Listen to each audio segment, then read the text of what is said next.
in the landmark case, Zivotofsky versus Kerry, ruling that the executive branch has the sole, exclusive prerogative to determine who represents a foreign state and to recognize its territorial boundaries. Therefore, congressmen cannot bypass this.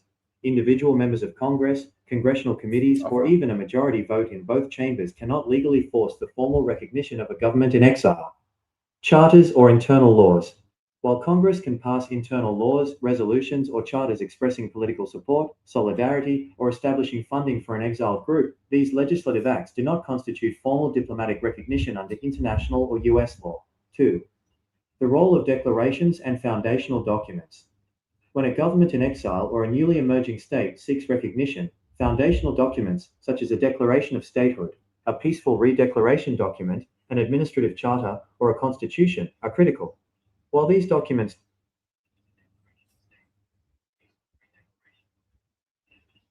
do not automatically grant recognition, they serve as the essential legal evidence required by international law under frameworks like the Montevideo Convention.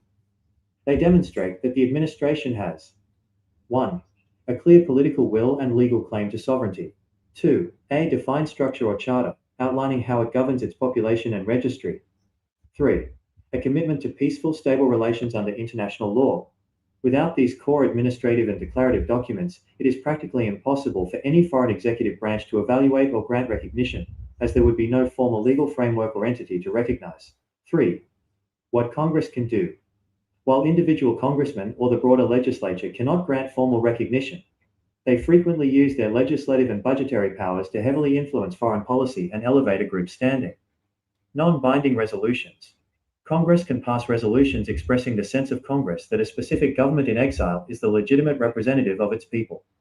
While politically powerful, this is not legally binding recognition. The power of the purse. Congress can allocate financial aid, humanitarian support, or administrative resources to a specific organization or movement. Hearings and forums. Congressional committees can invite leaders of a movement or government in exile to testify in Washington, D.C., giving the administration an international diplomatic platform. In summary, formal recognition requires a direct diplomatic act by the president or the executive organ of a foreign state, which evaluates the legal claims presented in an administration's formal declarations, charters, and foundational documents. Congress can support, fund, and advocate for a movement, but it cannot legally declare them a recognized sovereign government.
Constitutional law and international legal framework, individual members of Congress, congressmen, or Congress as a collective body, do not possess the legal power to formally recognize a foreign state, a new government, or a government in exile. The mechanics of how recognition works under the law break down into a few distinct components. 1. The exclusive power of the executive branch. In the U.S. constitutional system, the power to formally recognize foreign sovereigns and governments belongs exclusively to the president. This authority is derived primarily from Article 2, Section 3 of the U.S. Constitution, which mandates that the President shall receive ambassadors and other public ministers. This is known as the Reception Clause. The U.S. Supreme Court firmly cemented this principle in the landmark case, Zivotofsky versus Kerry, ruling that the executive branch has the sole, exclusive prerogative to determine who represents a foreign state and to recognize its territorial boundaries. Therefore, congressmen cannot bypass this. Individual members of Congress, congressional committees, or even a majority vote in both chambers cannot legally force the formal recognition of a government in exile. Charters or internal laws. While Congress can pass internal laws, resolutions, or charters expressing political support, solidarity, or establishing funding for an exiled group, these legislative acts do not constitute formal diplomatic recognition under international or U.S. law. 2. The role of declarations and foundational documents. When a government in exile or a newly emerging state seeks recognition, foundational documents, such as a declaration of statehood, a peaceful redeclaration document, an administrative charter, or a constitution, are critical. While these documents do not automatically grant recognition, they serve as the essential legal evidence required by international law under frameworks like the Montevideo Convention. They demonstrate that the administration has 1. A clear political will and legal claim to sovereignty. 2. A defined structure or charter, outlining how it governs its population and registry. 3. A commitment to peaceful, stable relations under international law. Without these core administrative and declarative documents, it is practically impossible for any foreign executive branch to evaluate or grant recognition, as there would be no formal legal framework or entity to recognize. 3. What Congress can do. While individual congressmen or the broader legislature cannot grant formal recognition, they frequently use their legislative and budgetary powers to heavily influence foreign policy and elevate a group's standing. Non-binding resolutions. Congress can pass resolutions expressing the sense of Congress that a specific government in exile is the legitimate representative of its people. While politically powerful, this is not legally binding recognition. The power of the purse. Congress can allocate financial aid, humanitarian support, or administrative resources to a specific organization or movement. Hearings and forums. Congressional committees can invite leaders of a movement or government in exile to testify in Washington, D.C., giving the administration an international diplomatic platform. In summary, formal recognition requires a direct diplomatic act by the president or the executive organ of a foreign state, which evaluates the legal claims presented in an administration's formal declarations, charters, and foundational documents. Congress can support, fund, and advocate for a movement, but it cannot legally declare them a recognized sovereign government.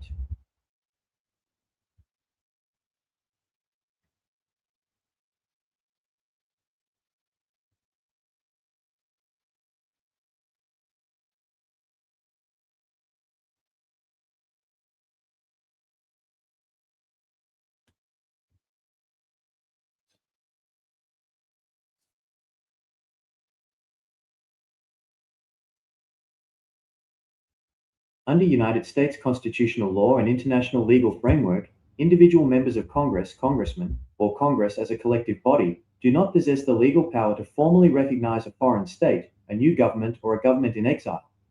The mechanics of how recognition works under the law break down into a few distinct components. 1. The exclusive power of the executive branch. In the U.S. constitutional system, the power to formally recognize foreign sovereigns and governments belongs exclusively to the President. This authority is derived primarily from Article 2, Section 3 of the U.S. Constitution, which mandates that the President shall receive ambassadors and other public ministers. This is known as the Reception Clause. The U.S. Supreme Court firmly cemented this principle in the landmark case, Zivotofsky v. Kerry, ruling that the executive branch has the sole, exclusive prerogative to determine who represents a foreign state and to recognize its territorial boundaries. Therefore, congressmen cannot bypass this. Individual members of Congress, congressional committees, or even a majority vote in both chambers cannot legally force the formal recognition of a government in exile. Charters or internal laws. While Congress can pass internal laws, resolutions, or charters expressing political support, solidarity, or establishing funding for an exiled group, these legislative acts do not constitute formal diplomatic recognition under international or U.S. law. 2. The role of declarations and foundational documents.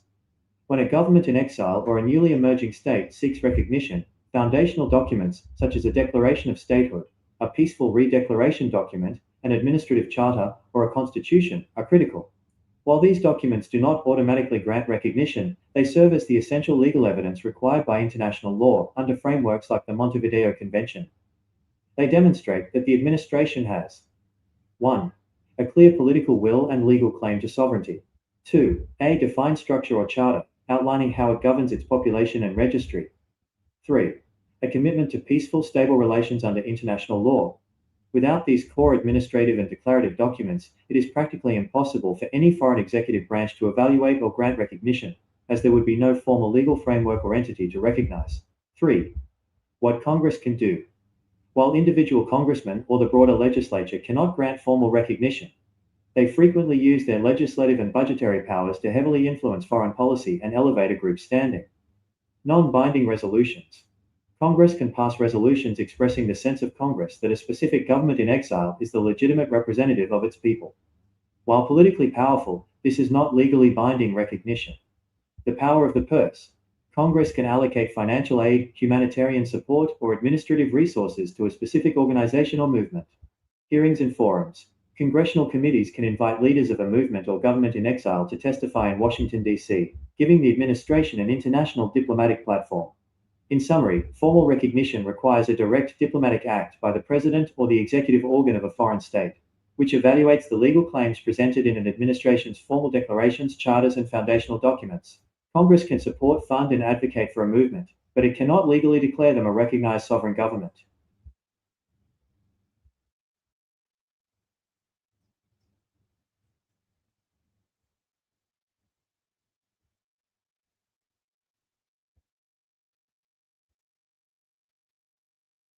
Under United States constitutional law and international legal framework, individual members of Congress, congressmen, or Congress as a collective body, do not possess the legal power to formally recognize a foreign state, a new government, or a government in exile.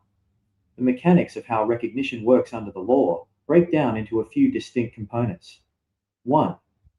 The exclusive power of the executive branch. In the U.S. constitutional system, the power to formally recognize foreign sovereigns and governments belongs exclusively to the President. This authority is derived primarily from Article 2, Section 3 of the U.S. Constitution, which mandates that the President shall receive ambassadors and other public ministers. This is known as the Reception Clause. The U.S. Supreme Court firmly cemented this principle in the landmark case, Zivotofsky v. Kerry, ruling that the executive branch has the sole, exclusive prerogative to determine who represents a foreign state and to recognize its territorial boundaries. Therefore, congressmen cannot bypass this. Individual members of Congress, congressional committees, or even a majority vote in both chambers cannot legally force the formal recognition of a government in exile. Charters or internal laws. While Congress can pass internal laws, resolutions, or charters expressing political support, solidarity, or establishing funding for an exiled group, these legislative acts do not constitute formal diplomatic recognition under international or U.S. law. 2. The role of declarations and foundational documents. When a government in exile or a newly emerging state seeks recognition, foundational documents, such as a declaration of statehood, a peaceful redeclaration document, an administrative charter, or a constitution, are critical. While these documents do not automatically grant recognition, they serve as the essential legal evidence required by international law under frameworks like the Montevideo Convention. They demonstrate that the administration has 1. A clear political will and legal claim to sovereignty. 2. A defined structure or charter, outlining how it governs its population and registry. 3. A commitment to peaceful, stable relations under international law. Without these core administrative and declarative documents, it is practically impossible for any foreign executive branch to evaluate or grant recognition, as there would be no formal legal framework or entity to recognize. 3. What Congress can do. While individual congressmen or the broader legislature cannot grant formal recognition, they frequently use their legislative and budgetary powers to heavily influence foreign policy and elevate a group's standing. Non-binding resolutions. Congress can pass resolutions expressing the sense of Congress that a specific government in exile is the legitimate representative of its people. While politically powerful, this is not legally binding recognition. The power of the purse. Congress can allocate financial aid, humanitarian support, or administrative resources to a specific organization or movement. Hearings and forums. Congressional committees can invite leaders of a movement or government in exile to testify in Washington, D.C., giving the administration an international diplomatic platform. In summary, formal recognition requires a direct diplomatic act by the president or the executive organ of a foreign state, which evaluates the legal claims presented in an administration's formal declarations, charters, and foundational documents. Congress can support, fund, and advocate for a movement, but it cannot legally declare them a recognized sovereign government.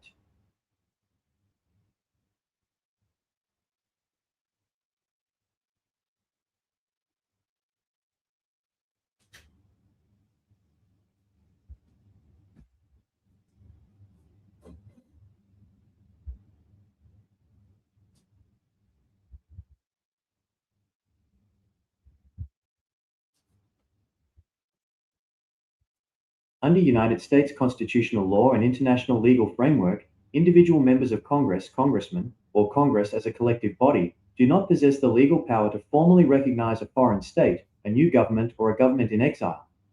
The mechanics of how recognition works under the law break down into a few distinct components. 1. The exclusive power of the executive branch. In the U.S. constitutional system, the power to formally recognize foreign sovereigns and governments belongs exclusively to the President.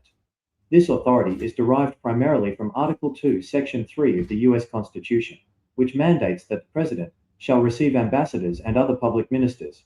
This is known as the Reception Clause.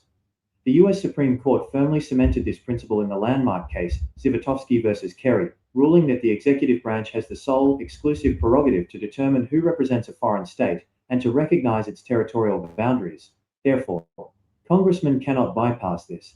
Individual members of Congress, congressional committees, or even a majority vote in both chambers cannot legally force the formal recognition of a government in exile. Charters or internal laws.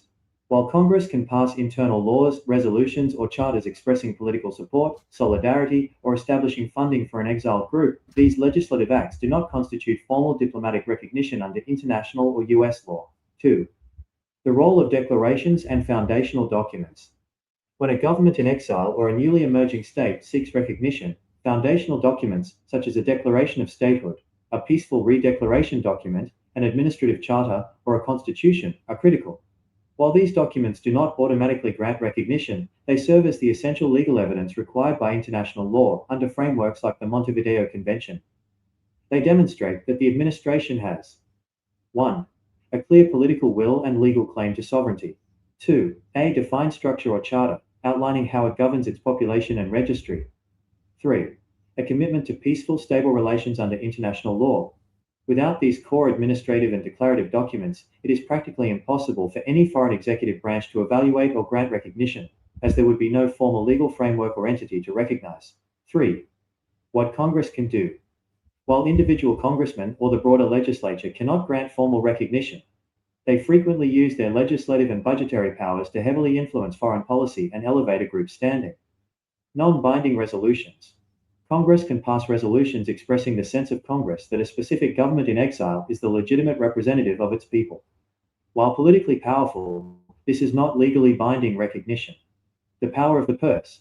Congress can allocate financial aid, humanitarian support, or administrative resources to a specific organization or movement. Hearings and forums. Congressional committees can invite leaders of a movement or government in exile to testify in Washington, D.C., giving the administration an international diplomatic platform. In summary, formal recognition requires a direct diplomatic act by the president or the executive organ of a foreign state, which evaluates the legal claims presented in an administration's formal declarations, charters, and foundational documents. Congress can support, fund, and advocate for a movement, but it cannot legally declare them a recognized sovereign government.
When we analyze the historical landscape of governments in exile, GIEs, side by side, it becomes clear that different countries achieved external statehood through completely different entry points. Some were pre-existing nations temporarily pushed out by military force, while others were entirely new states born from revolutionary organizations that used a peaceful declaration to build a parallel administration from the outside. Looking at these achieved entities comparatively reveals two distinct models of operation: the territorial continuity model and the declaratory administrative model. The two core archetypes of achieved governments in exile, country/state, operating entity, year established, core strategic action, how recognition was maintained/one.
When we analyze the historical landscape of governments in exile, GIEs, side by side, it becomes clear that different countries achieved external statehood through completely different entry points. Some were pre-existing nations temporarily pushed out by military force, while others were entirely new states born from revolutionary organizations that used a peaceful declaration to build a parallel administration from the outside. Looking at these achieved entities comparatively reveals two distinct models of operation: the territorial continuity model and the declaratory administrative model. The two core archetypes of achieved governments in exile, country/state, operating entity, year established, core strategic action, how recognition was maintained/one. Belgium.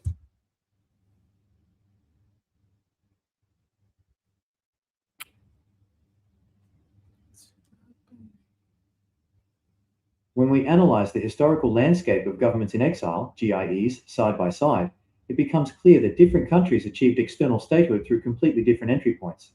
Some were pre-existing nations temporarily pushed out by military force, while others were entirely new states born from revolutionary organizations that used a peaceful declaration to build a parallel administration from the outside.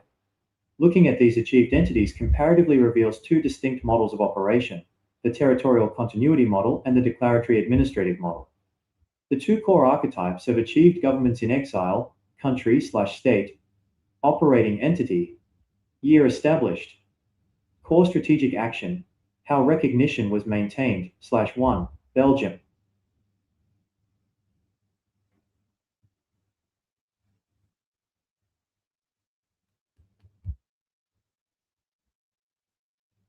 When we analyze the historical landscape of governments in exile, GIEs, side by side, it becomes clear that different countries achieved external statehood through completely different entry points. Some were pre-existing nations temporarily pushed out by military force, while others were entirely new states born from revolutionary organizations that used a peaceful declaration to build a parallel administration from the outside. Looking at these achieved entities comparatively reveals two distinct models of operation: the territorial continuity model and the declaratory administrative model. The two core archetypes of achieved governments in exile, country/state, operating entity, year established, core strategic action, how recognition was maintained/one. Belgium.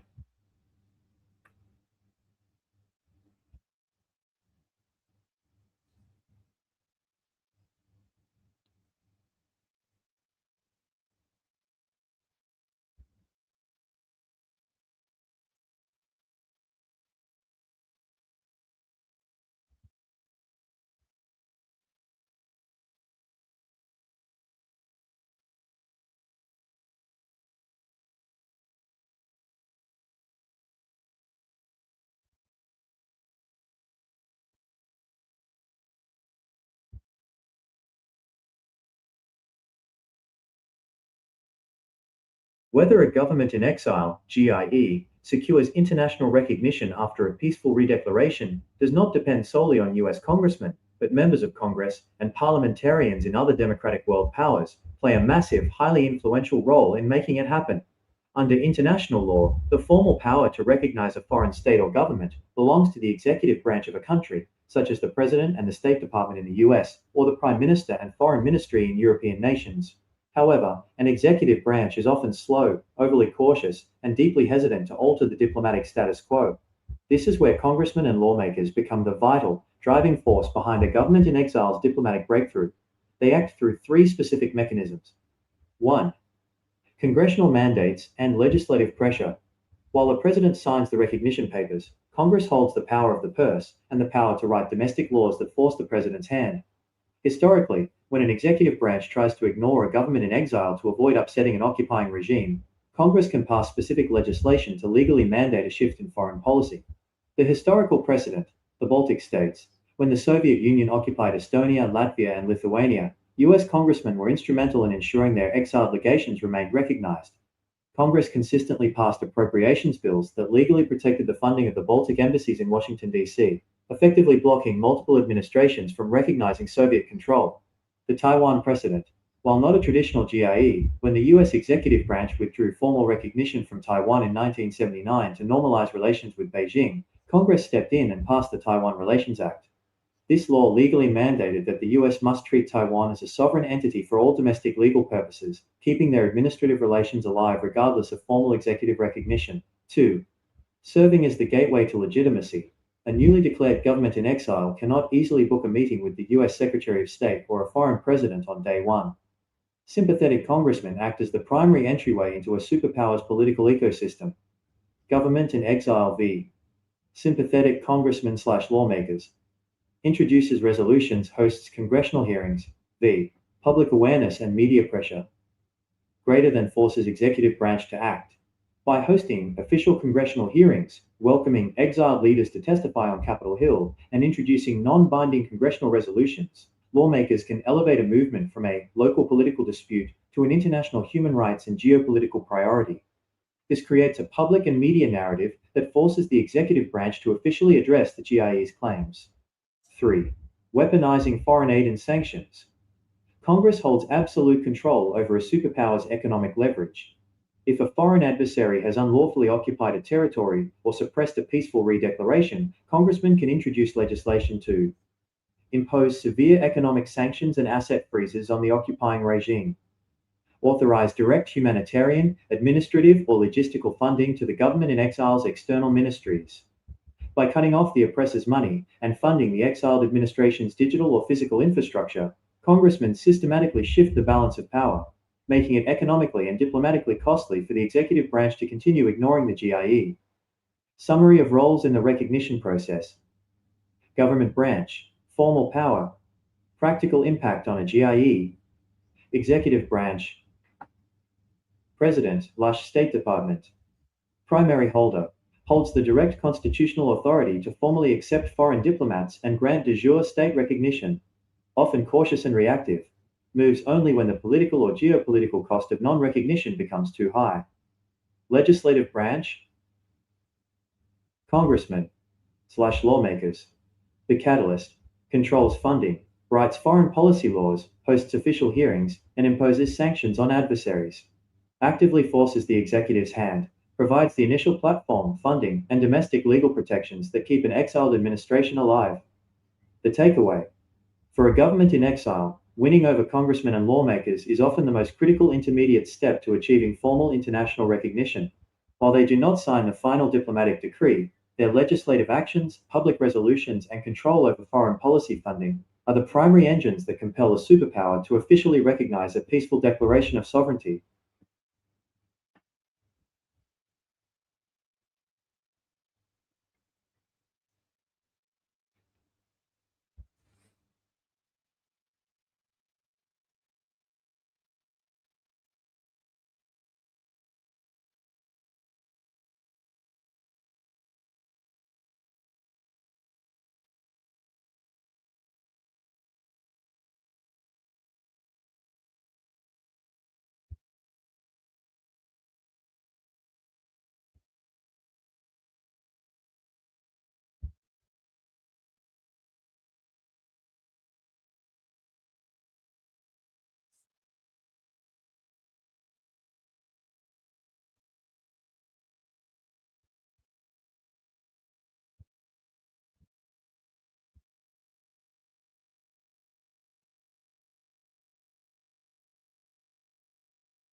To expand your historical record beyond the cases we have already discussed, we have to look at highly resilient movements that explicitly use the strategy of transitioning from political/liberation organizations into formal, sovereign administrative systems in exile. Here are three major, distinct historical examples that completely match your request. They started as internal or exiled organizations, made peaceful declarations or redeclarations, and navigated the exact timeframes of waiting for recognition and eventually taking over their territories. 1. East Timor, Timor-Leste. The country, Democratic Republic of Timor-Leste. The transitioning organization, CNRT, Consejo Nacional de Resistencia Timorense, / National Council of Timorese Resistance, which evolved from FRETILIN. The history of the transition. In 1975, as Portugal abruptly decolonized East Timor, the local nationalist movement, FRETILIN, issued a peaceful declaration of independence. Days later,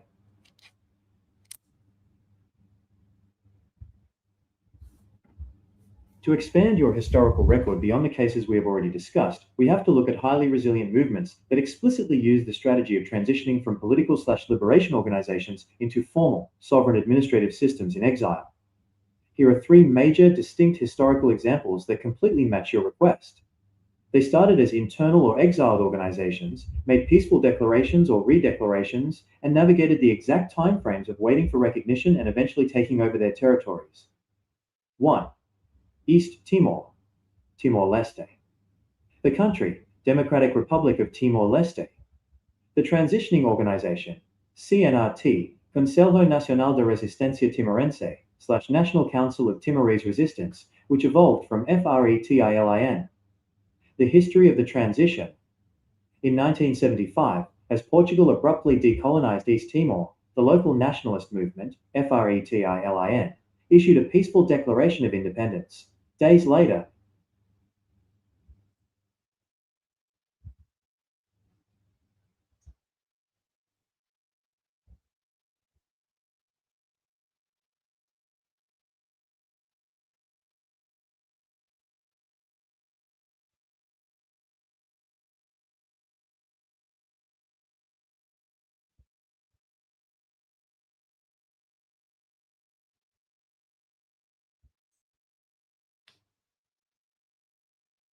to give you the most absolute, comprehensive historical record, we have to look globally at every major organization that successfully executed this exact sequence, originating as a political organization, liberation front or parallel parliament, transitioning into a formal government in exile, GIE or provisional government, issuing a peaceful declaration or redeclaration of sovereignty, and successfully leveraging that transition to force the international community to grant them formal diplomatic recognition. Historically, this is an elite tier of statecraft. Here is the complete, detailed history of the organizations, the countries they represented, the exact years of their declarations, and how they practically executed this strategy. 1. The Czechoslovak National Council, Czechoslovakia. The country, Republic of Czechoslovakia. The organization, the Czechoslovak National Council, Československá národní rada. Year of transition and declaration, 1918. The history and practical execution. During World War I, the Czech and Slovak nations did not exist on a map. They were completely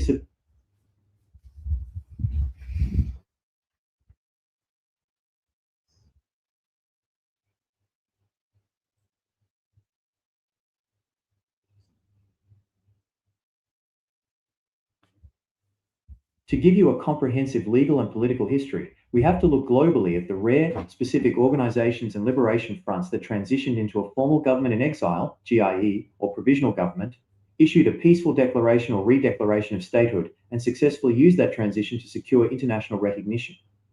Historically, this path is incredibly difficult. Most movements remain activist groups or rebel fronts. Only a select few successfully built a state-like administrative structure in exile that the international community recognized as a sovereign nation in waiting. Here is the complete history of the major organizations that successfully executed this exact strategy, organized chronologically by the year of their transition and declaration. 1. The Czechoslovak National Council, Czechoslovakia. The original organization, the Czechoslovak National Council, year of transition and declaration, 1918. The history and transition. During World War I, the lands of Czechia and Slovakia were completely swallowed inside the Austro-Hungarian Empire.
In African history, the transition from political organizations and liberation movements into formal governments in exile, GIEs, was a defining feature of the anti-colonial struggle.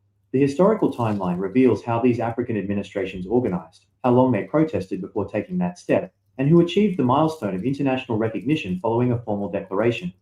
1. The first African organization to transition into a government in exile, the Provisional Government of the Algerian Republic, known by its French acronym GPRA, Gouvernement Provisoire de la République Algérienne, was the first formalized, structured government in exile created by an African liberation movement in the modern era. How many years of protest before the transition?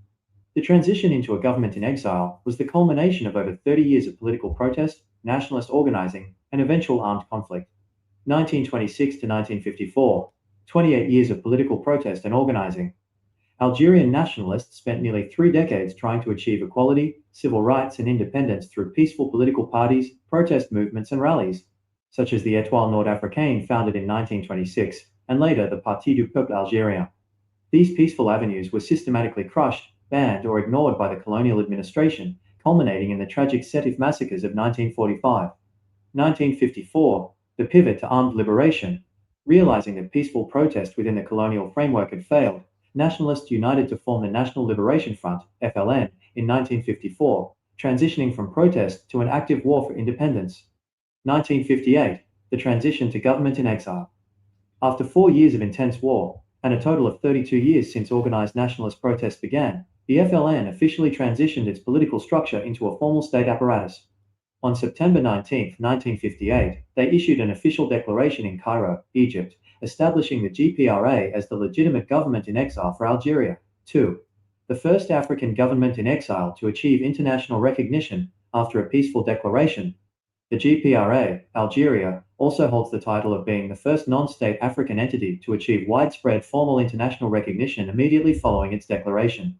Because France held absolute, heavy military control over Algerian territory in 1958, the declaration of the GPRA in Cairo was a political and legal action rather than a territorial one, making it a peaceful declaration of statehood from the outside while the war was fought on the ground.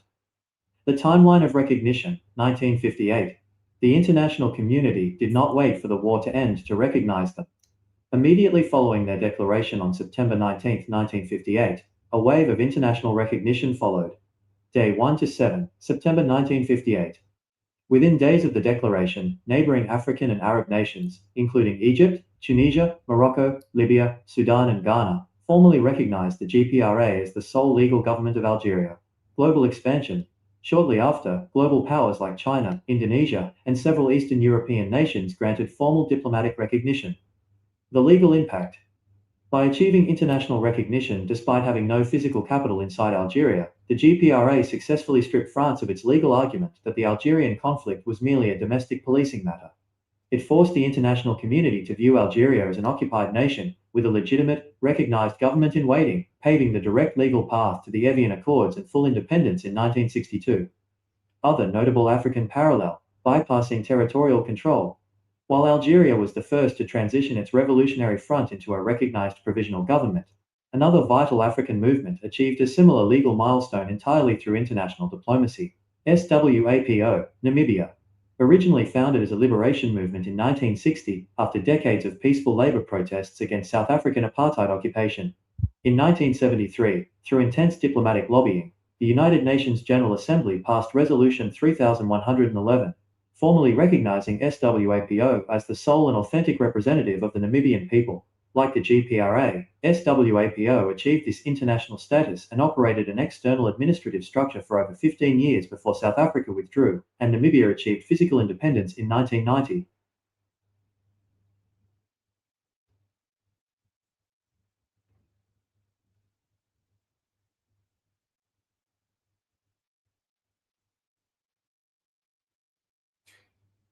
To map out the timeline of when governments in exile, GIEs, and their peaceful redeclarations achieved formal status, we have to look at the evolution of modern international law. While the concept of rulers fleeing to foreign lands is ancient, the actual legal framework of a government in exile achieving formal, recognized diplomatic status emerged out of the crises of the 20th century.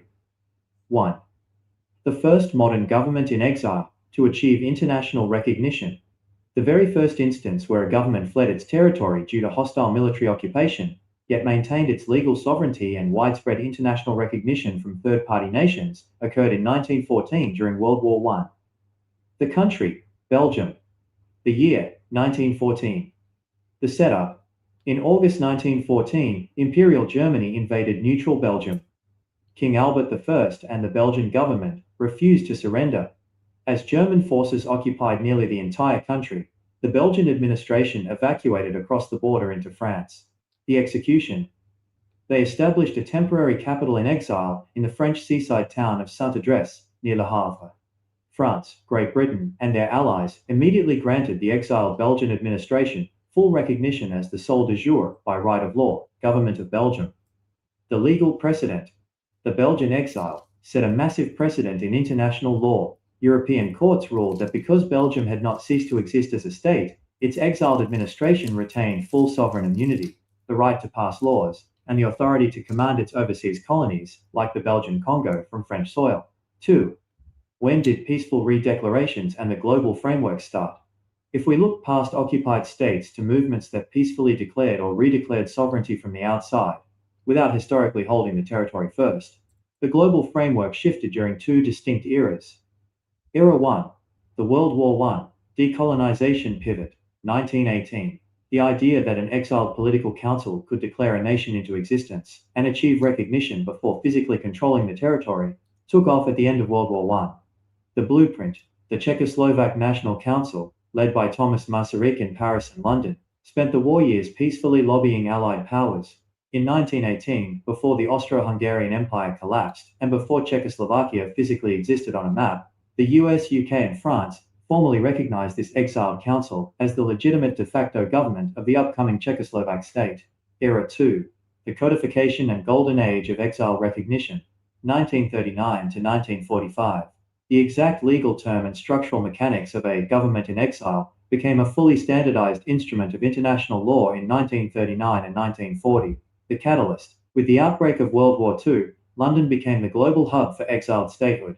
The British Parliament passed the Diplomatic Privileges Extension Act of 1941, legally granting full diplomatic immunity, tax exemptions, and administrative rights to exiled leaders from Poland, Norway, the Netherlands, Luxembourg, Greece, and Yugoslavia. This is the era where the international community codified the rule that military occupation cannot legally extinguish a government's sovereignty if friendly nations choose to keep recognizing it. Era 3. The post-World War II liberation shift, late 1950s, 1970s. For purely peaceful declarations or liberation movements operating from exile without a pre-existing state lineage, international recognition became highly achievable during the UN-backed decolonization era. The pivot year, 1958. The example. The Provisional Government of the Algerian Republic, GPRA, was declared in exile in Cairo and Tunis in 1958, while France still held absolute heavy military control over Algeria. Despite lacking physical control of the homeland at the time, the GPRA achieved immediate diplomatic recognition from dozens of sovereign states in Asia, Africa, and Eastern Europe, forcing France into the negotiations that ultimately led to Algerian independence. Summary timeline. Milestone. Country/entity. Year. Significance. First recognized GIE, Kingdom of Belgium, in France. 1914. Established that a state's legal sovereignty survives territorial occupation. First recognized pre-state declaration. Czechoslovak National Council. 1918. Allies recognized an exiled political body before the physical state was carved out. Formal legal standardization. The London Allied governments. 1939-1940. Host states passed specific domestic laws, granting extraterritoriality and state immunity to exiled structures. Decolonization, exile recognition. Provisional Government of Algeria, GPRA. 1958. Global recognition shifts toward the right of self-determination, recognizing exiled declarations over domestic occupying powers.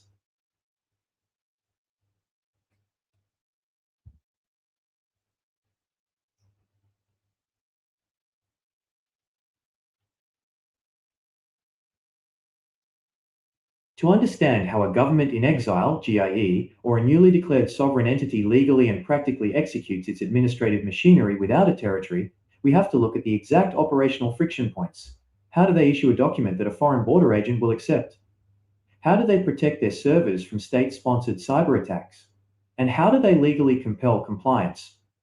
Here is the deep dive into the legal mechanics and technical execution of a non-territorial state structure. 1. The legal execution, forging a path through international law. An exiled government cannot simply print passports and expect them to work. It must navigate international treaties and bilateral diplomacy to give its administrative acts legal teeth. The de jure versus de facto distinction. Under international law, third-party states can recognize a domestic occupying regime as the de facto, in practice, authority, because they control the land, while maintaining that the GIE is the sole de jure, by right of law, government. The legal consequence. This distinction is what allows foreign courts to rule that the GIE, not the occupying regime, owns the state's frozen bank accounts, embassy buildings, and gold reserves abroad. It provides the financial capital needed to fund an exiled administration, bypassing the ICAO barrier for travel documents. To issue internationally scannable passports, an administration typically must have an official three-letter country code assigned by the International Organization for Standardization, ISO 3166, and recognized by the International Civil Aviation Organization, ICAO. If a GE lacks this, the proxy strategy, the GIE, will negotiate bilateral memorandums of understanding, MOUs, with specific friendly nations. These host nations agree to issue alien passports, certificates of identity, or declaration of travel documents on behalf of the GIE's citizens, legally recognizing the GIE's internal database as the vetting source for identity. The historic precedent, the Polish government in exile in London, 1939 to 1990, maintained its own registry of citizens. The UK government legally recognized these internal certificates, allowing Polish citizens to use them to secure British-issued travel papers and work permits. 2. The technical execution, building a cloud-based sovereign state. When physical ministries are gone, the state becomes a software stack. The practical execution of modern digital sovereignty relies on decoupling the state's data from its physical geography. Diaspora population, less than, encrypted mobile apps, smart cards. Public key infrastructure, friendly host country border. Virtual private network. Data, embassy server, less than. Full diplomatic immunity and inviolability. Public key infrastructure, PKI, and decentralized identity. To issue 10,000 or 1 million ID cards safely, a GIE utilizes asymmetric cryptography. Every issued digital ID contains a unique cryptographic private key stored on a secure chip, like a SIM card or smart card, and a public key held on the government's central registry. When a citizen needs to sign an official document, vote in an exiled election, or verify their citizenship to a foreign agency, they use their private key to generate a digital signature. Because this system relies on mathematics rather than physical stamps or signatures, it is impossible for an adversary to forge, even if they control the physical homeland. The architecture of a data embassy. A data embassy is not just a backup server, it is a legally fortified digital fortress. For example, Estonia's data embassy in Luxembourg operates under strict legal parameters. 1. Inviolability. Under the Vienna Convention on Diplomatic Relations, the physical server racks are treated exactly like a physical embassy building.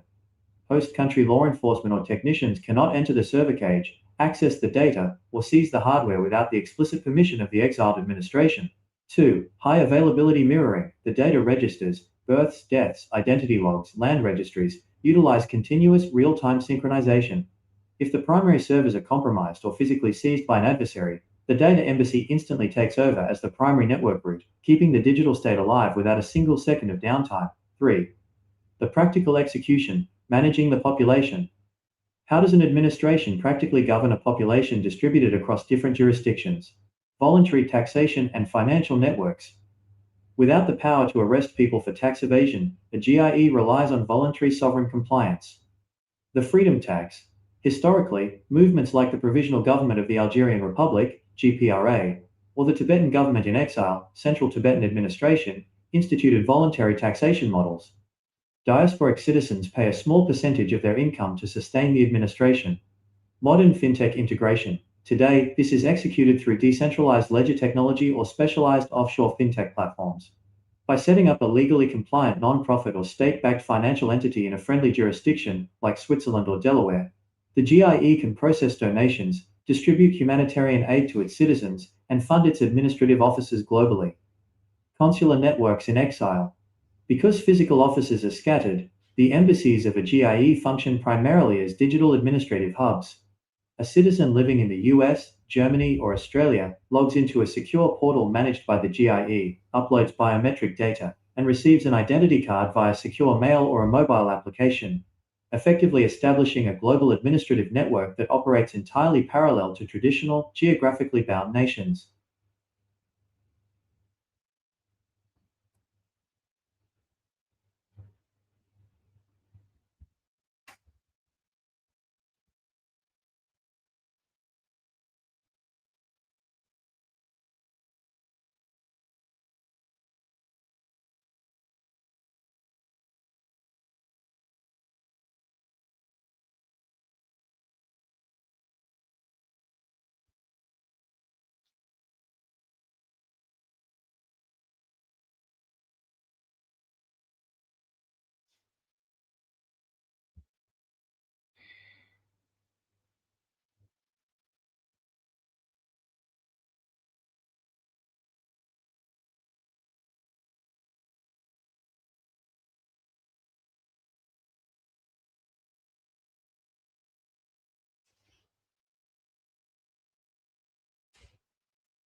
Jehovah Rua Belgium 2015 Isimona the Kalu Bonyo Hoyok by Remogen Biafra Moson.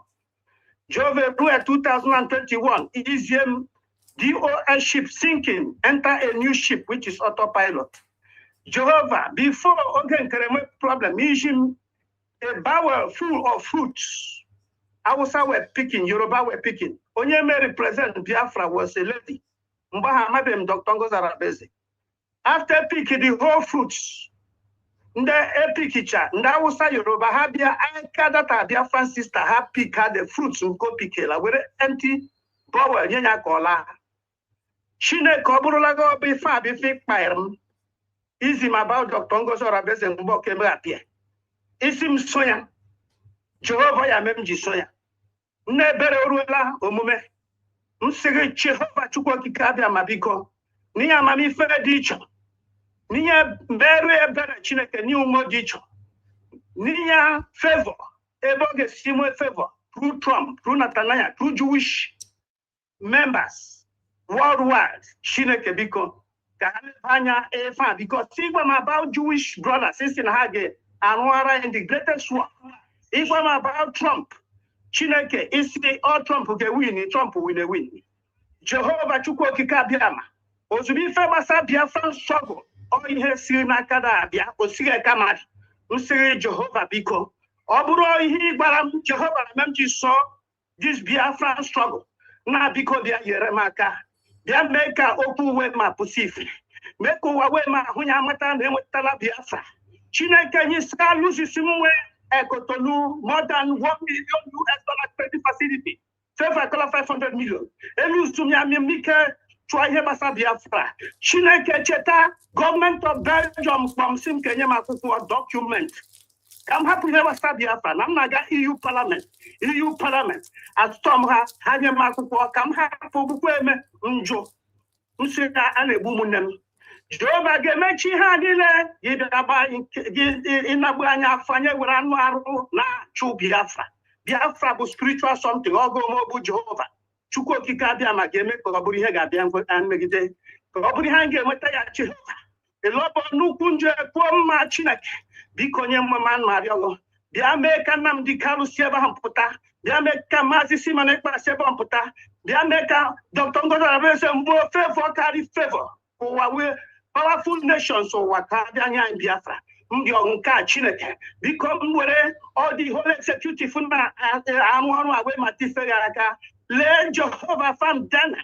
Jehovah Le Okema, Honorable Okema Chineke. Because Lendi Ozoma Messi. Jehovah because Yerahaka. We have a dicho, Eka dicho, Ekolaka Damba. Jehovah Le members Nile, Ndiana Chineke. Hoza Kuhanile. Uzo mehe, bondi de wete kwa geji we ma mestro, geji mestro so struggle la. Oge zulu mume, Jova biko, bia we tutu F pa chuko kigabiama. He said, thank you very much. Thank you, Elder. Thank you very much. Welcome, and I greet each and every one of us here. I know you all must be smiling and happy as I am after our eventful May 30th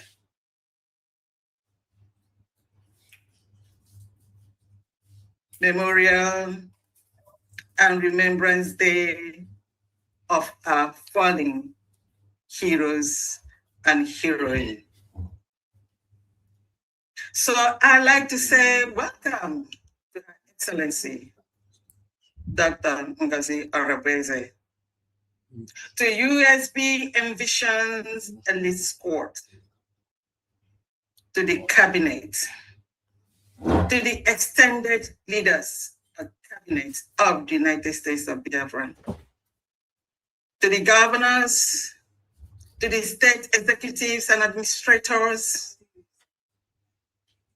to representatives, the mission heads, and all those that are working both behind the scene and on the scene for this restoration of our sovereignty, and our self-determination.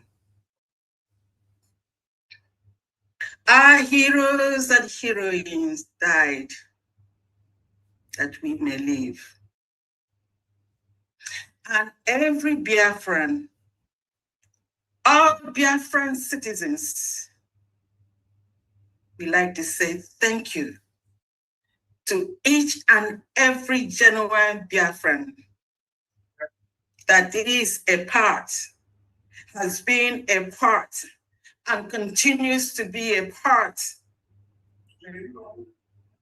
of what we're doing, of everything that we're doing, because we are all in it together.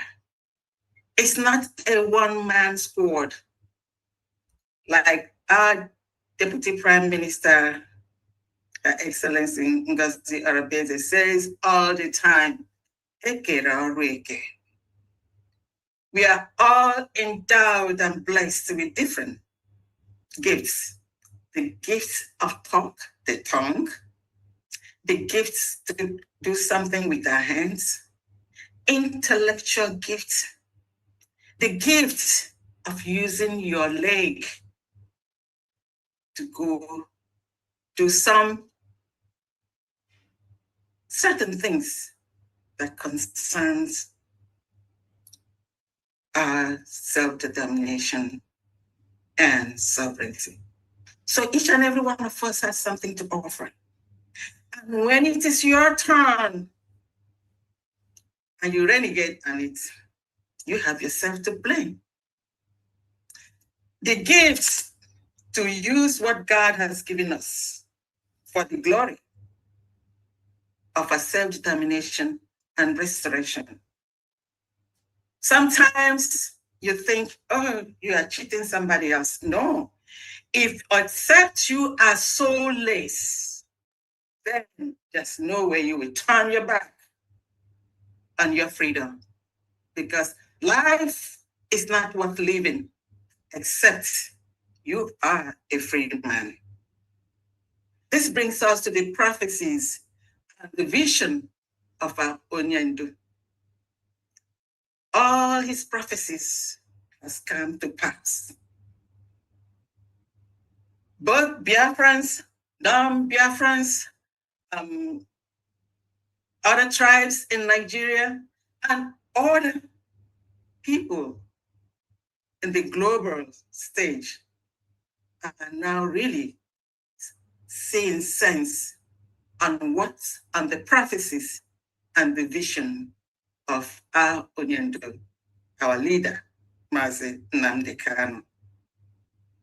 To actualize this, he had to embark on evangelism of education and awareness. He built something and they needed to take it further. The terrorist Nigerian government couldn't let him complete that which he started. But before then was Obatobie, Mazi Simon Ekman. He activated the next level. He instituted the apparatus for the next level. He almost completed it before the zoo got him. They thought that when they took Mazi Nnamdi Kanu, that was going to be the end. We had them in sequence. Anyone thinking by taking one of us out here is going to stop the freedom, the self-determination, the restoration, and the sovereignty of the United States of Biafra, you're just kidding yourself. It doesn't matter how many people that you take. We are here. That which God sent Onyendu and Mazi Simon Ekman and Deputy Prime Minister Dr. Ngozi Arabeze and the rest of us here is something that cannot be stopped by any human being. So when they took him, then Agumwan emerged. Nike Nebube. They never saw it coming. We are recently getting the complete news, not really news, we're not seeing completely what really happened. Some people ran away. Some people were there hoping that their plan A, B, C to Z will materialize, not knowing that now, nihe kante biakutere ntenana. Nihe biakutere hano karere what they thought of. So at this stage, everybody, some people are saying that we need to take this beyond what Nnamdi Kanu has done. And that's where United States of Biafra government comes in. We have taken it tangentially, that is straight. Yes. Tangentially. You know, when the rocket shoots up, it doesn't go in curves, it goes straight. The United States of Biafra government has taken it. Some people are still thinking, waiting for when it's going to come. And listen to the United States of Biafra University. That's what it is now. Because we are educating our people. We are trying to untie their minds. We are trying to untie that rope of slavery or bondage from them. Please ignore every other person making a noise here. We are beyond long story. We aren't there anymore. Honestly speaking. So, Biafrans, we are on the right track. I say it all the time. This week, we had so much good news. Yeah. So much good news. The Deputy Prime Minister is going to start untying it. This good news that is intricately interwoven. That's just a lot of them. Right. One of them is from the country of Brazil. Yeah. Oh, can you believe that? Mm-hmm. That's the reason why I'm still, dreaming. I'm still not yet down. I'm still up there from Washington. That tells you that last week remembrance of our fallen heroes is one to remember, because the day before that, on the 29th of May, the country of Brazil recognized May 30th as Biafran Memorial Day of remembering our heroes and heroines. Thank you, Brazil.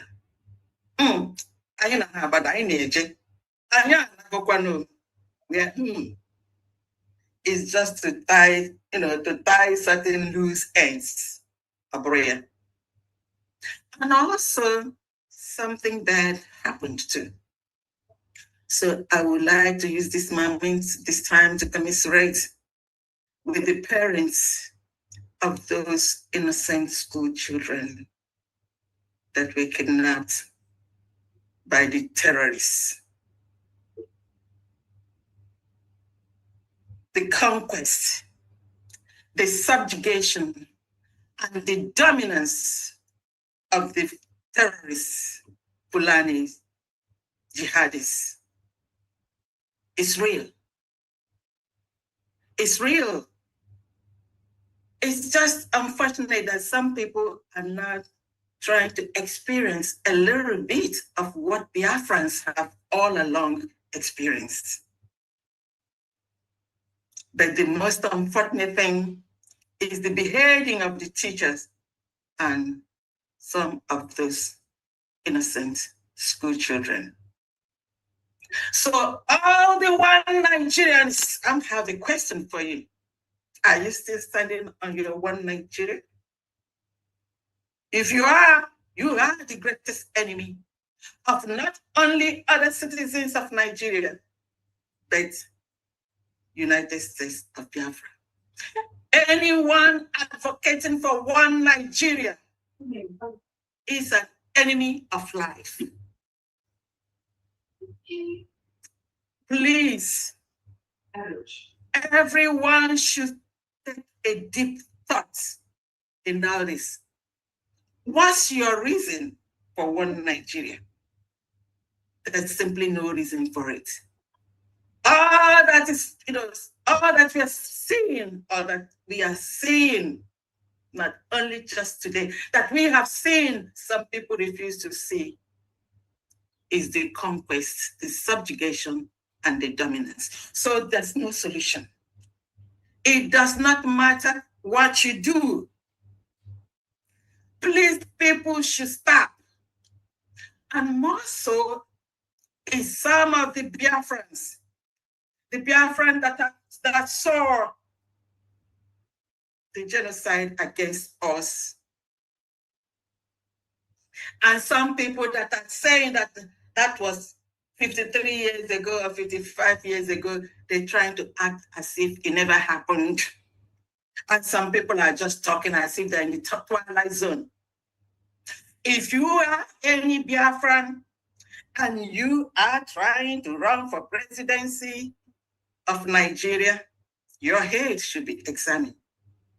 If you are trying to wish away that which happened and that which continues to happen at this moment, please, you should have a rethink. Yes, our enemies, and they say misery wants friendship. Some people are supporting those that are running. Biafrans, or a Biafran specifically, it will be that is running for president of Nigeria. It's not going to happen. And I wish you will have a rethink. It doesn't matter where you go to and then they interview you, wake up from your slumber. It's not happening. The only solution is that which Ojukwu started, which Nnamdi Kanu carried forward, and then which Abatobe and Agumanyai are really actualizing. That's the only solution. Today, we are having a double fundraising. You remember, because of the last weekend event in Washington, D.C., we weren't able to do our fundraising. So today is a double fundraising, that of last week and this week. So I'm not going to waste much time, and I have to call on our Agumanyai. Let me tell you what Agumanyai, she does things, but sometimes she goes beyond limits in positiveness. And one of the things that she does, let me tell you what she did at Washington D.C. last week, and what the team that put that together, and what the Biafrans all over the world and at home and everywhere did. It's something memorable. And I am happy and proud to be one of you. And then I say thank you. So on that note, I'm going to have to hand over the mic to our Deputy Prime Minister, the Chief of Staff, and the acting head of state for the United States of Biafra at this moment. Thank you and welcome, Agumanyai. Ndewo. Ndewo, family. Thank you so very much. You're welcome. Thank you so very much. What can we do without you? Thank you. Thank you so very much. Yeah. Again, welcome, Biafrans and friends of Biafrans, ladies and gentlemen of the press. I welcome you once again to this special fundraising for the United States of Biafra.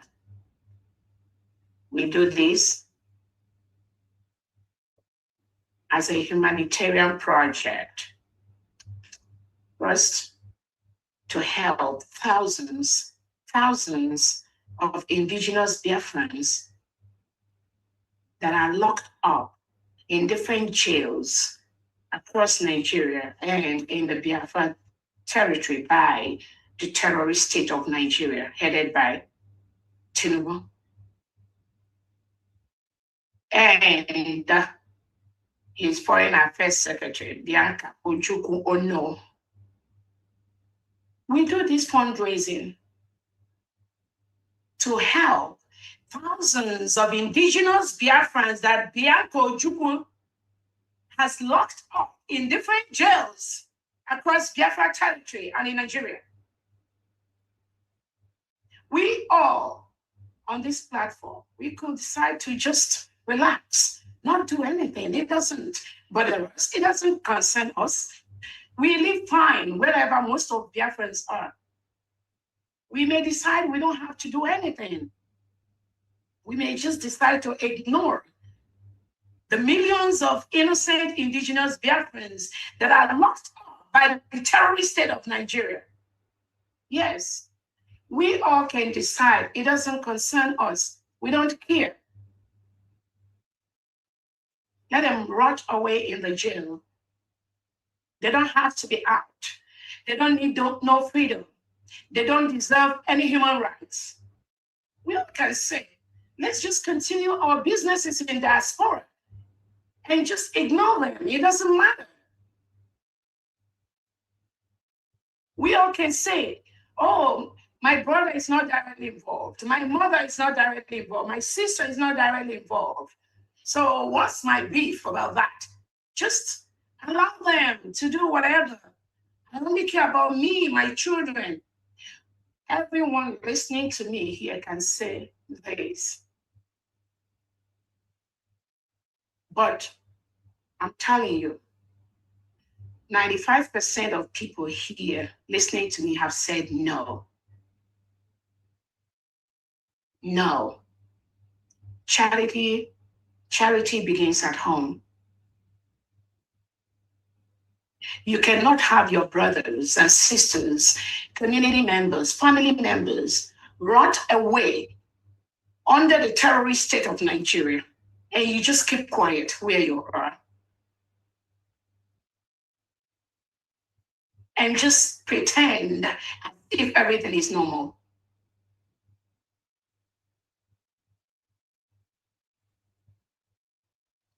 And just tell them, no, stop talking about freedom. Stop talking about the United States of Biafra. Then the Nigerian government and Bianca Ojukwu will release you from the jail. It is easy to say things like this, but 95% of the people listening to me have said no. That is not the norm. It will never, ever continue. We can't allow darkness to take over the light. That is why what we do every weekend, to raise funds to assist indigenous Biafrans that are locked up by the Nigerian state in different jails. Families of innocent Biafrans that are murdered by the Nigerian state, headed by Tinubu and the Southern Caliphate, just because they want their freedom. They do not want to live and cohabit with a country that reintegrates and rehabilitates non-terrorists into their community. That was their only crime.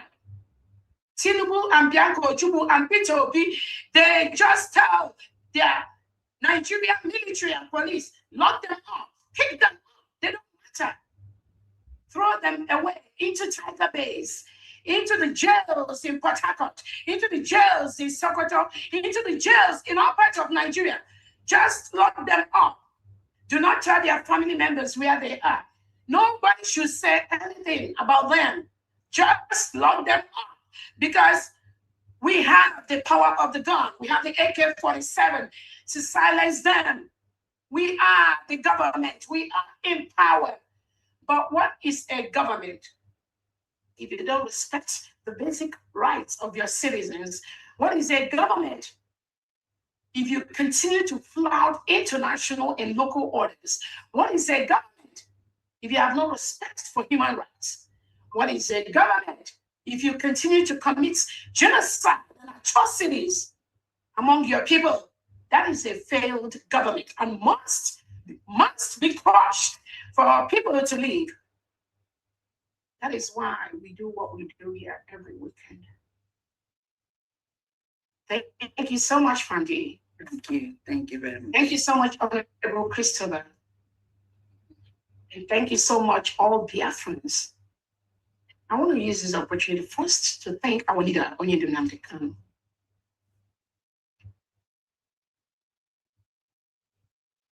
His only crime was, I do not want my people to cohabit with reintegrated terrorists of the Nigerian state. That was his only crime. Every other thing that we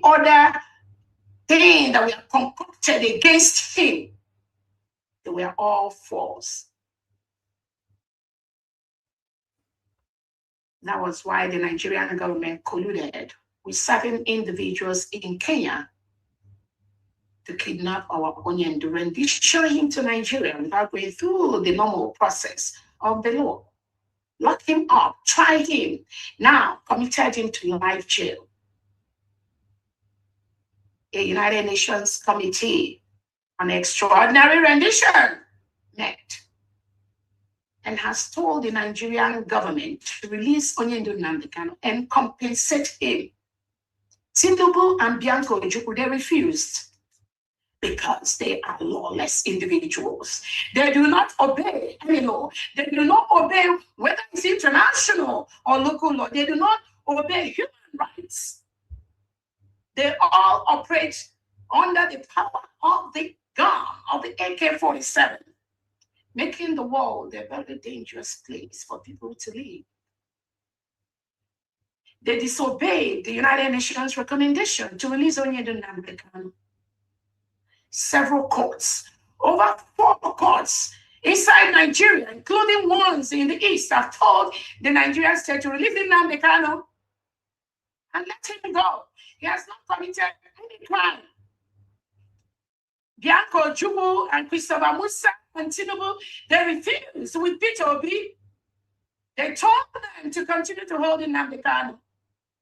As long as Peter Obi is going to contest for the fake president of the so-called dissolved Nigeria state.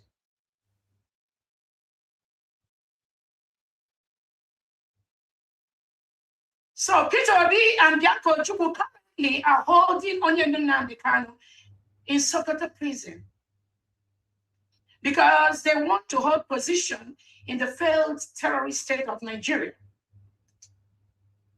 So flouting and disobeying international laws just to hold a political position, that can never happen. We can never allow that to thrive. You cannot disobey human rights just because of your economic gain.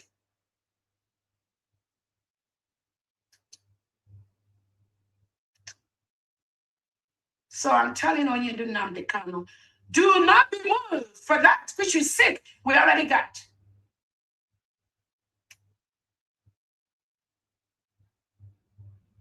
Just hold on. It's going to be just only a little while. Nigeria must crumble. It's already crumbling. In the next few months, there won't be anything like Nigeria.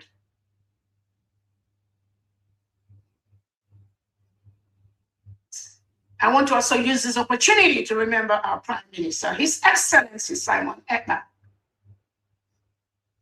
Again, the Nigerian state colluded with Finland to take him away. Few weeks before our declaration in Finland, the redeclaration of the Republic of Biafra, which was a nation between 1967 and 1970. Bianco Ojukwu, Christopher Musa, Tinubu, they plotted with Finland to take him away. So that this independence, which was declared on November 29, 2024, will not happen. Like Fandi rightly said, they never knew what was lurking in the dark. Peter Obi, Bianco, Juku, and Co, they thought when they take away our Prime Minister Simon Ekpa with all those trumped up charges, with the IPOB organization that is now being handled by the Nigerian government, the DSS, they thought when they trumped those charges against our Prime Minister, take him away, they're going to scare us. We are not going to have our freedom. We're not going to declare in Finland. That was their plot. That was why they took him away a few weeks, just 2 weeks before our declaration, to destabilize us, to stop that declaration in Finland.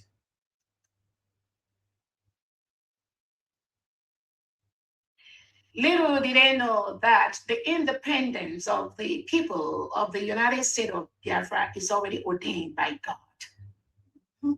Exactly. Is already ordained. With what is happening right now, anyone listening to me that does not believe that the hand of God is in the freedom of this God's people, that person must be sick in the head. Exactly.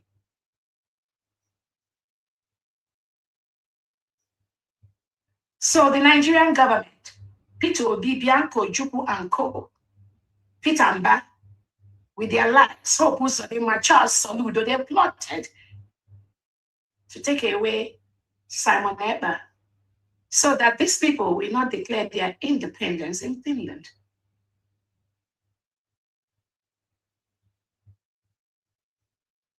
Finland succumbed to the terrorist country and took Simon Ekpa away.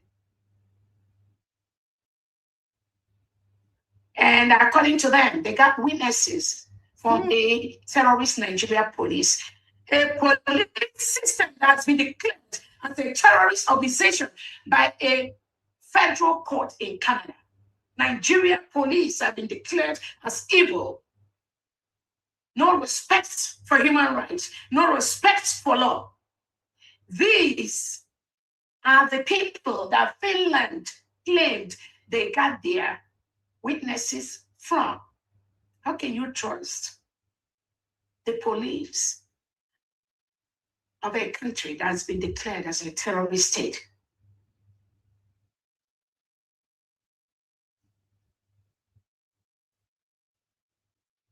A police that maims, a police that kills the citizens, a police system that does not respect human rights, does not follow the rule of law. Police system that are terrorists, police system that are filled with the reintegrated terrorists brought into Nigeria from the Sahel and recruited into the Nigerian military and police and army and special sports. Because indigenous Nigerians, they no longer get into the Nigerian military and police, not anymore, not this time. So Tinubu and Bianco Juku and Christopher Musa, Peter Obi, they recruit the reintegrated terrorists into the Nigerian military and police, ship them to the southeastern part of Nigeria to continue to protect their political agenda. And their major task is the Islamization of the whole Nigeria, which is happening right under our eyes.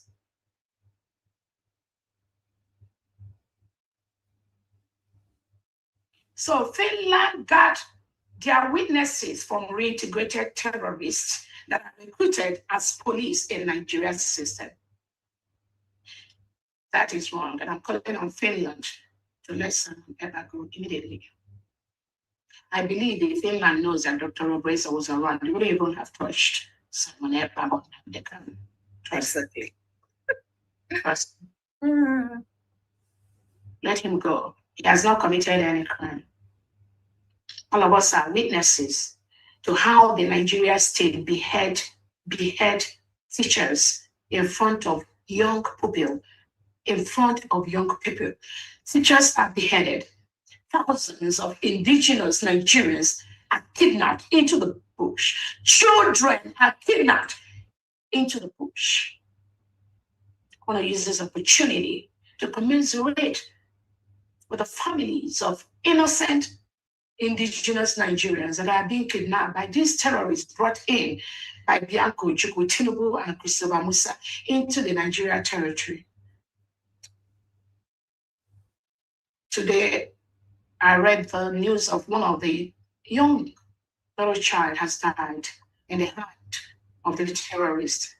A young child that the mother prepared to go to school. She went to school and never returned. And the next news the mother heard was that the child was among those that were kidnapped by the reintegrated terrorists brought in by the Nigerian state. Again, do not mince word. Tinubu, Christopher Musa, Bianco Ojukwu, they have a standing order to reintegrate and rehabilitate non-terrorists into the Nigerian system.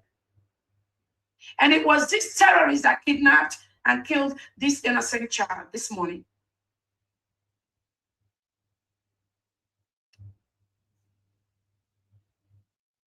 The pain is too much. Any of you that is not touched with what Nigeria state, Tinubu, Christopher Musa, Bianco Ojukwu, Oti, Mbafubara, any of you that is not touched with the horror that these people are launching on innocent people, you have a place in hell. I promise you. Regardless of your business investment in Nigeria,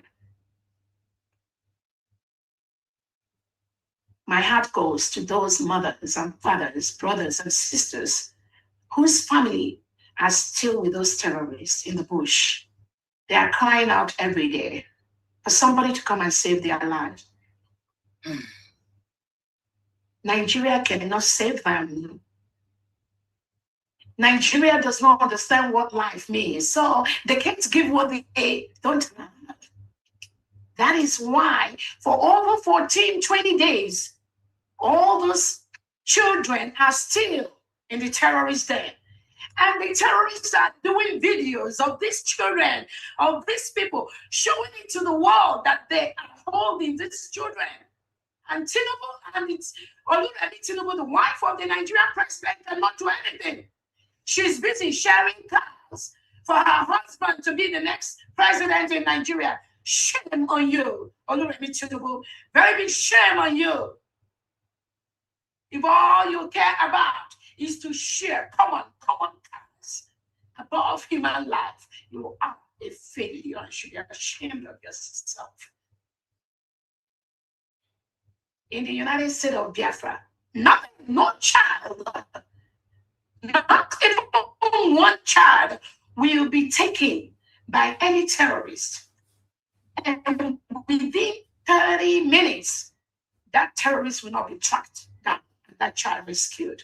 It's a promise.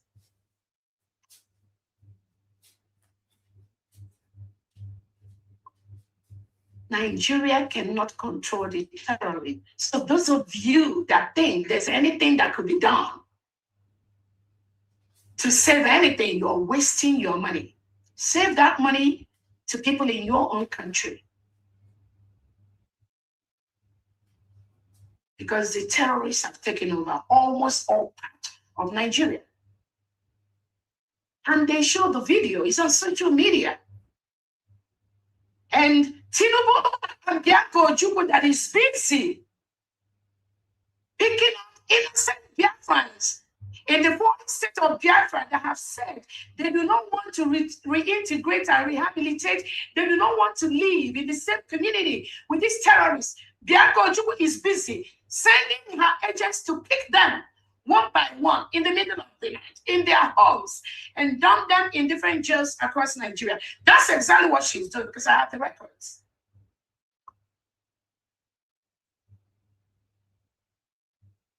How many Biafrans are you going to pick?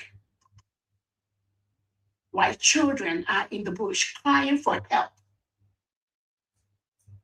waiting for somebody to rescue them from the terrorists you all brought into the country, Nigeria.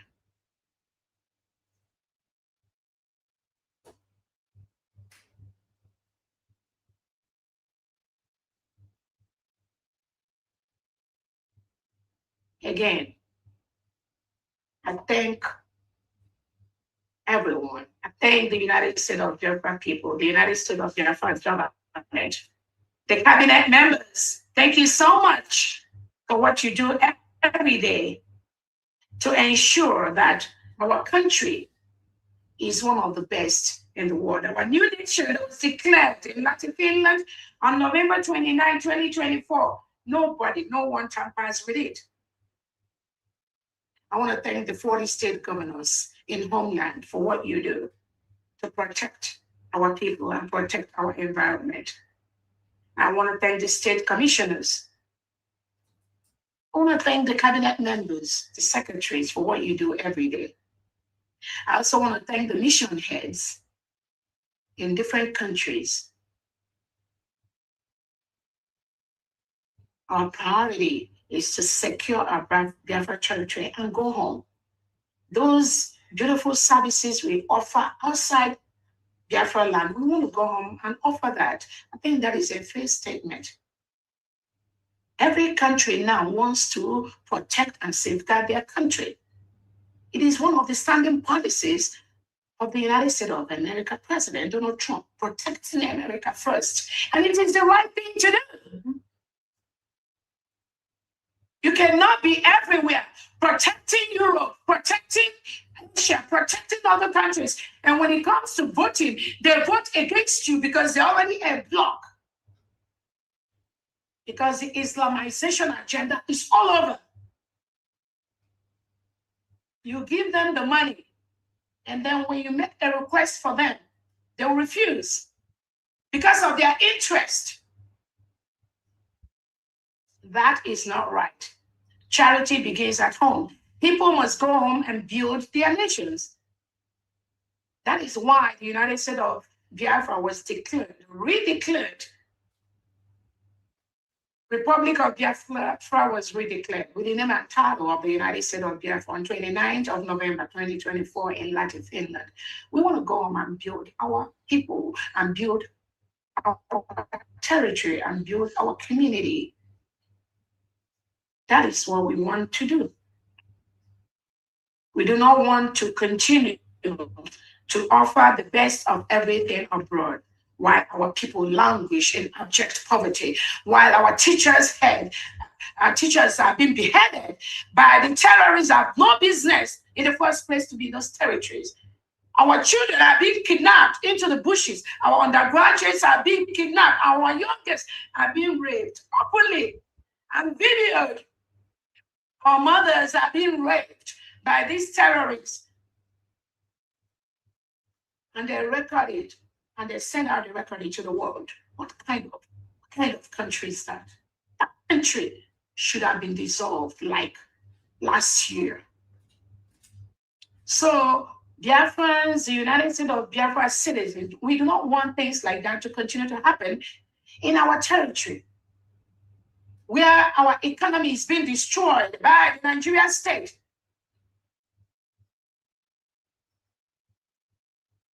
We don't want that to continue to happen. That is why we all want to go home and build our nation for our future generation, so they can have a place to call their own, not a place where the reintegrated terrorists brought in by Peter Obi and people have taken over the whole place in the name of a policy to reintegrate non-terrorists supported by the United Nations. And at the end, they will be crying that they are the ones that is being attacked. The Fulanese are being attacked. But the second of the United Nations, she cannot be able to say that these are reintegrated terrorists, not innocent Fulani citizens, no.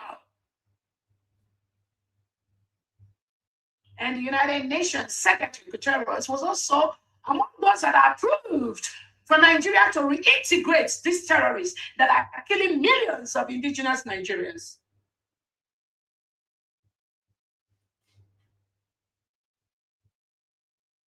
So how long is this evil going to continue? No, never. We're not even gonna give it a second. No.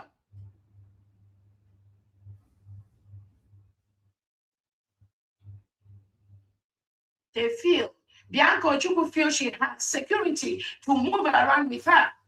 I challenge Bianca Ojukwu to go down to her village and move around without any security. Just move around as a citizen or as a daughter of your community.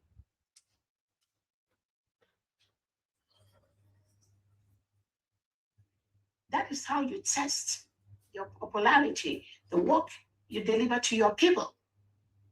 Not walking around the midst of AK-47 wielding, some of them are terrorists. You call them police and special squad. You feel safe among them while you kill your people by every second. Not anymore. So I want to thank Biafrans that are in different parts of the world, the heads of missions for what you do. I also want to thank the stakeholders, both at home and abroad, for what you do. Again, this week that passed was a very busy week for the United States of Biafra citizens. On my May 30th Memorial Day, we were able to mark our Memorial Day both at home and abroad.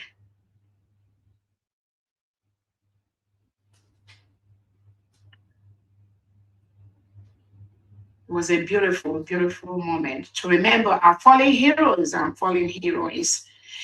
And the people we are still losing by the second from the Nigerian state that invaded the sovereign state of Biafra, kidnapping and taking away our youths every night and locking them up in DSS dungeons, in Tiger Base, and different jails across Nigeria. With the help of Peter Obi, Bianca Ojukwu, Christopher Musa, and the legitimized governors in Southeast. That is what they do. I have the reports on my table.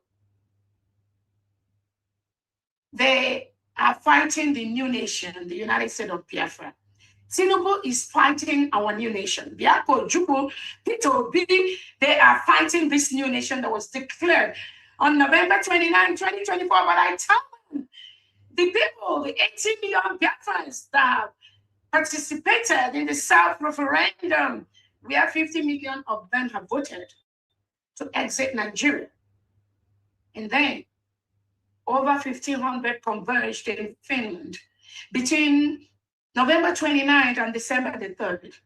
And over 500 appended their signature to that declaration document to exit Nigeria. We are not begging any of them for our freedom. We are going to insert the power of that freedom which we have in the 40 states of Biafra territory. And that is exactly why we launched the Nigeria Must Go.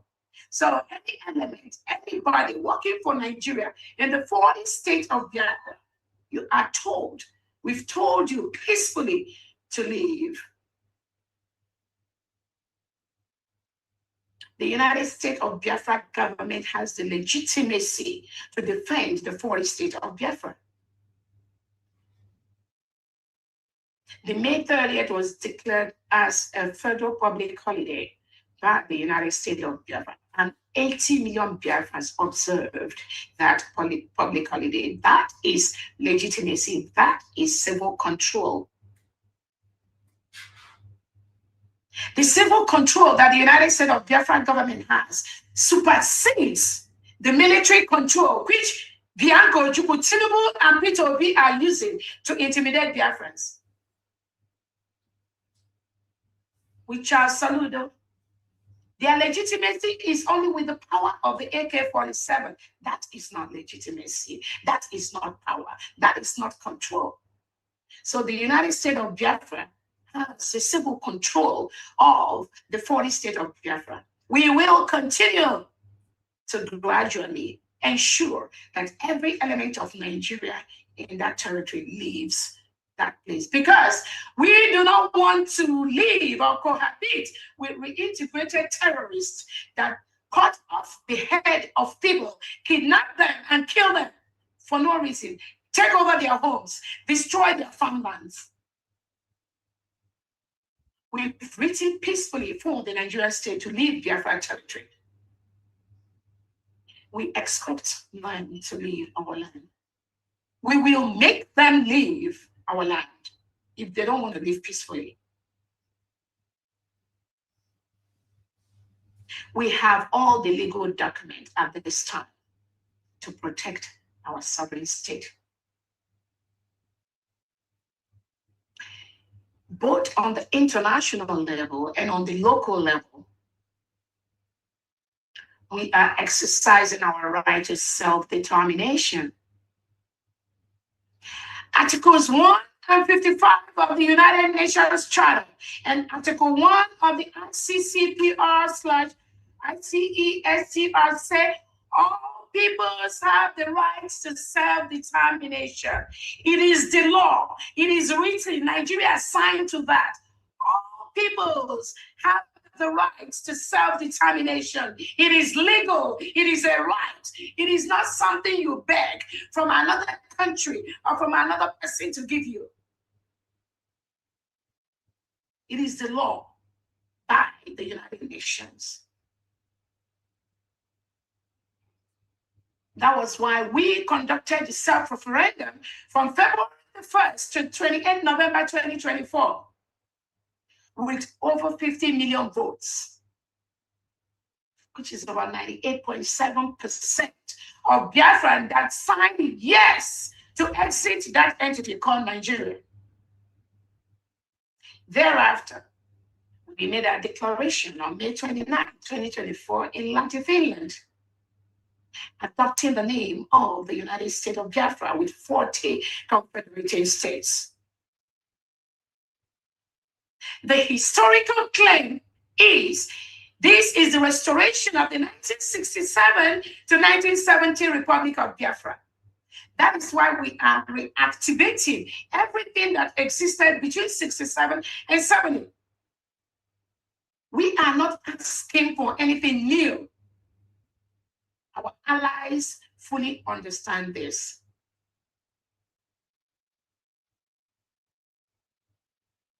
From this view, Nigeria's consent is not required for the United States of Biafra to be a free nation. They have a local law in their constitution that supports their one Nigeria, indivisible nonsense. But these international laws of the self-determination, the referendum that we did, and the redeclaration of our nation surpasses the local law Tinubu and Christopher Musa and Peter will be set in place for their indivisibility of their terrorist state of Nigeria. That is why we don't need no permission from anyone to exert the authority of the freedom of the United States of Biafra people and government. The United States of Biafra government and people, we met all the Montevideo Convention articles, all the conditions. We have a population. The Biafran people are a unique and specific population. You don't see them anywhere. So we met that criteria. We have a unique territory. Our location in the world map is unique to our people and to our culture and to the Biafran people. You find these people in some part of the old southeast and south of the old Nigeria. We have a government.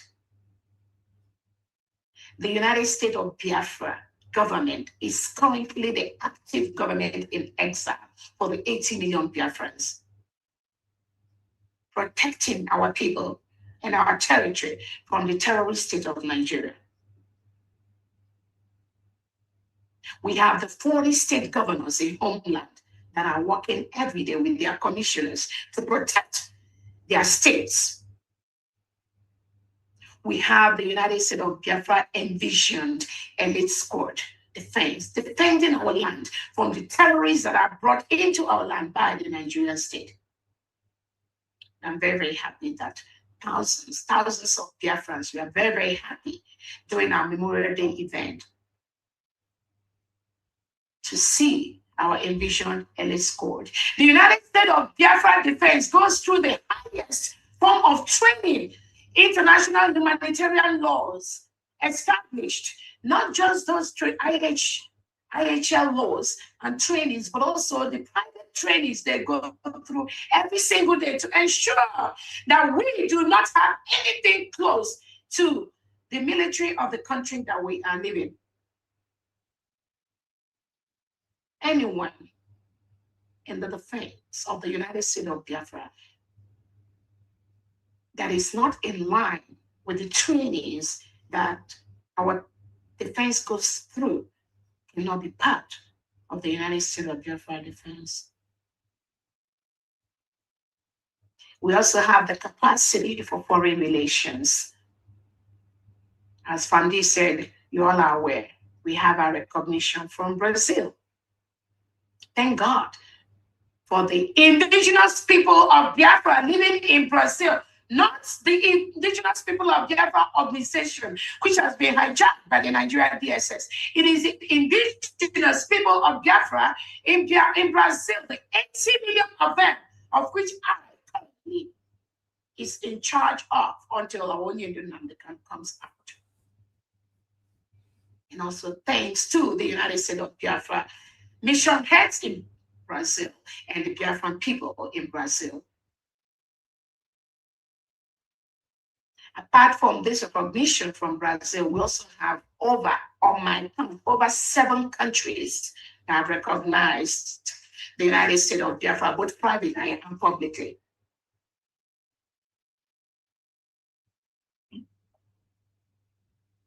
Thank the legislators in Brazil and the government of Brazil for choosing to do the right thing. Not those that want to suppress and oppress and sweep Biafran people under the rock.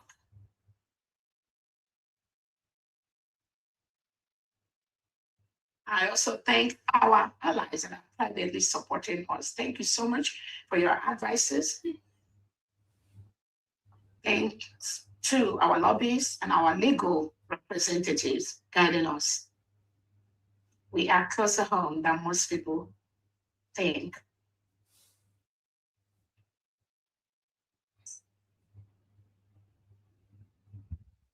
The United States of Biafra referendum has been endorsed by the OEAS, Organization of Emerging African States. That is okay for us. And also other platforms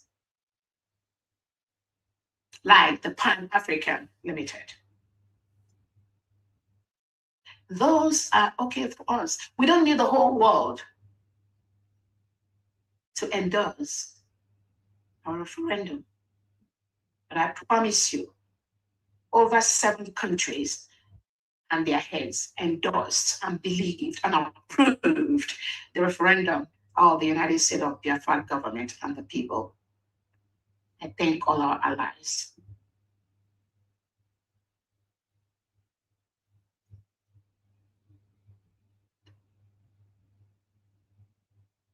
So Biafrans,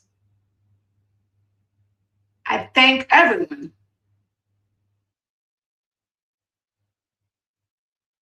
Just be steadfast. Do not be distracted. Do not be distracted by the Nigeria agents pretending to be Biafrans, making noise on social media. Do not be distracted by them. Just remain focused. We are closer home than we think. I want to specifically thank the United States of Biafra Envisioned Elite Squad. What you do every day cannot be compared. Your professionalism, your calmness, your loyalty, is unprecedented. Keep it up. We are closer home.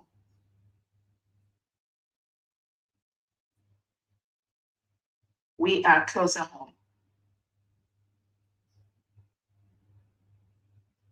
Again, I thank everyone listening to me. The United States of Biafra government will continue to protect its people and protect its territory. As many of you are fully aware, the country that we left, Nigeria, which is now our neighboring country, has been declared as a country of particular concern. It's the most dangerous country in the world for Christians to live. Biafrans are Christians, so we have no business with the terrorist state of Nigeria. Nigeria President Tinubu has been declared as the third most corrupt president in the world. And that country that we led, Nigeria, has been described, has been noted as the worst place on planet Earth for human beings to live. What again? What again is anyone waiting for?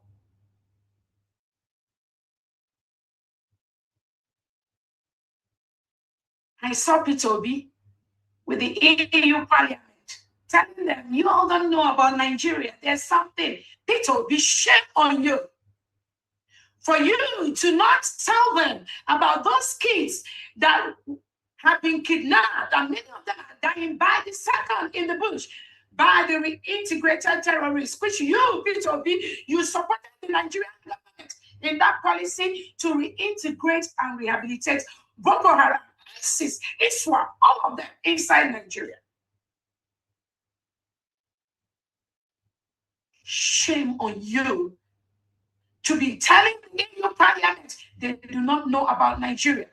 Who are you fooling? Who are you deceiving, Peter Obi? You should be ashamed of yourself to be one of those making the world a very dangerous place. Nobody in the European Parliament should believe anybody like Peter Obi. He is part of the problem in that country. He's perambulating. Who knows how much they're giving him now to paint a terrorist state as a good country?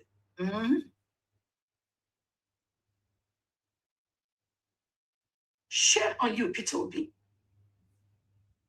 For you to be perambulating and be lying to the world.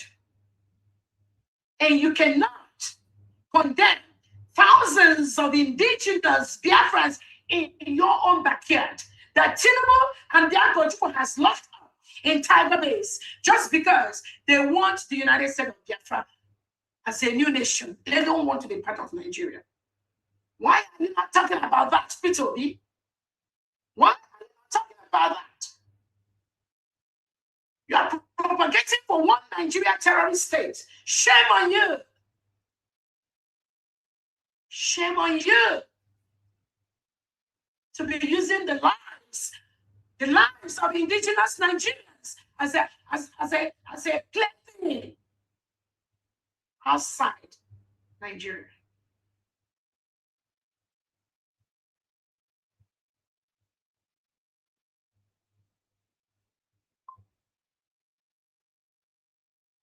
Peter Obi is supporting Nigeria political parties that have been declared as a terrorist organization by a Canadian court based on their activities, the killings, the kidnappings, the ballot snatching that goes on during every election.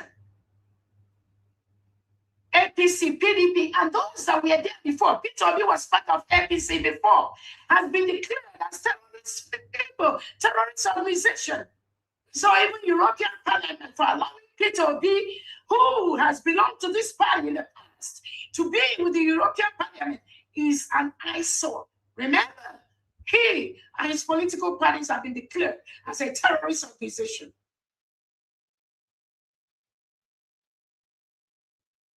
The Nigerian police, their special squad has been declared as a terrorist group, as evil, because of what they met out on the innocent indigenous of Nigeria and Biafra territory. Anyone propagating for the existence of one Nigeria must be evil.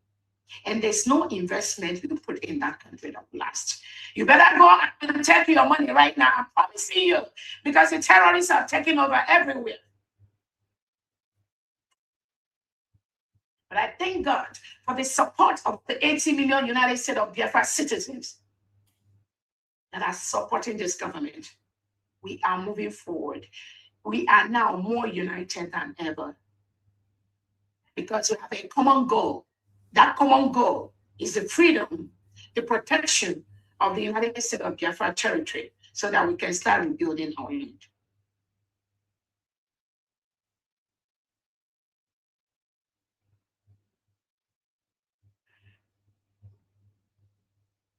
Again, on that note, I want to plead with everyone. We need the funds. We need the money. Nigeria government is contracting the country like Turkey to give them more arms, more ammunition, more AK-47 to continue to kill our people, kidnap different people. We need the funds to protect our people. We need the funds to rebuild our nation that have been bastardized by the Nigerian state and their politicians.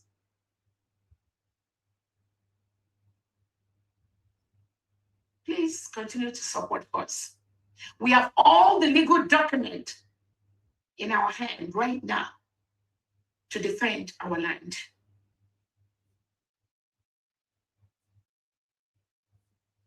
Continue to support the United States of Biafra until our allies start helping us, which will not be too long. Again, I want to use this opportunity to let the world and everyone listening to me, there is nothing like IPOB organization in Biafra territory. These are a group of individuals that have been hijacked by the Nigeria DSS. They are not the IPOB organization that was formed by our leader in the country. These are a different set of people promoting the Nigeria agenda. So when you see them talking about IPOB organization, all they want is to move people back to that IPOB organization where they already set the template for Nigeria terrorist state to take over. That will never happen anymore. Biafrans have known better now. What we have is the indigenous people of Biafra, of which people like I and most Biafrans we all belong to, of which I currently lead those 80 million Biafrans.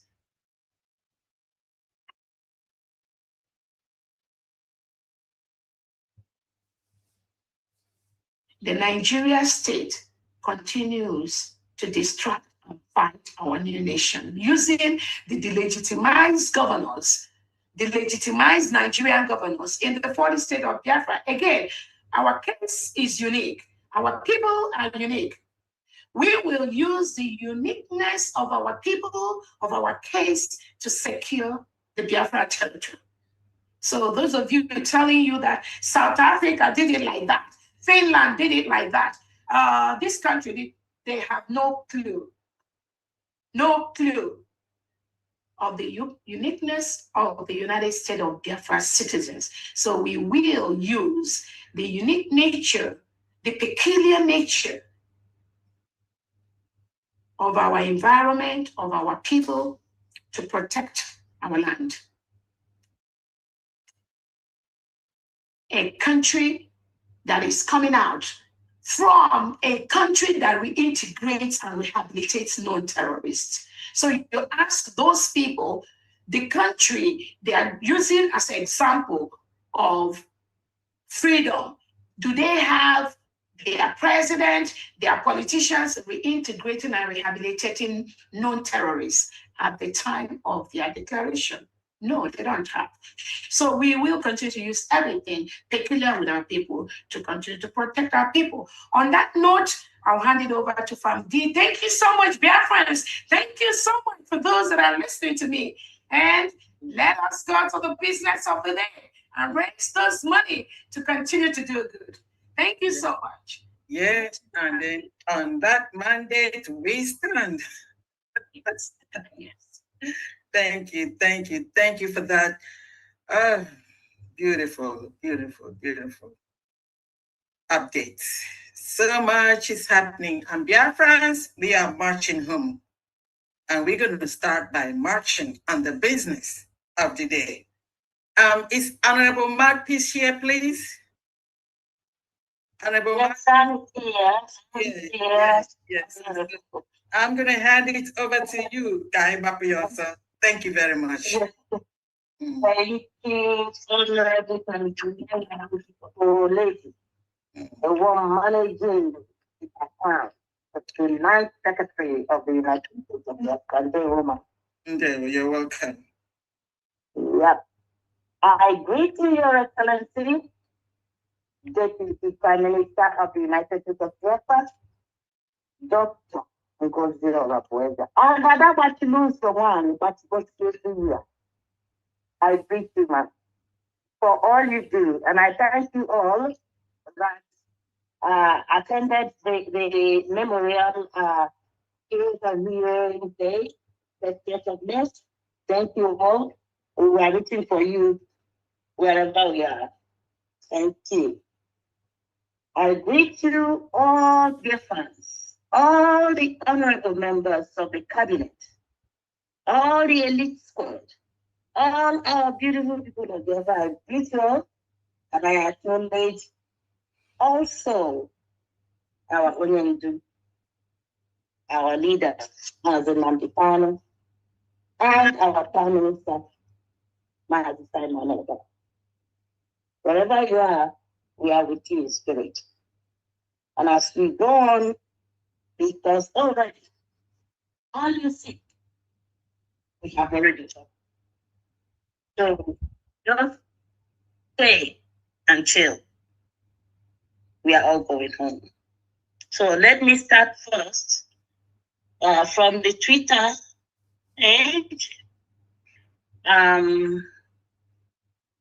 Okay, let me first, there's Mazi Bartholomew donated 15,000 for Olu State, the state of Olu monthly dues. So that one is different. Okay, wait a minute. Are you giving me the X space or this is something else?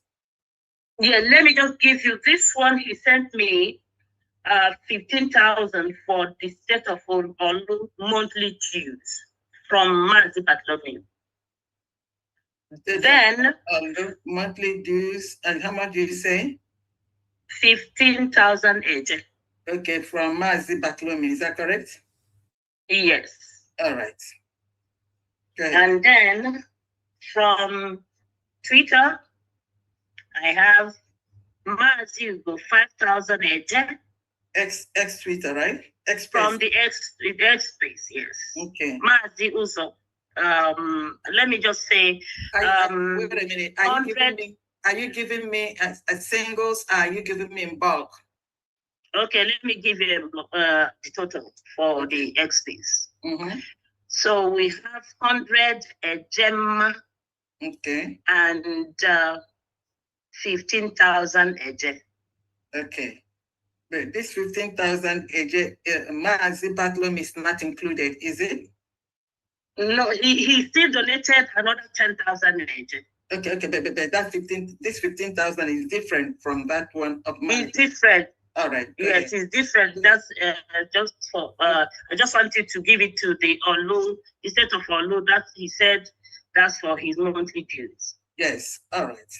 Okay. Okay. Go ahead. Continue.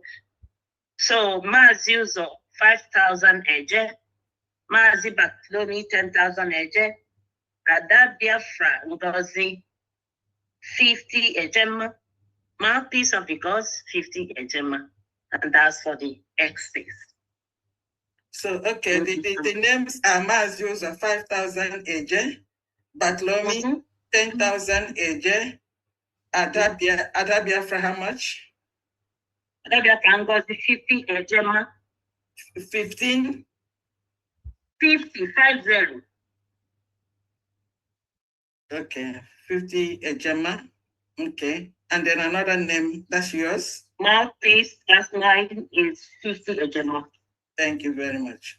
Okay, so let me read it. Let's just make sure that we are listening.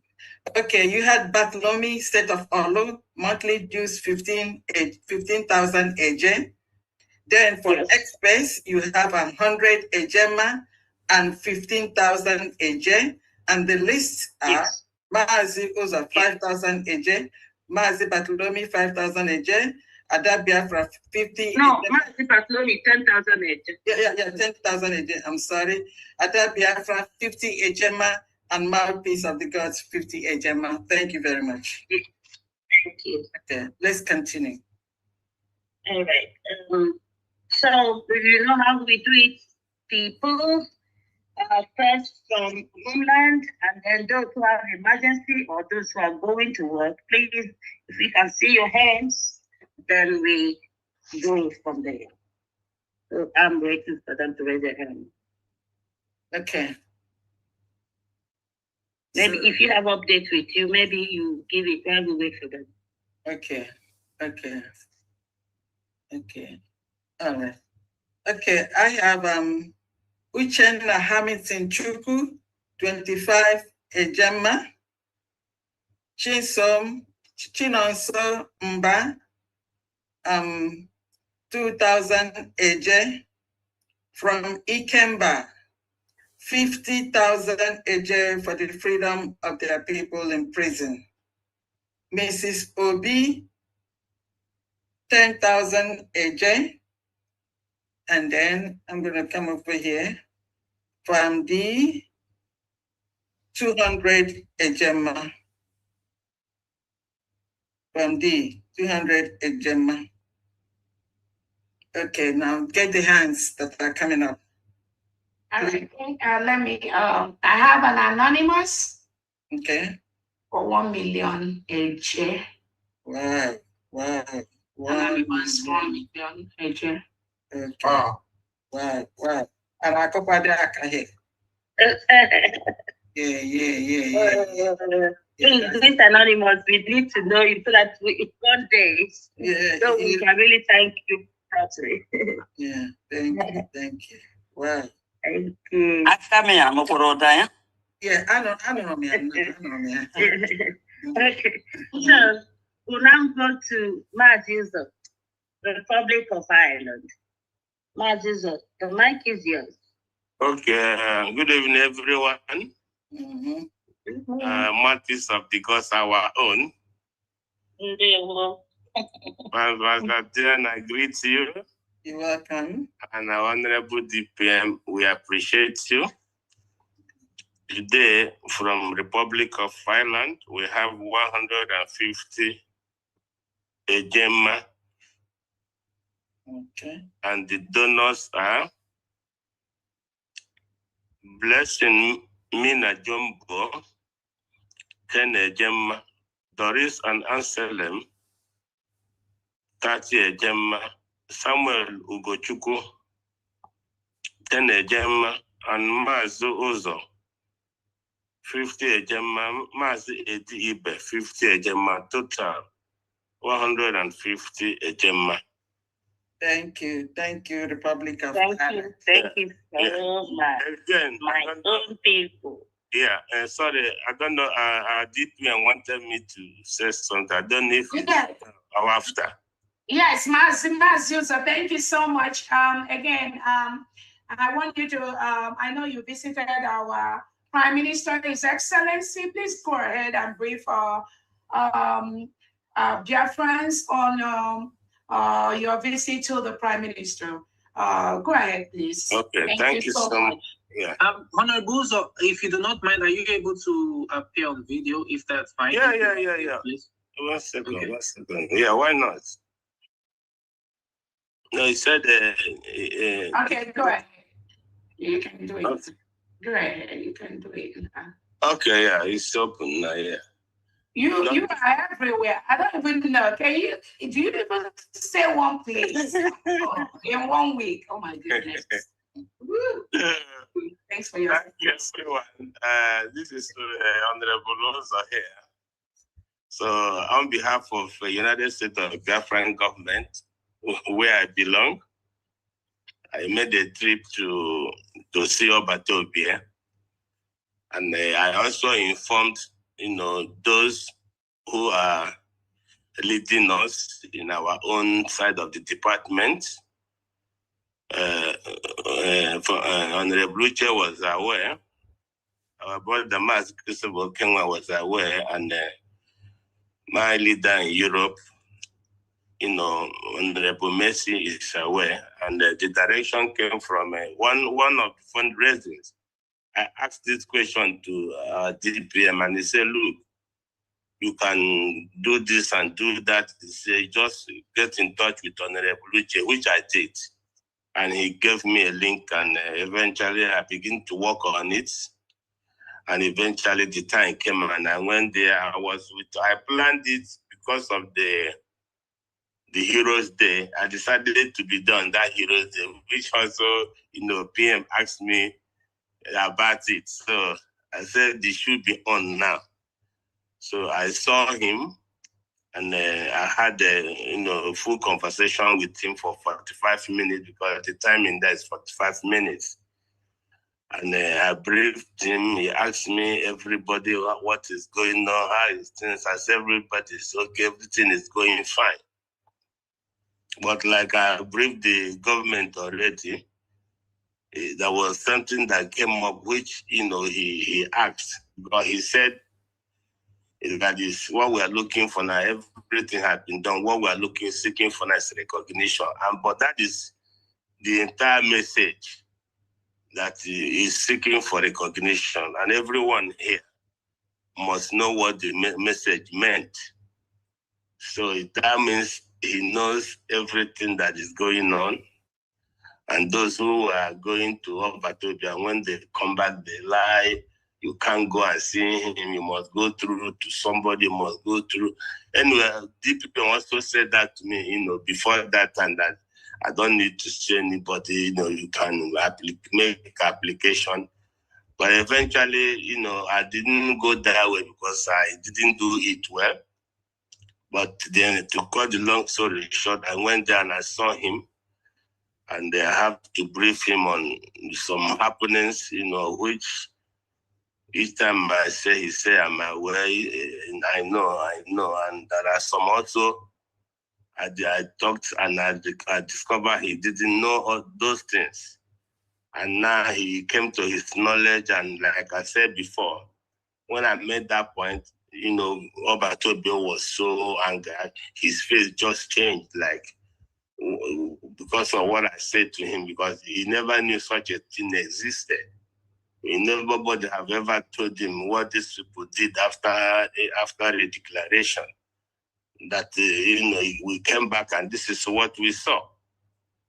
So that is how it happened. And the only one I felt concerned, he said, his son in Adams sees him once in a month, and that.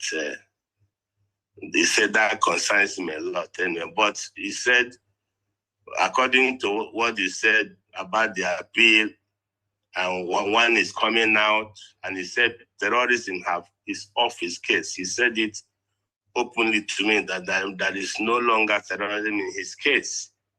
So, but that he's showing up soon, and by the time he comes out, and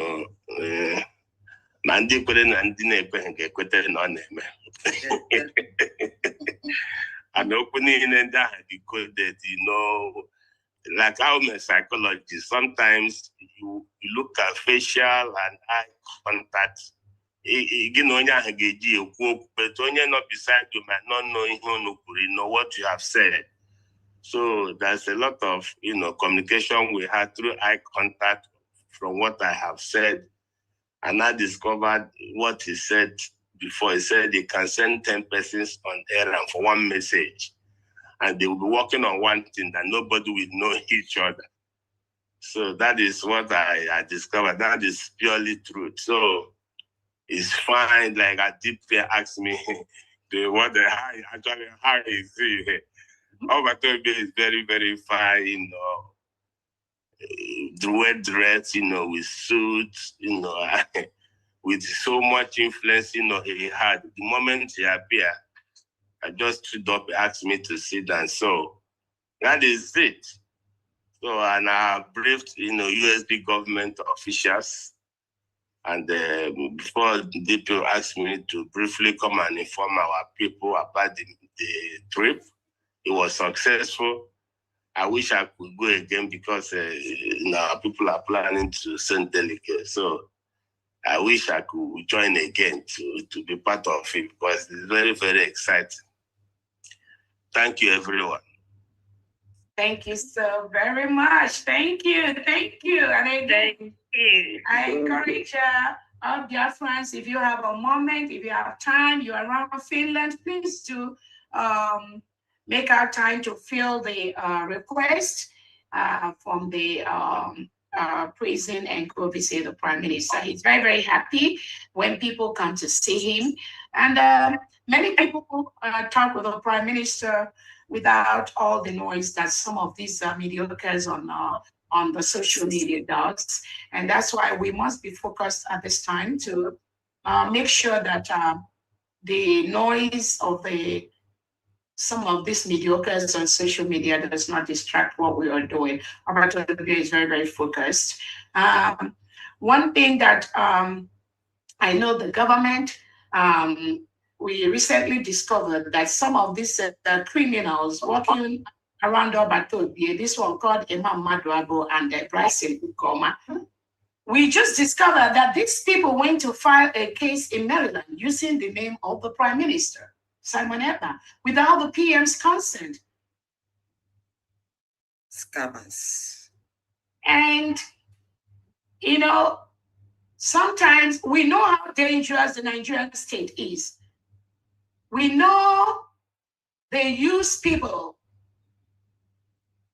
We know they did it in the past during the initial trial, and eventually it was a mistake. What Ogekere and Co did not, we are not able to achieve. Imam Maduabo and his co, they are working on it now with Bryson Okoma. And I'm telling them, as the leader of the 80 million Biafrans, they must immediately remove the name of the Prime Minister in that nonsense they filed in Maryland. Imam Maduabo and Bryson Okoma with Chomo Okoma, you must immediately remove the name of the Prime Minister from that nonsense you filed in Maryland. That is the only thing I'm going to tell you. The Prime Minister didn't tell you to put his name in that nonsense. You know the reason why you're doing what you're doing. You know what the Nigerian state and those working with them have told you to do, and to do it before the appeal of the Prime Minister to put his name there. You know why you did what you did and filed this nonsense case 2 weeks ago using the name of Simon Ekpa without authorization. Withdraw his name from that nonsense immediately. That is all I have to tell. I believe the PM has already told you people what to do. Let's go ahead, please. Yeah, let's continue. The scammers and the criminals. Let's continue. Okay, so we'll go to Honorable Ogwebulen. Honorable, the mic is yours. Thank you very much. Good evening, Biafra. Good evening, my Deputy Prime Minister. Today, I want to announce the fund from the France mission specifically on the month of May. So we have the total of 558. How much you say for me? 500 and what? 558. 550, correct? That's correct. Okay, all right. For me, thank you. You have a list? You have a list? Okay, go ahead. The fundraising we have the children is a big Kazi Sudan 60 a Gemma, Kazi 30 a Gemma, Kazi 20 a Gemma, Kazi Bisa 30 a Gemma, Kazi Atubu a Gemma. Then on the Memorial Day, just for the Memorial Day, after the list, Kazi 5, 10 a Gemma, Kazi Obina 20 a Gemma, Florence 20 a Gemma, Mazi Pascal 20 a Gemma, Madam Jennifer 20 a Gemma, Mazi Sujan 20 a Gemma, Mazi Gabriel 20 a Gemma, Mazi Abba Johnson 20 a Gemma, Mazi Arin 20 a Gemma, Mazi Ubetili 20 a Gemma, and then the transmission 190 a Gemma, which is the total of 550 a Gemma. Thank you very much. So the 550 a Gemma is a culmination of the Memorial Day and everything. Is that correct? Yes, that's correct. For the month of May. For the month of May. Thank you, Franz. Thank you very much. Thank you so much, Honorable. Now we have. Okay, go ahead. Go ahead. Yeah, so we have remitted the money and the receipt has been sent to the appropriate person. Okay, thank you very much. Thank you. Thank you. So we'll now go to Honorable Ikechukwu Jonathan. The mic is yours, sir. Good morning, Biafrans. Am I coming out? Yeah, you are. Good morning, my DPM. All protocols observed. Okay. Biafrans, happy, successful Biafran Heroes Day. Thank you. You people did great. On behalf of Malaysia Mission Family, I want to announce our donation for May. Okay. 100,000 agent. Okay. Mazi Austin, 100 Malaysia ringgit. Mazi Isinweke, 35 Malaysia ringgit. Mazi Sadanion, 50 Malaysia ringgit. Mazi Okanume, 20,000 agent. And Mazi Malaki, 50 Malaysia ringgit. Total 100,000 agent. Thank you, Malaysia. Thank you very much. Please, because my DPM, all information on from you direct. On Gabaniru. Yeah. Yes. Yes, I want to go Biafra. And they check what is Biafra. The line in Chanine. Or the line in Chanine, or dross also phone. I need to activate our arsenal. So I can be acquire from you direct. My catch this information for long. I be a religion Biafra in Onimia. I want 3 religions: Christianity, Jewish, and ordinary nominal. So information on our job. Ordinary nominal. And when any platform, any group, I don't know,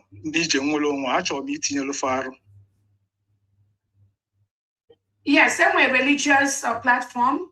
Remember, the Prime Minister established the Biafra religious group, and of which they've been functional for the past almost 2 years.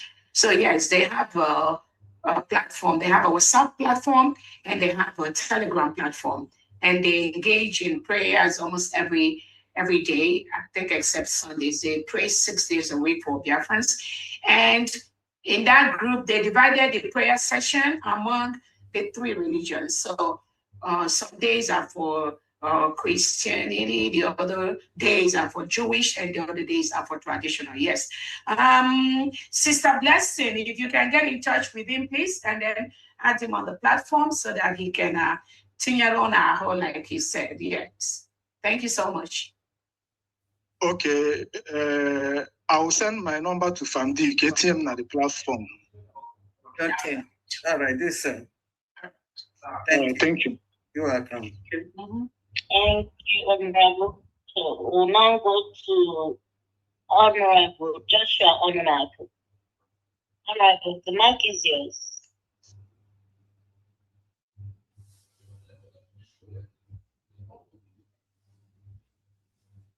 Honorable Joshua, hello? Okay. Yeah, go ahead. Yeah. Can you hear me? Yeah. Loud and clear. Okay. Greetings to everyone. Special greeting to our DPM and the rest of the members of the cabinet. You're all greeted. Also greeting to the honorables here and those who are not here. All greeted. Fellow Biafrans, you are welcome. Today is our fundraising from Maryland. I have 2 on the list, and the names are Maazị Gideon Ihezie, 100 Ejema, and Madam Chinyere Ohayenwa, 100 Ejema. That's total of 200 Ejema. And that's for monthly dues for this month of June. Thank you very much, and God bless. Thank you very much. Thank you. Thank you so much, Honorable.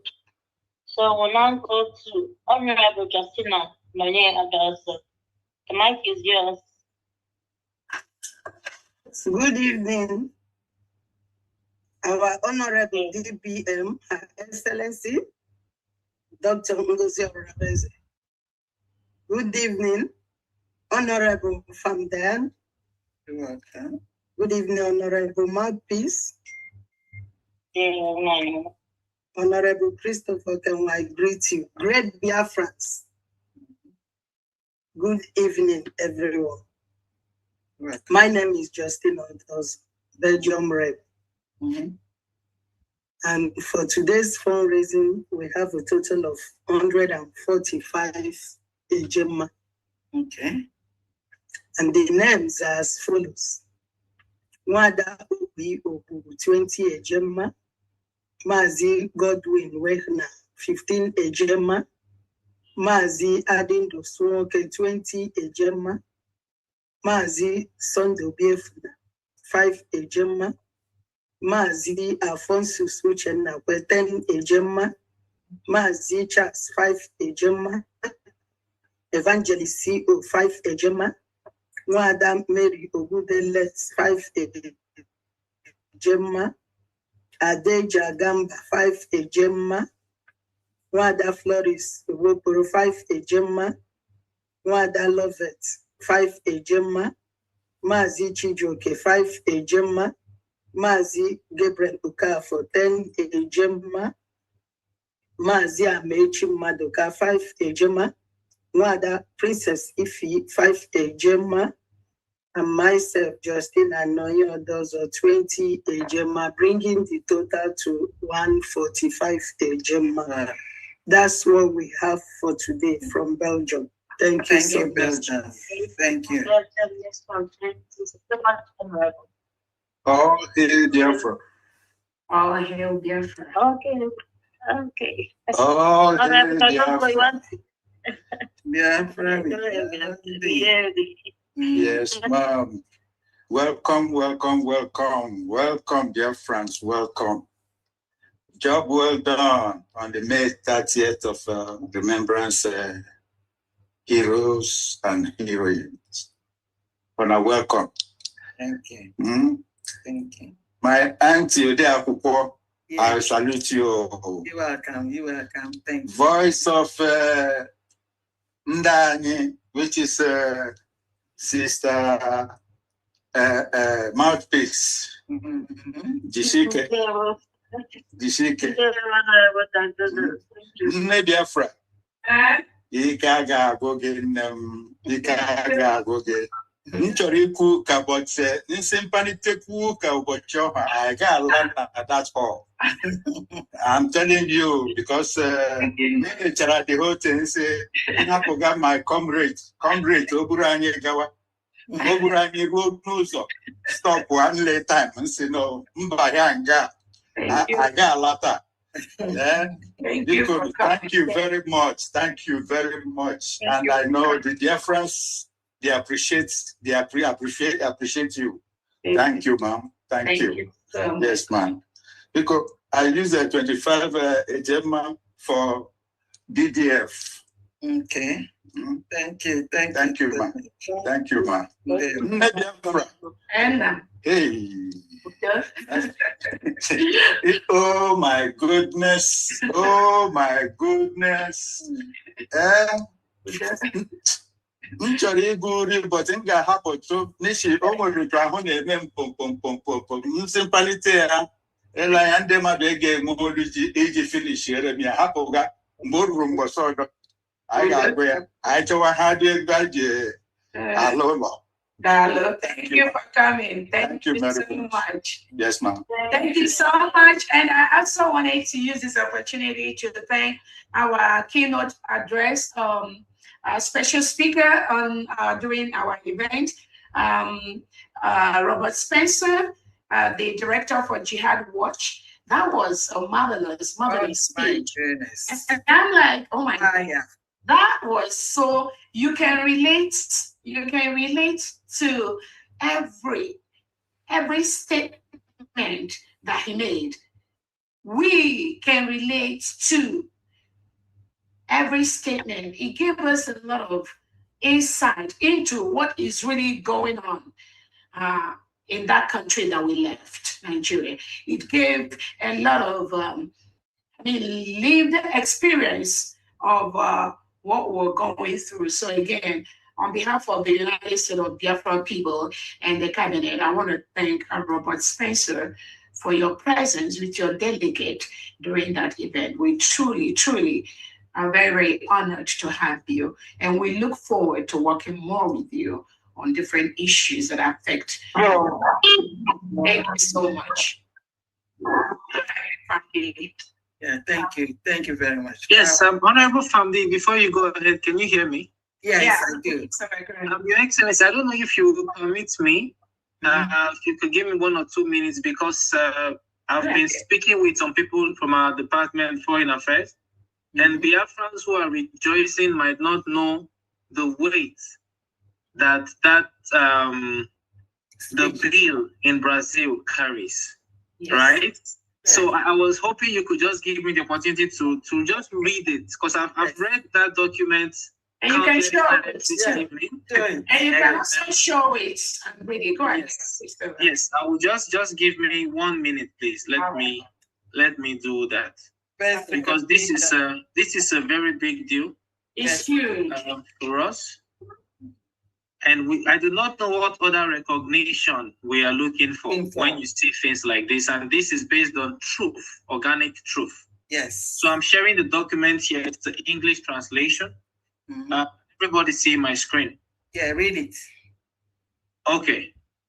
So this is an official gazette of the states of Sao Paulo in Brazil. Motion number 186 of 2026.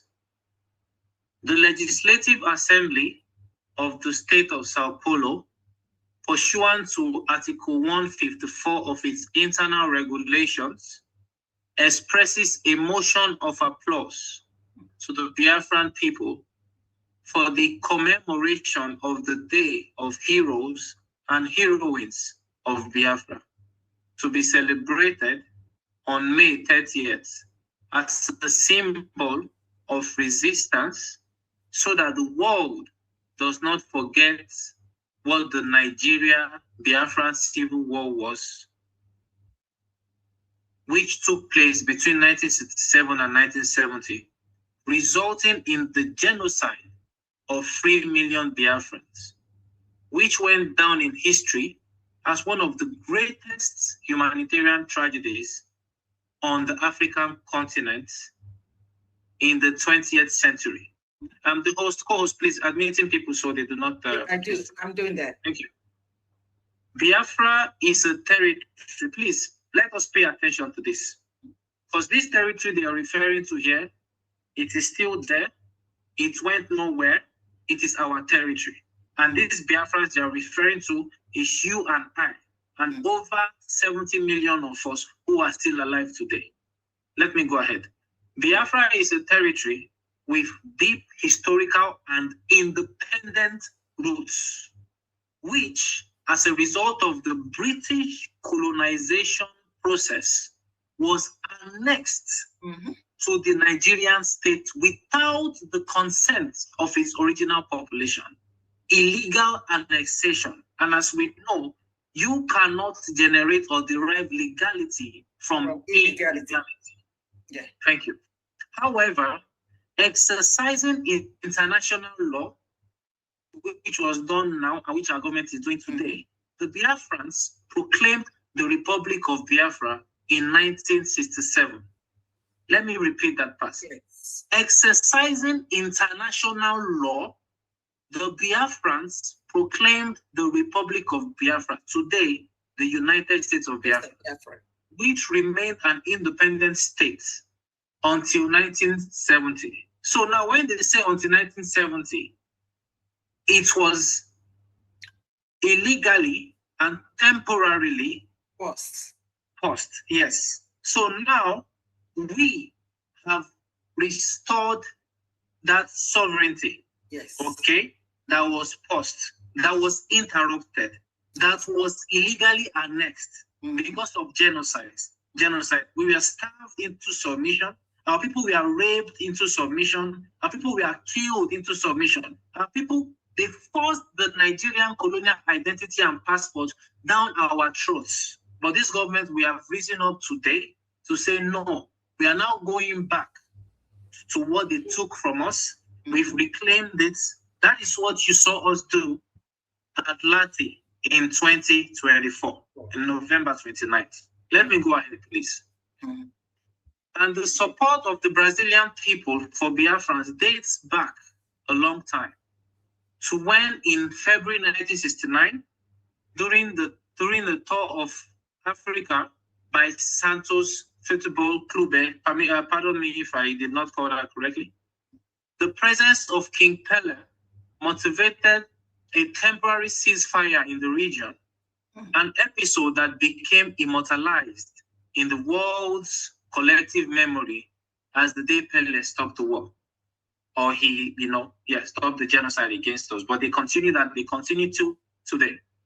This historical bond reinforces the humanitarian connection between Brazilians and Biafrans, expressing deep gratitude to the Brazilian people for welcoming the diaspora and incorporating it into Brazilian society.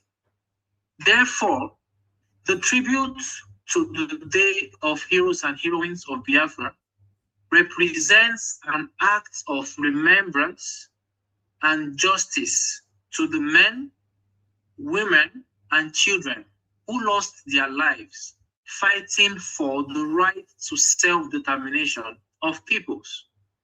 Thus, given the evident relevance and public interest of the matter, they are not talking about the relevance then, they are not talking about the relevance 10 years ago, now they are talking about the relevance as we speak today in 2026. Yeah. The Legislative Assembly of the state of Sao Paulo applauds the historic struggle of the heroes and heroines of Biafra for the right to enjoy. Please listen to this, fellow Biafrans. The Legislative Assembly of the state of Sao Paulo applauds the historic struggle of the heroes and heroines of Biafra for the right to enjoy the principle of self-determination of peoples, a clause enshrined in the United Nations. And please, this is another point. and used as a valid legal argument in the decolonization process that took place on the African continent during the mid-20th century. Your Excellency, fellow Biafrans, if you have been paying attention to our publications, our letterheads and all, what we are doing here is based on the foundation of decolonization. I promise you, this is the Brazilian government sending a message to our government, and we will take it up from here. Thank you so much. God bless everyone. Wow. Thank you so much, Honorable Christopher. Thank you so very much for this presentation. Yeah. Oh my goodness! Again, this is just when I see the word evidence, like Honorable Christopher said, the evidence and what is active right now. What is active right now is that Soludo, Oti, Mba, Fubara, Peter Mba and Co. They are currently forcefully occupying the Biafra land, and they must leave. They must is a capital. We're not begging them. Nigeria invaded our land. Nigeria invaded our territory. Family, that takes me to the reading by Philip Effian during our Washington, D.C. event, when he said, Philip Effian said to Nigeria, I paused this fight, this civil war, I paused it with the hope that everything that the United States of Biafra people wanted, everything that led to this war, everything must be checked, must change. And as of today, November 29th, 2024, in Latin Finland, the United States of Biafra government, we unpaused that which we reactivated it. Yes. Reactivated it. Exactly. So it is very, very similar when you're listening to a music and you pause the music, maybe because somebody is entering your house or because something, and then when everybody relaxes, what do? You unpause the music. So the 80 million Biafra freedom, self-determination has been unpaused. Yes. That is why Nigeria can never win this war against us at this time. And I tell people, there is a very big difference between November 28th, 2024 and November 30th, 2024. What is the difference? That single day, November 29th, 2024, when over 500 Biafrans have painted their signature to that declaration document for our self-determination. No individual, no country, no organization can tamper with this freedom and this decolonization process, which we are actively doing right now. So we thank the President. Your Excellency, no country has that kind of number that ratified their own redeclaration, and Biafra has owned it. So we have to hold our head high, and please always tap yourself on the shoulder and know that you did well. So, yeah. So our number sets a record. A number. Yeah. And Biafrans, we are on the right trajectory. Anyone telling you anything, Biafrans, anyone telling you anything different, and again, that is why our Nyendu Nnamdi kind of said that the decolonization and the freedom of Biafra will come from diaspora. Yeah. Because many of our people in homeland, their brain has been messed up by the Nigeria terrorist state. Many of them cannot even reason. Many of them out of fear. Many of them, their mentality has been so traumatized that they can't even say a word in the midst of even beheading their own brother. They can't say. They just die in silence. They just feel the pain. They just complain and go to their homes. Because when they talk, Tinubu and Bianco Chubu and Peter Obi and their AK-47 men, they will come and attack them and take them over. Not anymore. No. So again, the Nigeria must go has been activated in Biafra territory. They must leave our land. We have the 40 state governors that are already working. They are already working. The education department, the justice department, the environmental department, the transportation department.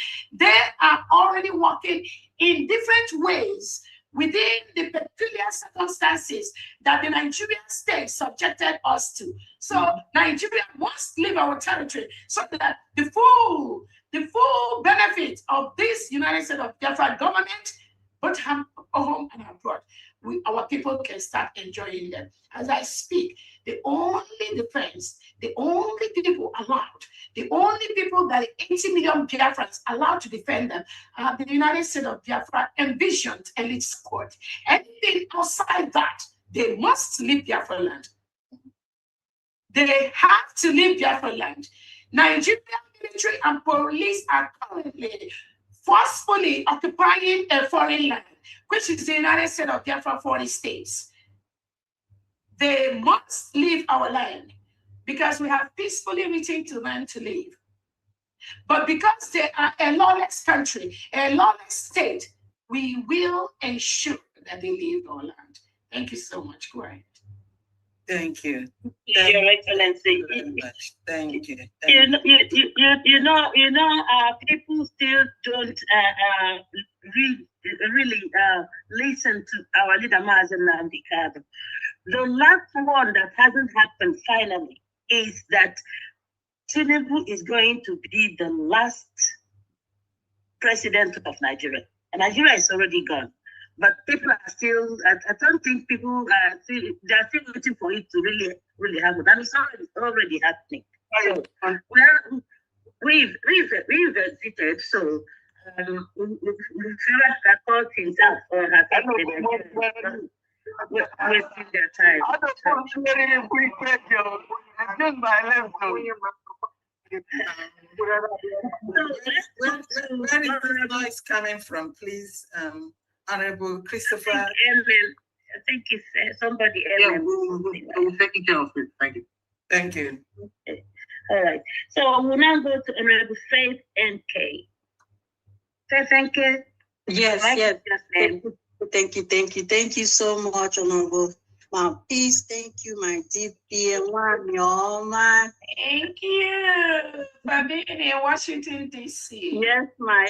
Oh, my goodness, man. I thank you so much, my FAMD. I thank you so much. I appreciate you for all you're doing. Then, guys, we are heading home. I can see it. Can you feel it? I feel it. I feel it, y'all. I feel it. I'm excited. My children, thank you. I thank you. I can't wait. I'm excited, guys. I can feel it. I don't know about y'all, but I can feel it.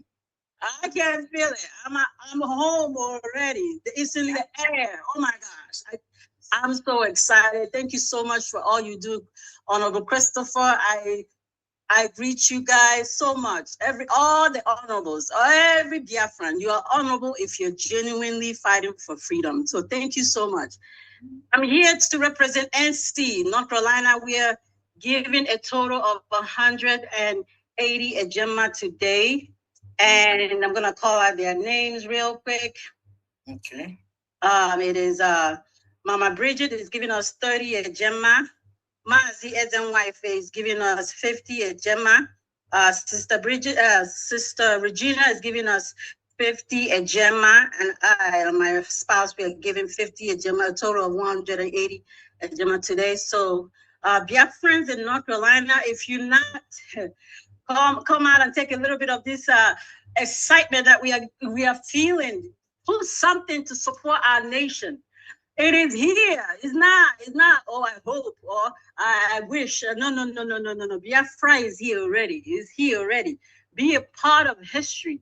If you haven't done anything yet, if you are falling back and falling deep and all that, fall back forward, back into that USB. Represent. You know what I'm saying? Represent USB. Come out and do the needful. My number is 678-200-0217. Thank you so much. I yield. Thank you. Thank you. Thank you, Nada. Thank you. Now we go to Lawrence Eke. Lawrence Eke. Yes, thank you very much. You're welcome, Honorable. I tried to put on my video so some of you guys can recognize this face. California. Yes, Famdi, thank you very much. I don't even know where to start. Oh my goodness. Well, we had a wonderful day in DC on our Memorial Day. Thank you guys very much. Thank you. Our DPM, Agwai, you did it again. You did it again. We did it again. You know, I'm so much appreciative of you. The way you coordinate things. You remember question I asked you? I don't know how you balance it. This struggle, your social life, your personal life. How you coordinate that? I have no clue. But thank you very much. I really appreciate everything. I mean, our own family, she was always there. Even though she kind of chickened out when our DPM asked us to come to the room. But I had something I need to She abandoned us at the last time. She just abandoned us. Y'all want to kill me. I had to take care. Be like, wow, it was a wonderful occasion. You know, I couldn't, be more grateful of our people in DC. Honorable Joshua, all our DC, the cabinet members, the embassy, Dr. Ada and the staff, embassy staff members. The hospitality was second to none. I really appreciate. In fact, this year, I believe it was better than last year. Can you imagine what is going to happen next year? It could be in Biafra land. It could be in Biafra land. So thank you, everybody that participated, the people that came to DC or anywhere. We thank you guys very much. We're all Biafrans. I'm not going to speak so much because I have an assignment here given to me by our financial secretary from California here, Honorable Aloy Ohia, who is our financial secretary. So he asked me to deliver this family. I'm coming to you because this is California main contribution or donation. Okay. The total is $1,320. Is that a gem, right? Yes. Okay. Then I have a list of names up to 11. Starting from, I think, Madam Rhoda, $50. Gosi Sochuku, $500. Wow. Yes. I'm telling you, California does not carry last. Oh my goodness. We had a meeting on Sunday before I embarked on my journey to DC. So this is the result of it. It's coming in.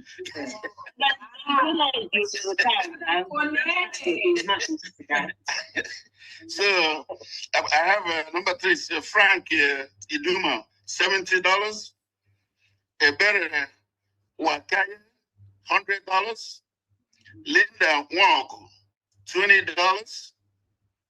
Nkasiobi Ihanacho, $40. Aloy Ohia, $50. He dedicated $50 for PM's court. Now another Aloy Ohia, $100.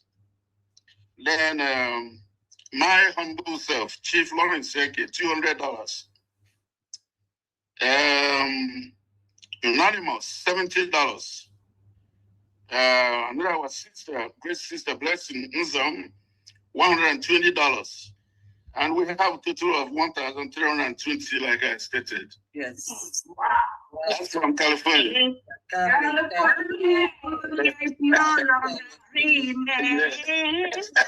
And thank you for being in Washington, D.C. Good job. Yes.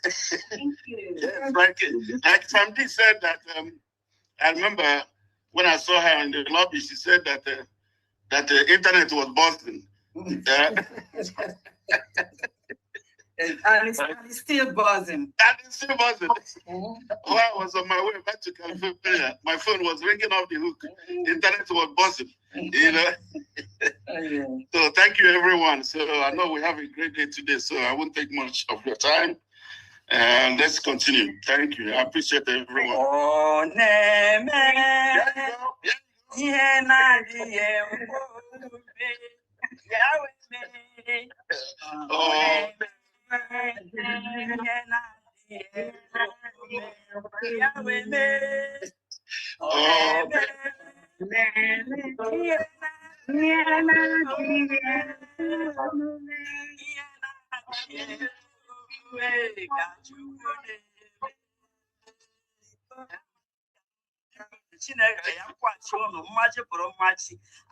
DPM, choosing one. Yes. Thank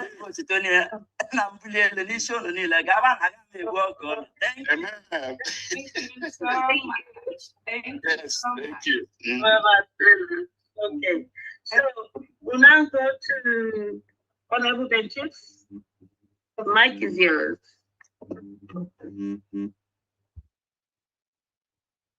So much. Can anyone hear me? Loud and clear. Thank you. Thank you, DPM. Thank you for the work. Can you please speak a little bit louder? Your voice is not loud. Thank you so much. Thank you. DPM, our family here in United Kingdom asked, when are we expecting the brochure? It's coming. That's the question I have to ask. Did you have a page in the brochure? I did. Okay, is that Ben? Yes.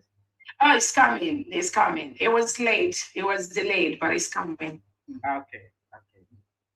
Thanks so much.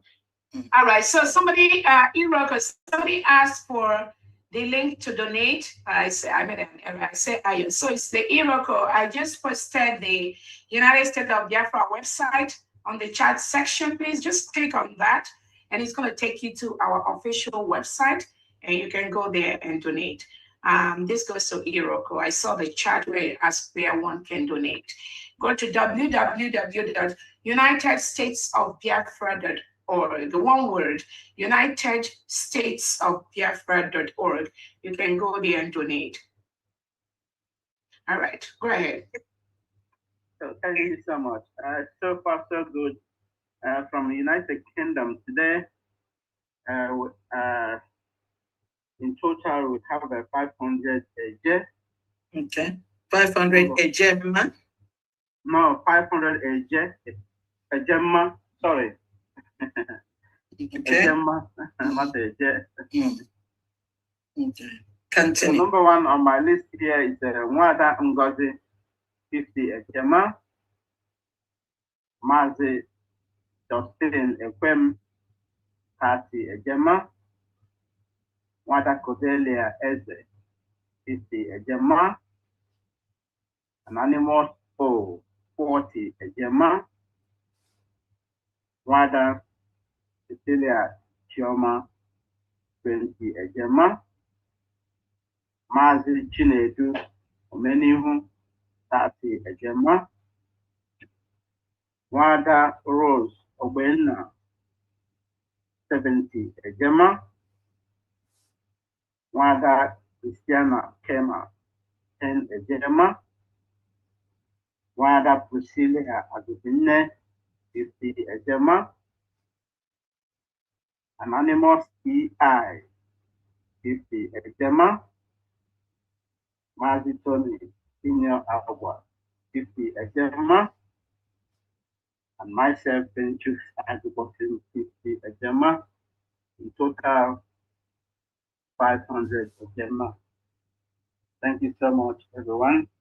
Thank you, UK. Thank you very much. Thank you. Okay. We'll now go to Lagos license, I believe. Remy 14C. Yeah, good evening, dear friends. Good evening, everyone. Am I coming out? Yeah. Okay. I want to use this opportunity to say congratulations to all Biafrans. For God have done it for us. It's a very wonderful day, and to all Biafrans. And it's a very shameful thing to those who does not believe that such thing will happen, but it have come to pass. And that is what will happen forever. I want to use the opportunity to thank our Excellency, DPM, Agunwai. In fact, even Amaka, we from Nigeria and Lagos State and Southwest Laos, we are all saying thank you and congratulate to every Biafrans. May God Almighty continue to bless you, more wisdom, giving you more wisdom and knowledge with all your cabinet by Chuko Kika Biama. You see? Yes, sir. Thank you. Honorable Fandian, thank you, ma. Thank you, ma. You're welcome. And I thank you also. Honorable Festus, thank you, ma. Thank you, sir.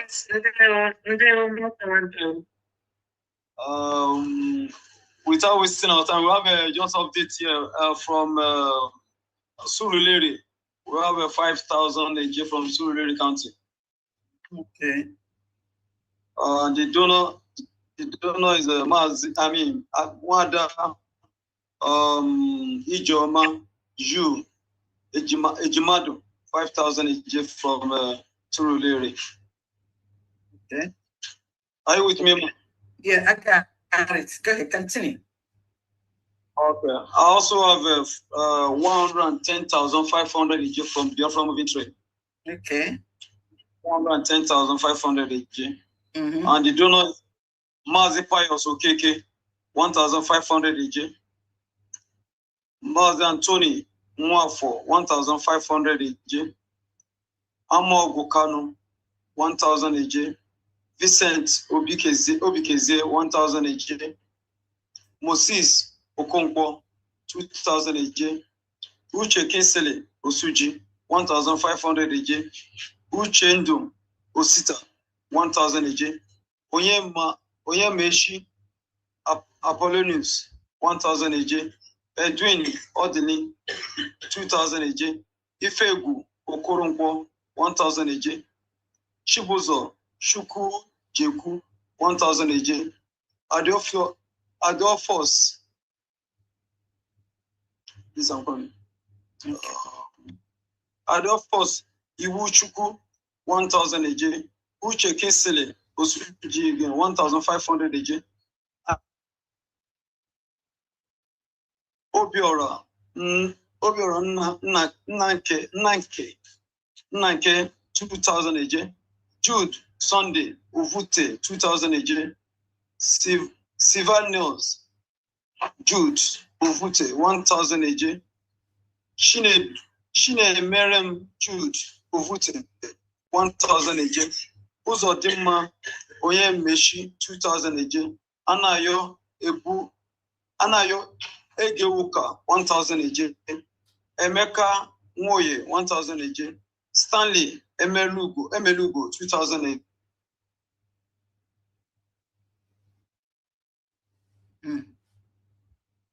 What happened?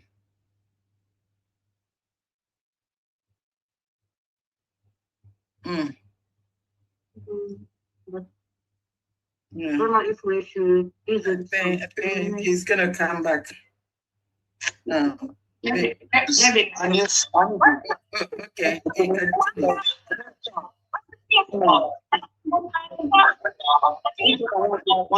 so much noise in the background. Alex, somebody is calling me from somewhere. That's what. I'm scared. Alex, 1,000 AJ. Charles Okole, 1,000 AJ. Patrick Inyechuku, 1,000 AJ. Mwada Udochuku Owutule, 1,000 AJ.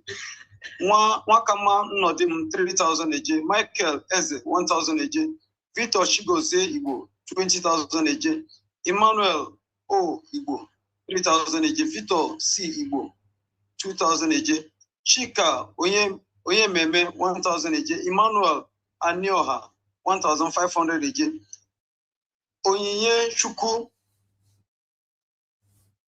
Basil Agu 1,000 AJ, Arize Anika 2,000 AJ, Levi Iwo for 2,000 AJ, Amogo Magnus Ike 1,000 AJ, Basil Ago and again 1,000 AJ, Levi Iwo for 2,000 AJ, Sunday Igbo 1,000 AJ. Oh, sorry, okay. Most Ikechukwu Nwokolo 2,000 AJ, Joseph Ibe 500 AJ, Moses Okonkwo 1,000 AJ, Sunday Igwe 1,000 AJ, Sunday Nwafo 5,000 AJ, Chika Onye Meme 2,000 AJ, Victor Chigozie Igbo 10,000 AJ, total 110,500 AJ, together with 5,000, that's 115,500 AJ. Wow. On behalf of wow. Thank you so much, Lagos President. Thank you. Thank you. There's a lady said, Chidebere, are you there? Because I can't see you anymore. Chidebere, you said you want to go to work and you've been raising your hand. Honorable Mouthpiece, are you still there? Yes, I am. Yeah. Can you hear me? Yeah. I think we should mute the noises on the background, those that don't have the mic, but we have a noise coming from their, from their area. Please continue. Okay. Yeah, we need to speed up a little bit, please. Yeah. Okay. I don't know. There's a lady. Let me check their direct. Let her go ahead. Let her go ahead. She never go ahead. Make your donation, please. Go ahead. Maybe because I can't see her anymore. Okay. Are you there? Okay, let's wait. While we're waiting for her, let's go to Honorable Bernard. Honorable Bernard, are you ready? Yes, Honorable. Go ahead, please, sir. Thank you for giving me the mic. Good evening, everybody. Good evening, Dan. You're welcome. Good evening, Her Excellency. I thank you so much for what you're doing, and I'm still more with your elbows. We are here already. I'm presenting my updates for this week, and I've permitted 290.16 Ejema. Okay. And these are the donors for today. I have Mazi Chibuzo Henry Norom, 100 Ejema. I have Mazi Jordan Brian, 20 Ejema. I have Onwada Omas Numa, 10 Ejema. PLA Onwada Omas Numa again, 20 Ejema again. I have Mazi Donatus Chide, 30 Ejema. I have Mwada Kalista Vals Ijoma, 50 Ejema. I have Dr. Larry, 20 Ejema. And I have Mazi Chibuzo Henry Norom again for today, 20 Ejema. And that is a total of 290.16 Ejema. And that's Thank you. our And date for today. Thank you, Spanish. Yes. Thank you, Nation. Thank you so much, Honorable. Thank you. All right. We now go to Samsung SM. Samsung SM. It is Samsung SM5. Are you there? Okay. Let's go to Honorable Judah for my chair, please. Honorable, the mic is yours. Yeah. Good evening from here. Good evening, my DPM. I'm there. Good evening, Honorable. Welcome. Good evening, Mouthpiece, and as well, Christopher. From the Kingdom of Netherlands. This is a 2 weeks contribution for last week and this very week. Okay. We contributed 335 Ejema. Okay. And the donors, Wada Nicole Vaikam, 20 Ejema. Maazi Clifford Ezugu, 10 Ejema.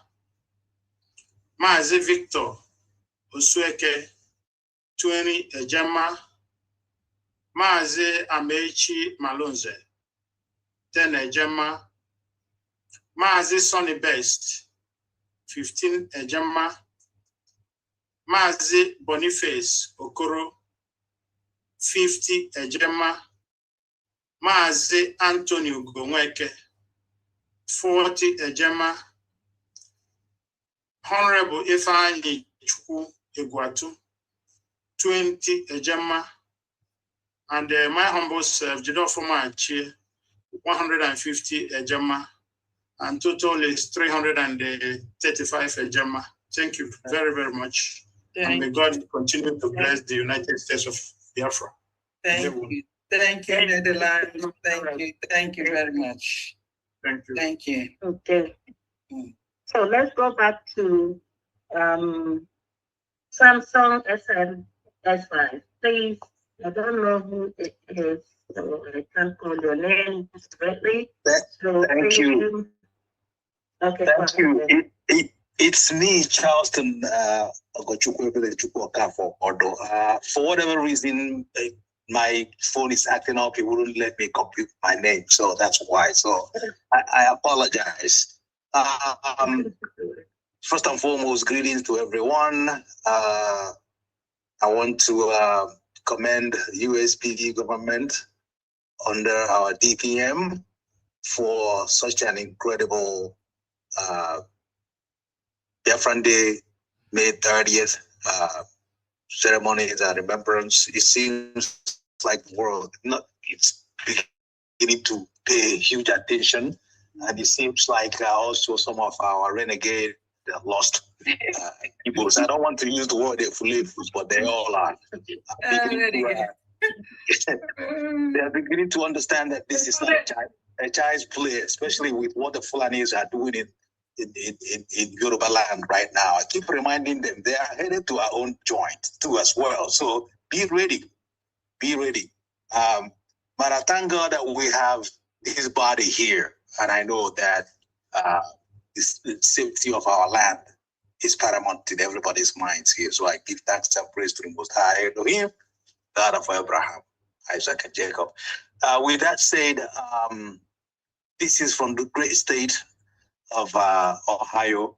We have 125 Ejema, 75 Ejema coming collectively from the Cleveland Biafrans, that includes myself.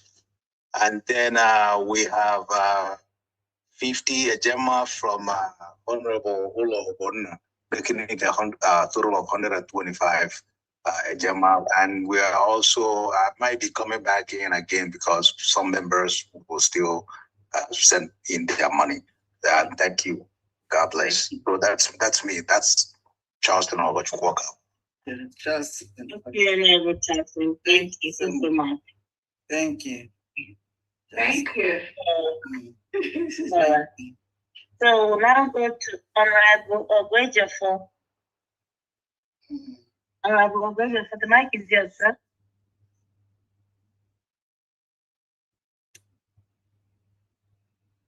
Ogwejefo, are you there? Yeah. Thank you very much, Marquis. Thank you so much. Greetings, everybody. You're welcome. I believe we know we are all happy. We are all happy what has been going on. From our heroes and heroines there, and what has been following from it. Thank you so much, Agumani. Thank you. Okurukomere. Uda. Omerekokuru. Jisika. Thank you. Thank you very much. We are happy to hear from Mazi Simon Ekba. Yes. We are very happy to hear from him. Yes. And on our side, on the side of our Onyendu, we're also happy for what is going on. Everything is going according to the plan and dictates of the Almighty. Thank you, everybody. Today, I want to greet mouthpiece of the gods. Today, go Honorable Pam Diane. Welcome.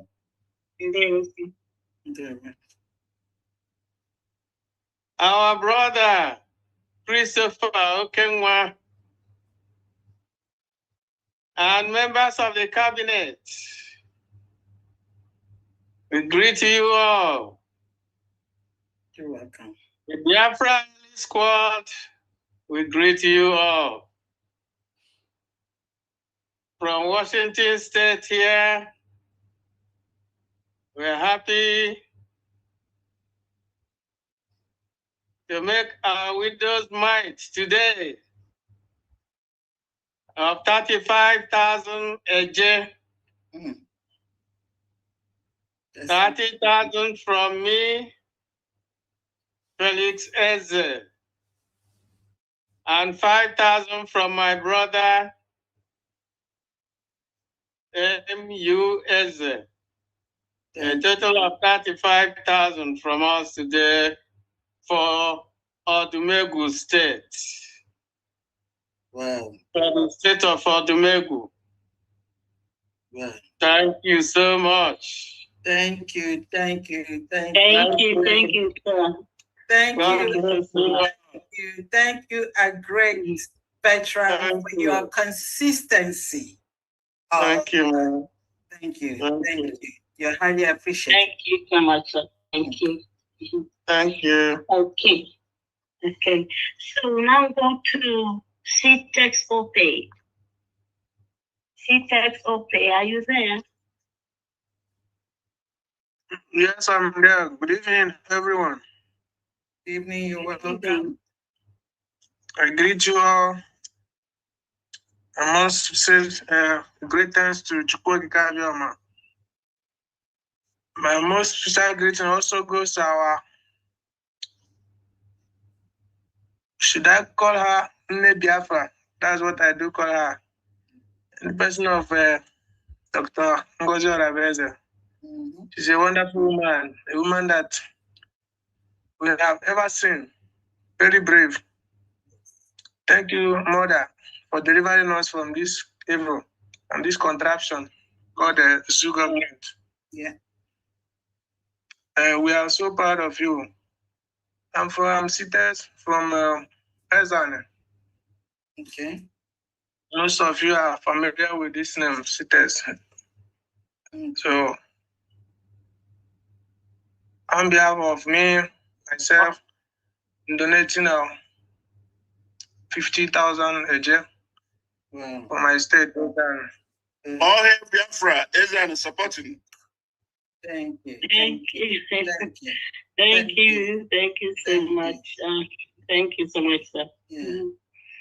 Okay. We'll now go next to Honorable Dr. Cornelis Nana. Honorable, for representing Biafra in climate change. Okay. Dr. Cornelis, are you there? No. Is he able to unmute himself? Honorable Cornelius.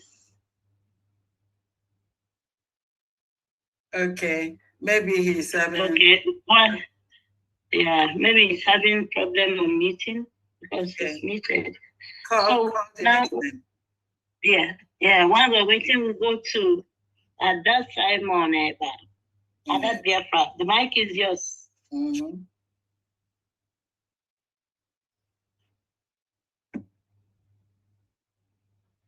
That's Simon. Okay. I'm here. Hello, everyone. Yeah, you're welcome. Yeah. Okay. Thank you so very much. And welcome to this wonderful fundraising today. I appreciate each and every one of you here, starting from our DPM, Agumai. We're seeing all that you're doing for us, and we are so grateful. And we say, continue what you are doing. We are here supporting our government and protecting our mandate from every evil person out there. Thank you so much, our DPM. You are blessed. And my greeting also go to our Honorable Famdi. Thank you so much for what you are doing for us. We really appreciate you. Thank you so much. God bless you. Thank you. I also greet my sister here, Honorable Mouthpiece of the Gods. Of a truth, you are the mouthpiece of the gods. Thank you for being there and doing for us. We really appreciate your name so much. You are awesome. My greetings also to our Honorable Christopher Okemwa. Thank you so much for being there, doing what you know how to do best. Thank you so much, Honorable Christopher. You are awesome. Thank you so much. And my regard also go to all the cabinet members who have been there helping our DPM achieve all these things. We really appreciate you all. Thank you all so much for what you do for the people of USB. Thank you so much. And I also want to use this forum also to greet all the viewers from Adasimon TV and all the donors from there also.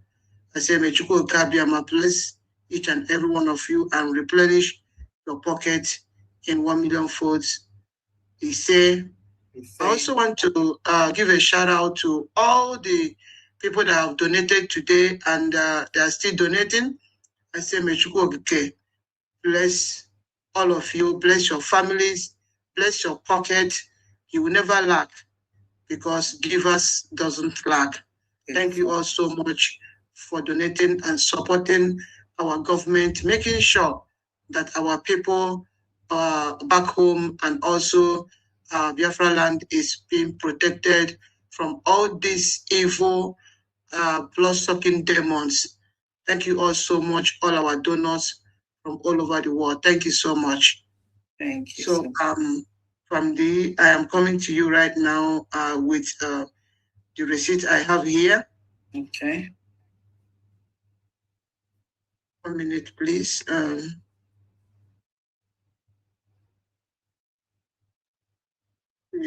The first person I have here is Sister Mary Emelogo. Sister Mary Emelogo. She donated the sum of 20 ejemma Okay. 20 Ejema for the state of Aba. All right. And then I have another one from our brother. Let me get the name. Mwabweze. Okay. Mwabweze. He donated the sum of 1,500 AJ. Okay. I also have another one from our brother Jerry Kenechukwu. I think that of Mwabweze is for general. Okay. Yeah.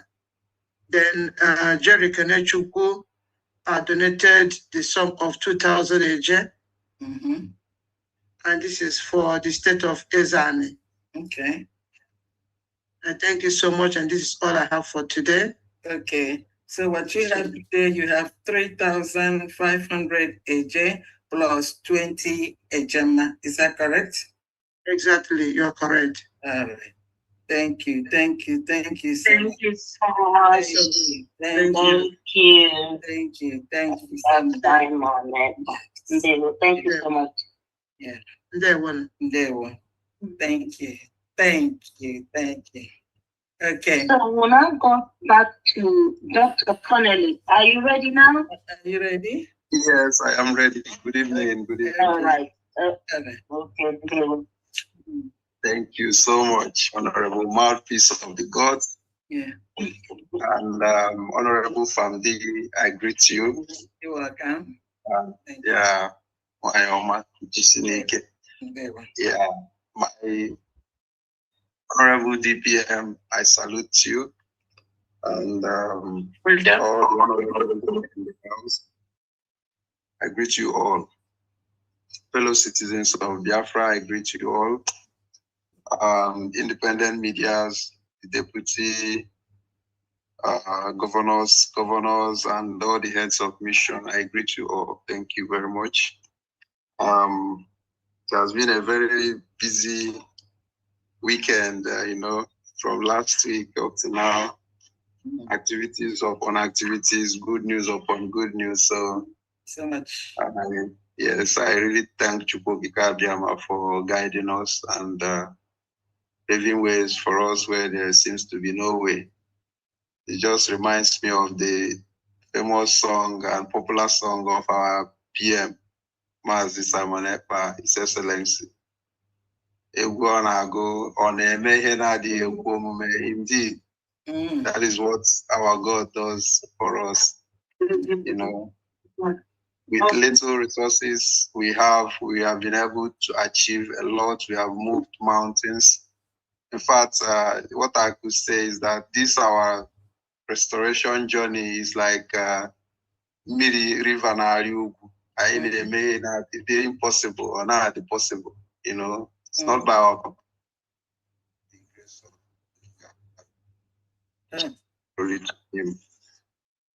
today I don't want to give a long speech because I know a lot of people have been here for a long time.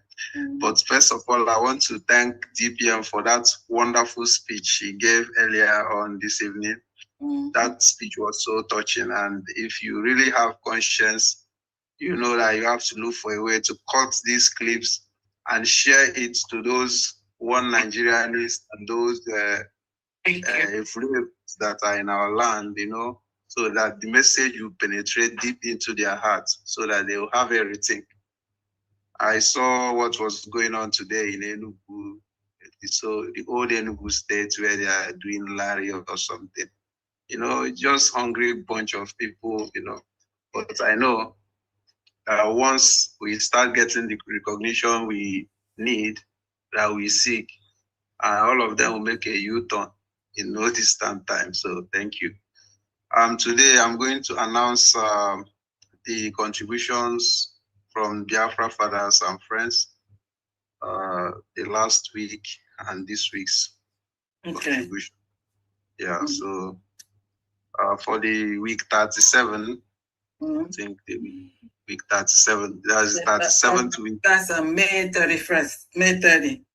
May 30th, thank you. We have a total contribution for that week, hold on a second. We have 21,000 Okay. a year and 60 a Gemma. Okay. For week 37 years. And this week we have a total of 54,000 a year. Okay. And 95 per Gemma. All right. So I'm going to mention the names. The names are not too many, just a few minutes. Okay. I'll mention the names of those who donated during the last week. First on my list, I have Mazi Ogwejo.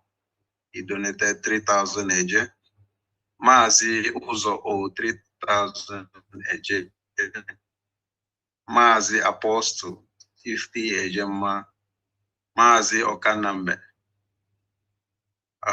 3,000 AJ. Mazi Anibuachara 5,000 AJ. Mazi Obumneke U 5,000 AJ. Mazi Ben M 2,000 AJ. And last but not the least, Mazi Jidofo M 10 AJ. Then for this week, we have a total number of 17 donors. So I'm going to mention them accordingly. Okay. First on the list, I have Mazi Adindu O 5,000 AJ. Mazi Ogwejo 3,000 AJ. Mazi Tobechuku A 10 AJ. Mazi Uzo O 3,000 AJ. Mazi Apostle 50 AJ. Mazi Mazi Emmanuel CU 1,500 AJ. Mazi Anebuachara 5,000 AJ. Mazi Ben M 2,000 AJ. Mazi Obumneke U 5,000 AJ. Mazi Chidera SE 5,000 AJ. Mazi Jidofo M 10 AJ. Mazi Innocent AC 5 AJ. Mazi Greg O 10,000 AJ. Anonymous 10 AJ. Anonymous again 12,000 AJ. Coachus 042 2,500 AJ. And last but not the least, Mazi Stanley OBT 10 AJ. Total of 75,000 AJ plus 155 AJ altogether. Is that correct? You say again, please.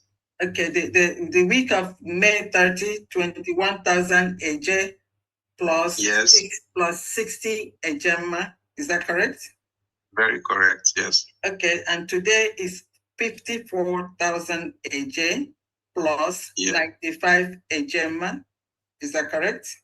Absolutely correct. Altogether, that is 75,000 AJ plus 155 AJ.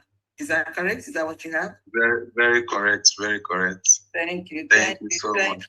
Thank you. Biafran fathers have taken. Hey, we're going on here. Biafran fathers. Hey, we're going on. Thank you, Biafran fathers. Thank you, Honorable. Thank you. Thank you so much. Thank you. Okay. And please let me also use this opportunity to thank all the independent media that helps to really showcase and advertise this government. They are really doing well. I don't want to mention names because I might forget one, and I return a life spirit. So please, all the independent media, you know yourself, and you are doing marvelously well. Thank you for all you do. I'm coming to them, especially for the work they did last week. Let's just get the hands that we have. Okay. All right. I think the last one. Okay. I don't know. Honorable, have you? Yeah. Are you here? I don't know. Yes. Marty. Okay. Oh, all right. Is it Honorable Paul? Yeah, from Paul, Oklahoma. Okay. Honorable Paul, go ahead. Go ahead. Okay. We thank God we are back again. And I greet everybody in the house. And my prayer is that God will continue to strengthen each and every one of us, both the leaders and the members, and the good God that we are serving will continue to do us good. So thank you so much for every one of us. Yeah. So I don't have much to say, but like I used to say, I just encourage our members from Oklahoma. You don't need to tell story now. You don't need to tell someone, I'm waiting, I'm observing, I know where to go. Whether this way, you can see. If you are blind, but you can see, you can see the direction. So please, let's come and donate. And let me repeat it again. Maybe this is going to be the last time I'm going to say it. This government is not for it's not for our DPM, Dr. Ngozi Orobeze. One person cannot be a government. Please, let's forget that idea. Ngozi thing, nothing like that, please. It's a government. Let's respect ourselves. So please, our brethren in Oklahoma, it's not one person something. It's for everybody. So the government is for everybody. And I pray that God will help us come and donate. And God will bless us in Jesus' name. So I'm giving them 100 Gemma. Right. Thank you so much. Thank you. Thank you so much. Thank you. All right. Okay. So we'll go back to Honorable Uchenna. Mazi Uchenna, are you there? Yeah, I'm here. Thank you, Honorable. Okay, go ahead. Yeah, good evening, Biafrans. Good evening, our DPM. Good evening, from them. Thank you. You're welcome. And good evening to all the cabinet members of protocol. Yeah, from there, 100 Okay, all right. Thank you very much. Thank you so much. Thank you. We'll now go to Honorable Blessed Blessing. Blessed Blessing. The mic is your plan. God bless you. Good afternoon, everyone. Good afternoon. May God bless every one of us. So grateful to God for another life, another day, and for the great success God granted to us concerning 30th May. Our DPM, Chineke gozibego memelu gị ebere. Thank you. The whole cabinet, obviously, our great mother, pharmacist Diane. Thank you. May God keep you, continue to keep you. Our own mouthpiece. You will always speak for the people of the Lord. Oh, God bless you, keep you. The cabinet of this great nation, I throw my cap. I appreciate every one of us, the citizens of this nation, Biafra. Our master say that when the enemies hear the name Biafra, and that is true. God bless every one of us, everyone in this house, under this roof. May God keep and bless every one of us in Jesus' name, including plus our media. May God keep every one of you in Jesus' name. Amen. Without taking our time, I came on behalf of Biafra mothers and friends. From my list, we have $100, 100 ejema and 10,000 eje. The donors are our sister Nwada Juliana Obi, 10,000 eje. Second, our sister Nwada AD, 100 ejema. These are the donors we have for this week. God bless us in Jesus' name. Amen. Okay, did you say 10,000 AJ is for blessing for you? Is that correct? No, 10,000 AJ for Juliana Obi. Okay, something happened here. Juliana Obi, I already mentioned her. She sent me her listen. I mentioned her receipt. Yeah, her receipt. I mentioned her early. So whoever is recording, so where do you want me to put it? Put it in her private or put it in Biafra Mothers? No, Biafra Mothers. She sent me her receipts. Okay, please, recorders, earlier I had mentioned Juliana Obi. Yeah, Mrs. Obi for 10,000. Please, yeah, for 10,000 AJ, cross out the earlier 10,000 AJ for Mrs. Obi, and then pick it up in the 10,000 under Biafra Mother. Because if we do not do so, we're going to have 2 recordings, and then that's going to be double recording and then less money. So record that one more time, please. Mrs. Obi that I had announced earlier, cross it out and then record it now under Biafra Mothers as 10,000 AJ for Juliana Obi. Thank you very much. God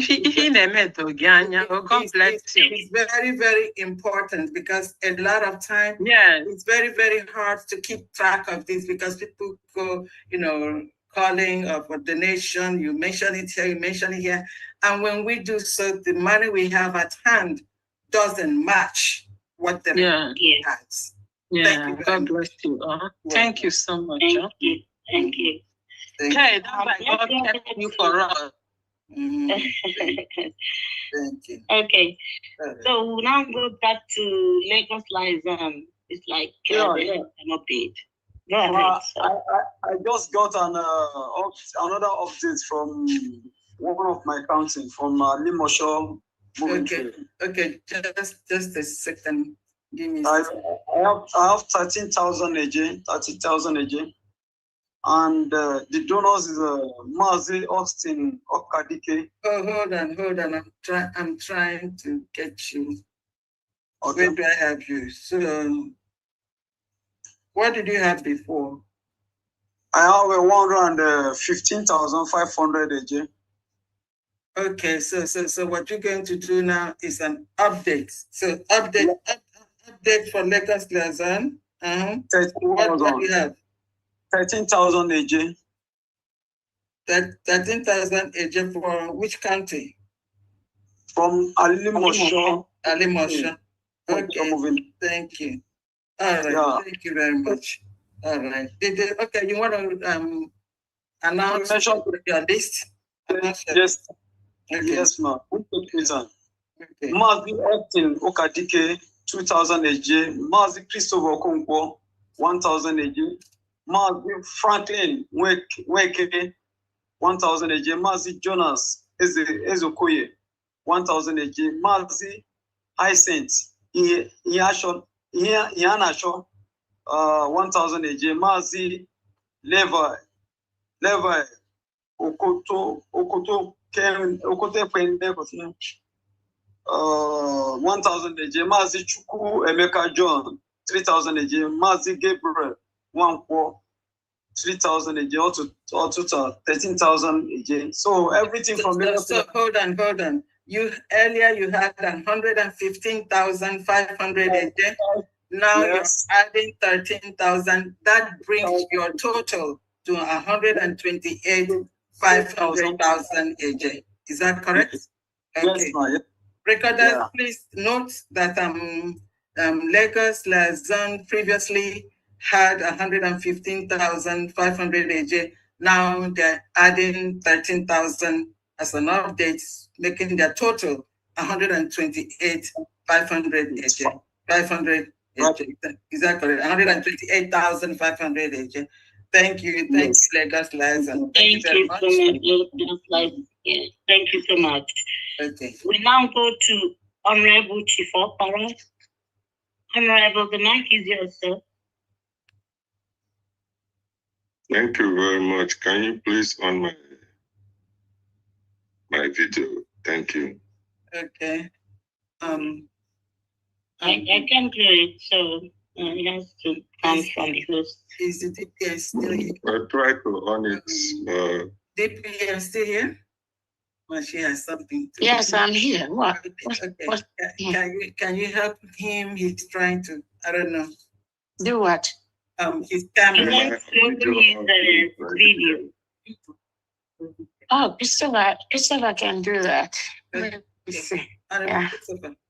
Yeah, Priscilla can do that. Let me see. Give me 1 second. Okay, let's see.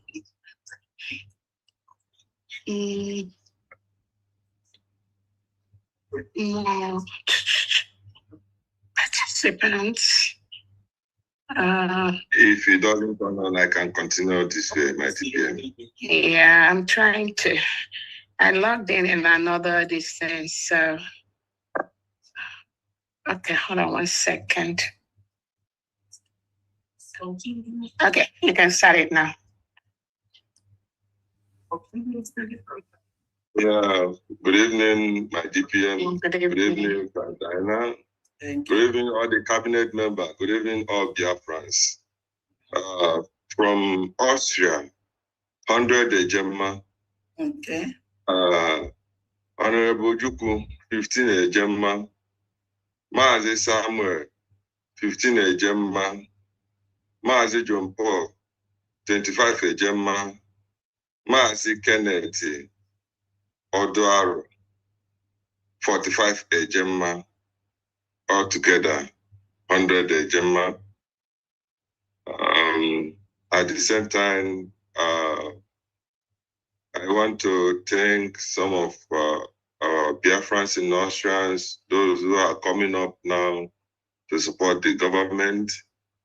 And I also want to use this opportunity to speak to those who are still standing on the fence, waiting for the time that Biafra will come, without them realizing that Biafra is here already.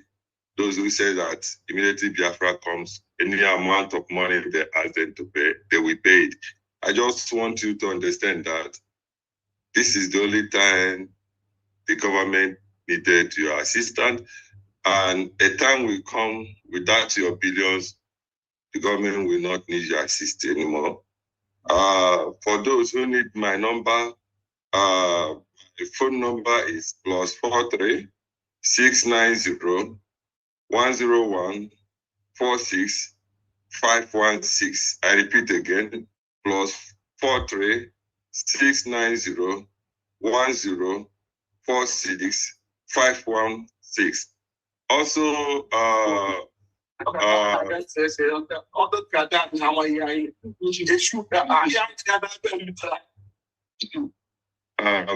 thank you. Also, Odumegu indigenous. I'm still using this opportunity to call on all the indigenous Odumegu states. Everybody want the best. Everybody want better Biafra. I mean, this is the time we have to come back home, support our government. There are a lot of vacancy at home, and all the skills you have, please, it is time for we to come back home and develop our land. Anyhow you want your country, like the way you are enjoying that country where you are, it is time for we all to come together, join hands, support our government, support the whole land, so that at the end of the day, we will have that Biafra everybody is praying for. Thank you, my honorables. Thank you, Honorable Diana. Thank you, my DPN. Thank you very much. Okay. I just want to use this opportunity to also thank Honorable Akbala for the visit. They went the last time. Can you briefly 2 minutes, brief us on that, please? Yes. Thank you very much, my DPM. It was a very good move. All the government offices we went to, they really welcomed us. And believe me, a lot of people are still here making noise on social media up and down without them understanding what the government is doing. Actually, here in Austria, the citizens of United States of Biafra in Austria is well protected. And our next move is to start visiting the prison yards for those of our citizens that are in the deportation camp, just to make sure that they don't take them back to that evil contraction, so-called Nigeria. So the government is out to help our citizens all over the world. I don't know, for those who have not gotten their ID card, please try and get your ID card. Make yourself a citizen of United States of Biafra by getting your ID card. Believe me, a lot of things is going on now. And here in Austria, the government of Austria has already recognized us in a way that our citizens here in Austria will be well protected. Thank you, everyone. Thank you, my DPM. Thank you. Thank you. Thank you very much. Thank you. Thank you. Good job. Great job. Thank you. Thank you so much. We'll now go to Honorable Admin Texas USD. Texas Mission. The mic is yours.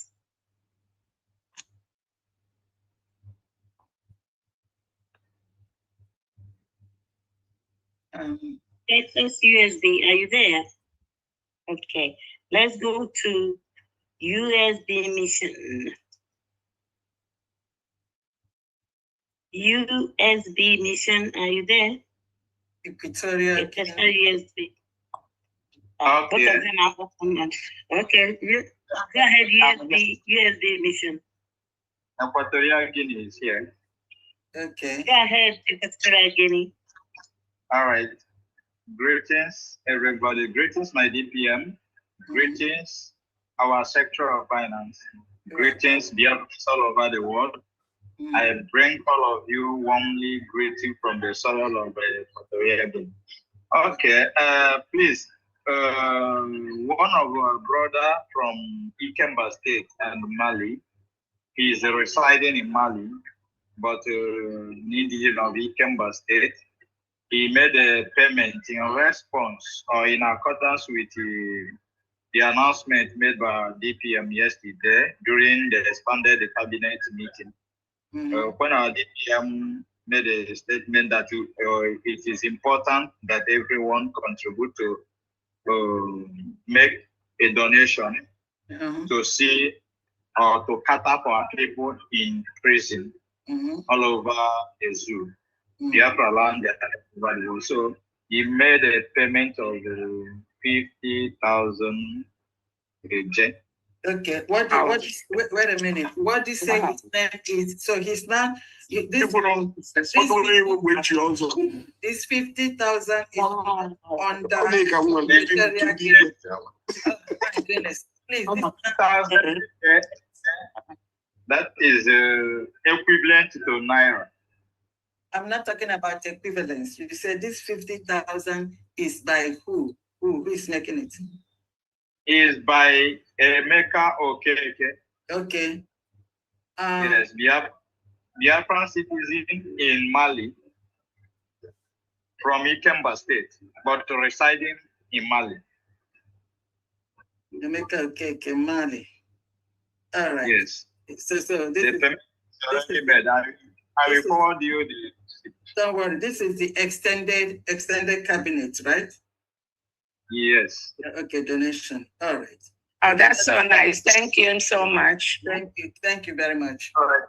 Yeah, no, from Equatorial Guinea, on behalf of myself and my deputy, we will respond to that plea with the 20,000 AJ also. 20,000 AJ Equatorial Guinea. Is that correct? Yes. Okay. Yes. All right. Thank you. I just see. Did you say that this is Emeka Okeke? I think I saw that name. I just hope it's not a double this. All right. It's about. Yes, my DPM, if you can remember yesterday in WhatsApp, expanded cabinet to WhatsApp Yes, platform. we remember. We remember. Yes, that very person. Yeah. Okay. I took it up from there, and wow. Money. Thank you. All right. Thank you very much. Okay. Thank you so much. Mm-hmm. Okay. Let's continue. We have some more hands. Thank you. Thank you so much. We'll go back to Texas USD. Yeah. Texas USD, the mic is yours. Okay, can you call the next? Okay, all right. Next person, Ada Simon. Ada Simon, the mic is yours. Yes, I'm here. I'm here. From the, I have an update. Okay. This is the sum of 1,000 AJ. Ada Simon, 1,000 AJ. By who? What's the name? Yes, from Chijoke Okorie. Chijoke. Okay, Chijoke Okorie. Okay, for the state of Olu. For the state of Olu.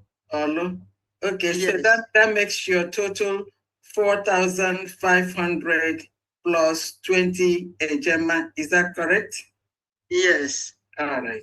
Thank you. Thank you very much for coming back. Thank you, please. Thank you. Thank you.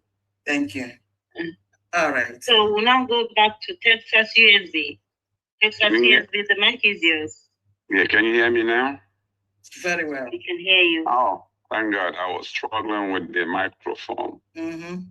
Okay, good evening to all genuine Biafrans. Good evening to Mazi Nnamdi Kanu, Mazi Simon Epa, DPM, Pharmacy Diane, Mouthpiece, and all those people that came to Washington, D.C. It was a very successful Memorial Day in Washington. Yes. Okay. And I have 220 Ejema. Okay. And 100 from me. 50 from Elizabeth Ibekwe, 40 from Ada Izani Opa, $30 from Nathan Otu. And also, please, I want us, all the Texas members, to remember Evangelist, one of our members, okay, Evangelist Ifi Okeke. She lost the husband. Okay, so let's remember her in our prayers. Yes. Yeah. All right, that's all I have for today. Thank you so much. Thank you all for your hard work. Thank you. Clarification. The last announcer for the Mission Equatorial, that Emeka Okeke for 50,000 AJ, I had earlier announced it because they sent the receipt to me. I picked it up. That's from Ikemba State, Emeka Okeke, Extended Cabinet for the Freedom of our People in Prison. So I had announced it earlier.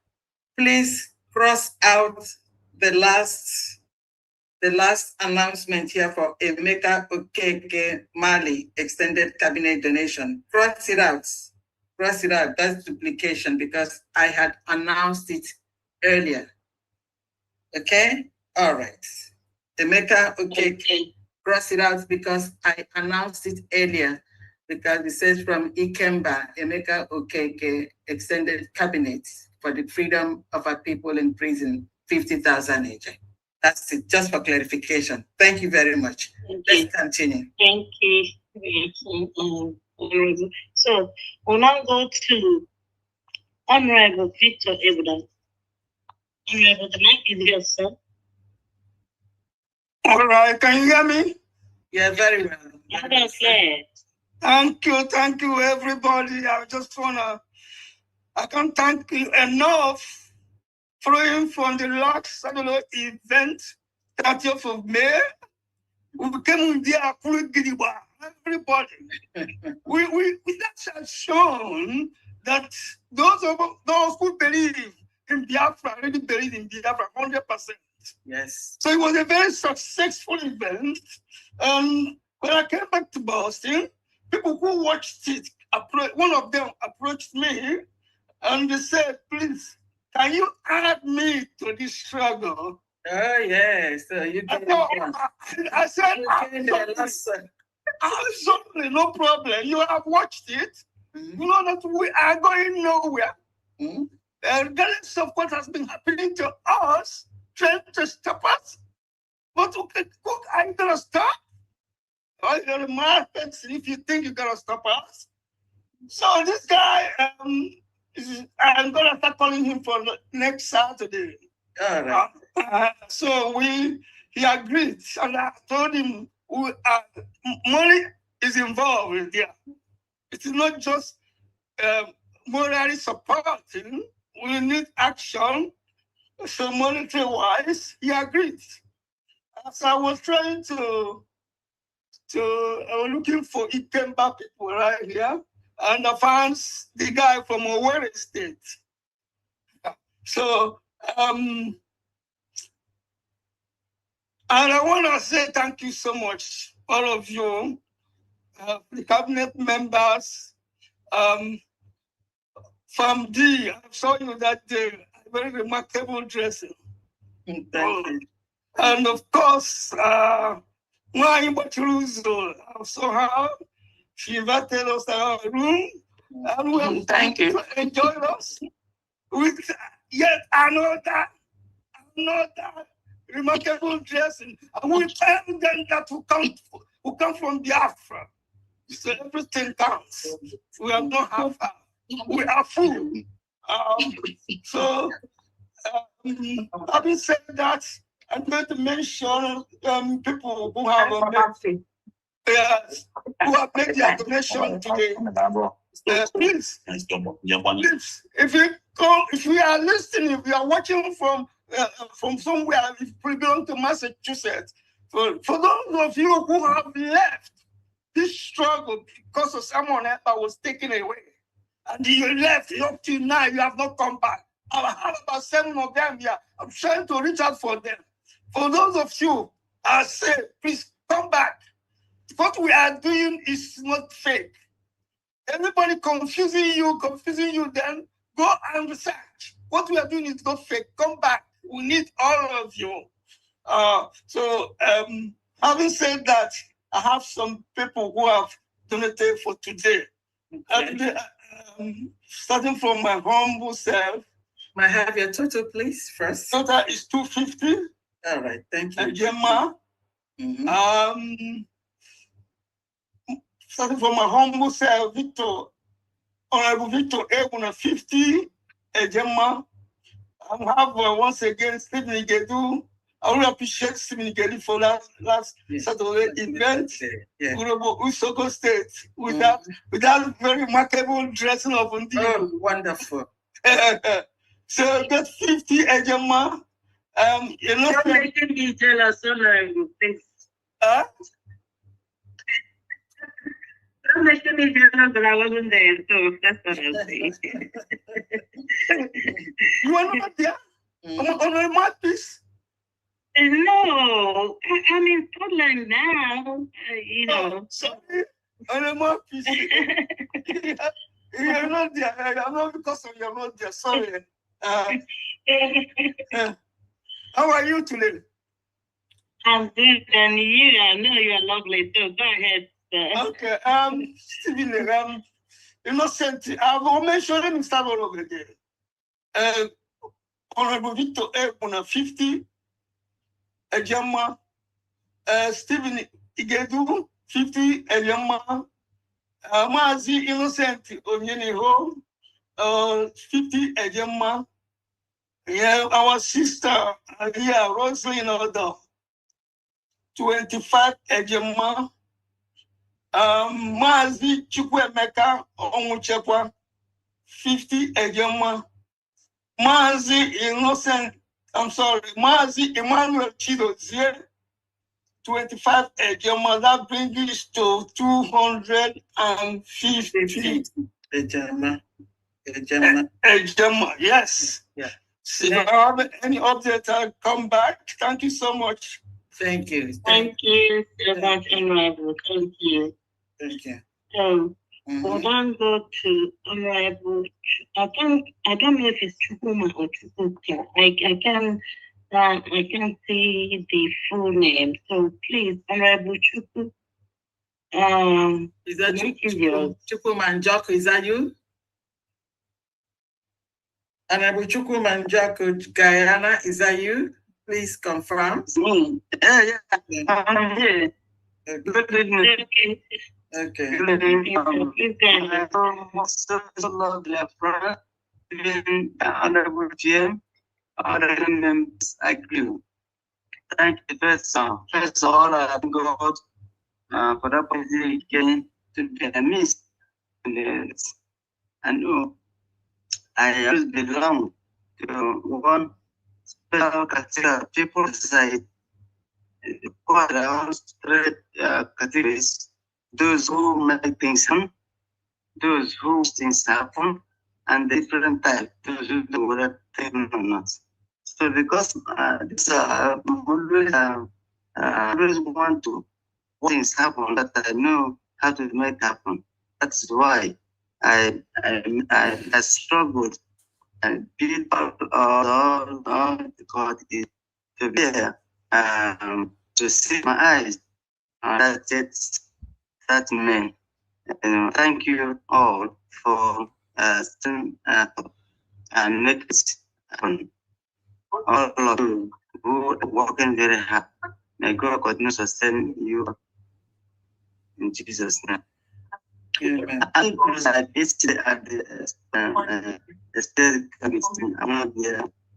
really having a difficult time trying to hear you. I don't know whether it's your connection or maybe my phone. So I don't know if you can hear me now. I said yesterday I was not the expanded memory because they took me out. I don't know if coming out. Hi, Pamdi, are you hearing now? Go ahead. Oh, yeah. So I'm not there, and that's why I'm a person. Okay, but I'm still here. My day is not yet. Honorable Chukuma, I wouldn't just tell you that I'm hearing you while I'm not hearing you. Can you give me the total? We have since the network is not very friendly today. If you can give me the total, maybe you can talk some other time. I can't hear any of the things that you're saying. Thank you very much. Maybe my phone. Okay. Definition. Miss Elko, and then Diana, and then it's yeah, for me, I had from Africans that there is the current call for support for those of our people in prison. So me, I'm giving 20,000 and then 10,000 for support the prison in totaling 40,000 from there. Thank you. Okay. For Miss Ellen, 10,000 AJ, is that correct? Yes. And then you, the first one is 20,000 AJ, right? Yes. For what? For for my country. Normal direction, yes. Okay, your normal. And then 10,000 for what? Yeah, for the support the prison. Yes. Okay, the prison. Is that right? Okay. Yes. All right. So altogether, coming from your area, Guyana, 40,000 again. Is that correct? Correct. Thank you. Thank you very much. I'm so sorry that you can't talk today. You put my answer for right from there. Thank you very much. Thank you for everything. All right. Okay, let's go to the next. We'll go to Honorable Ngozi, WDC. Yeah. Okay. Our able MC. Oh my goodness. I'm trying to open my video. Okay. Thank you, everybody. Thank you, my honorable DPM. The mouthpiece of the God, you've been scarce. We want to see your video now. Open your video. Okay. Open your video and give us just a brief MC something. MC style. Exceptional.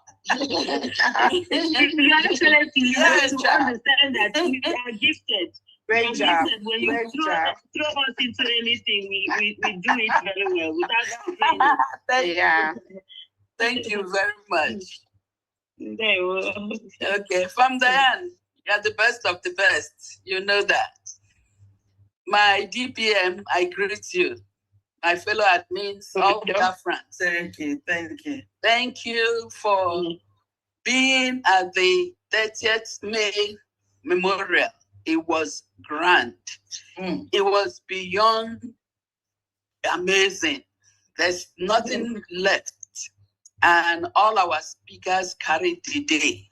It's making waves in the community, in the states, in countries, in everywhere. So just keep on keeping on. We are closer than you can imagine. And our DPM is able and capable, more than we can. It's just a blessing from above.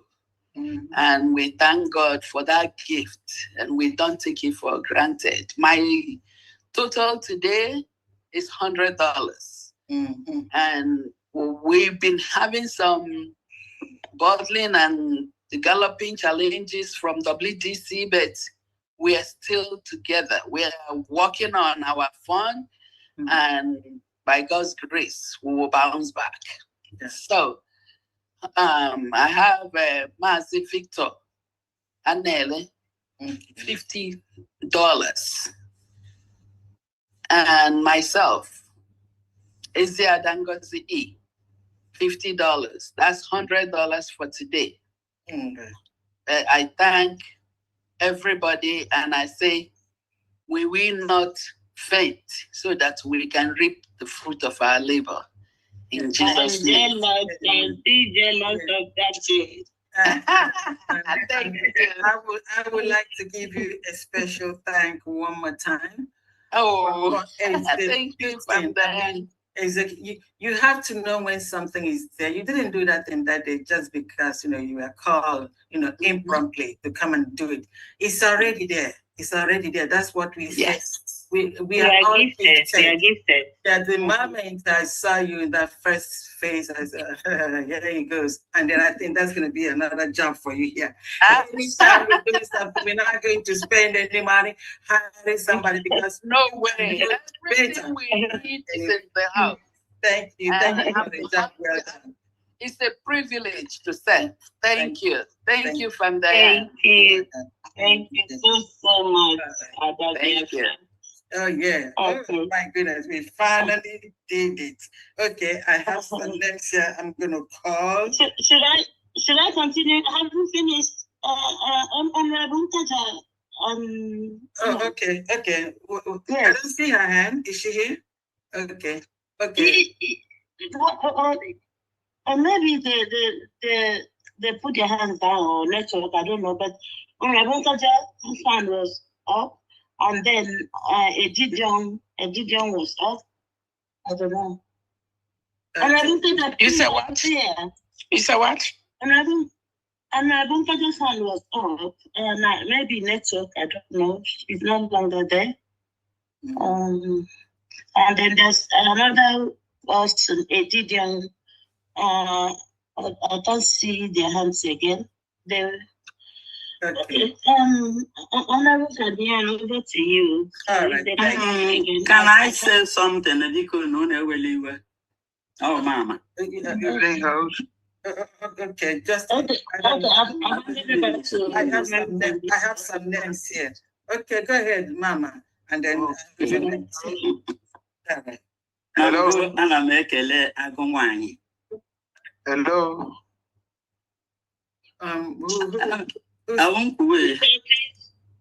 Continue, Mama. Number one, Mekele Agumani, Utilizu, Mbata and the four back of people, Ebama, who were further when he can their will. I come up to the Gamood, and the Gamo, electric pool. Fandi, I can add a day.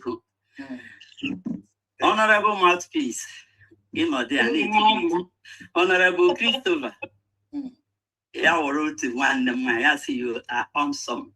My mother is the motivation, so that they can go back again. So, Mama,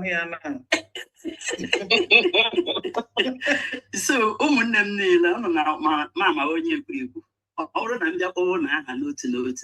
It would take a time again, no quick. Caparano. One, I can open the nose operation, one mamma, on your. So, I'm them gave you some of them got Matana last week. I am Ella have been one mamma of them got Cochetrema by Mapo my Sadiko. Chineke make a mapata. Asia, and when more than 400 and something followers. Asia, and with them Elihana Apoya. $9.99. One is a wife.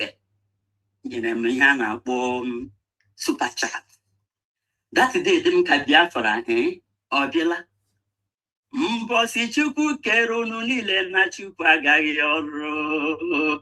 Chuku no Lord Chuku Afo, Ge Afo. Oh no man, mother na bogarogo no fonye gemeri. I ain't as about halolog and I ain't merely. Tam go pay them. Where our DPM the Kuku Ganyere, Ndigara Finland, Onyagara Finland, Dopotraguay, we yana our TM. That is a now we wouldn't want Yanakayan. Oh man, I can watch some money. You Biafra and other countries. So now what I will what on I don't know is the bigger than one. So you know Washington DC. That is all the too much. Even my DPM, half of a language half. A shovel I'm going to America. I don't know from Jihishana Gishi.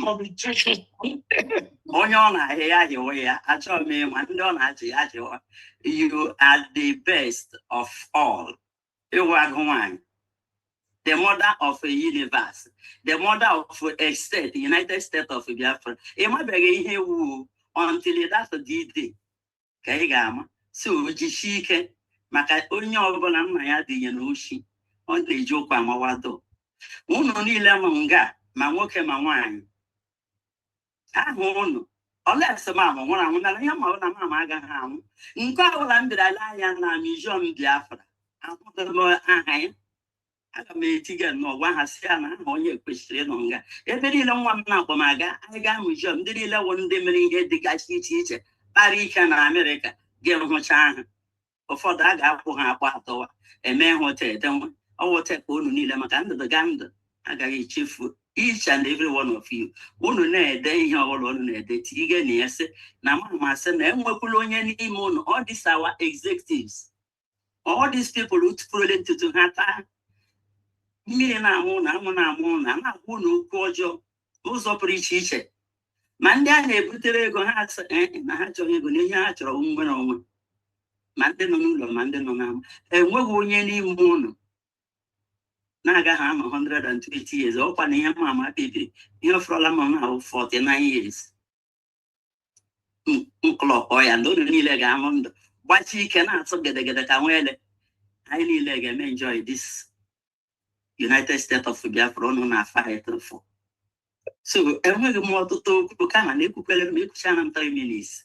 So ana m ayọ unu so nnụnụ maka ndị na-ekwe ha na-ekwere elu awadịa sị ọ na-eme ihe na-adịghị ekwe omume ya wee mee ọ na-eme ihe na-adịghị ekwe omume ya wee mee ọ na-eme ihe na-adịghị ekwe omume ihe na-adịghị ekwe omume ka Chukwu na-eme Chineke emeni anyị nọ n'ozi ọma taa my program taa wụ good news to good news mgbe ahụ anụbeghị m ka onye gara leta awa PM ihe m mụbara wụ ka onye gara leta awa leader ya gwa ya okwu mmemme program ihe na-akọ m ụbọchị taa dị ha ka ọwụ one of the greatest day happiness in Mendom. And all know waiting they make me fine. Biafra they make me fine. There is no other thing that gives me joy. Mama, when I read you, what day you work, what do you cook? And they help them na hand a kumbenile, oh United States of Biafra. You don't want one I am at some Mama, are you talking to your Biafra? I'm sitting there.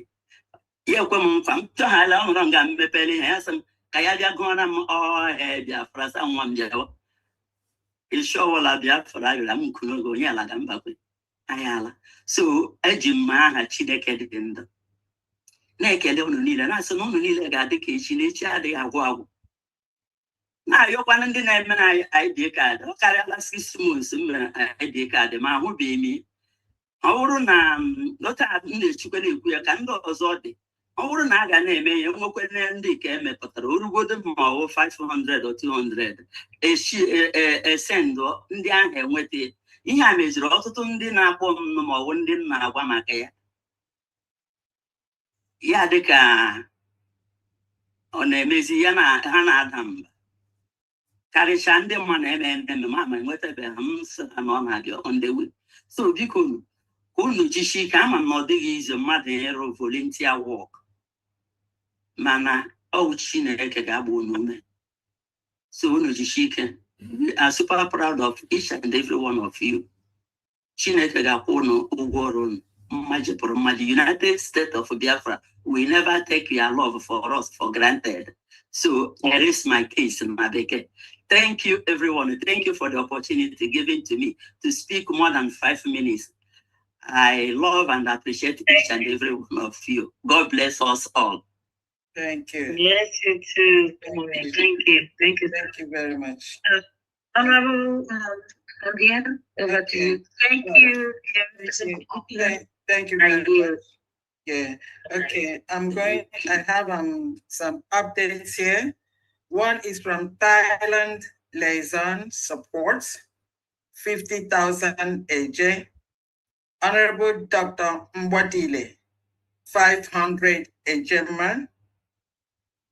Honorable Okwalenwe, 20 Ejema. Paul Ibe, 30 Ejema. Carlo M. New York, 100 Ejema. This is so good. And then I think it was just, we had a steady tempo here, and then we really worked with time frame here, which is very, very good. I mean, just rounding it up at 7 o'clock and then, completing all the assignment we have today is very, very good. I'd like to give my special thanks, especially to the independent media for the program that they hosted with Mark Arnold. I mean, they really exhibited par excellence, both journalistically and then and in overall. So independent media, they're doing great job. And then the most important thing here is standing on principles and on truth. I cannot name all of them. That I know that Kai Report was the one that anchored it. I know I saw many names there. I saw Exodus TV. I saw Biafra TV.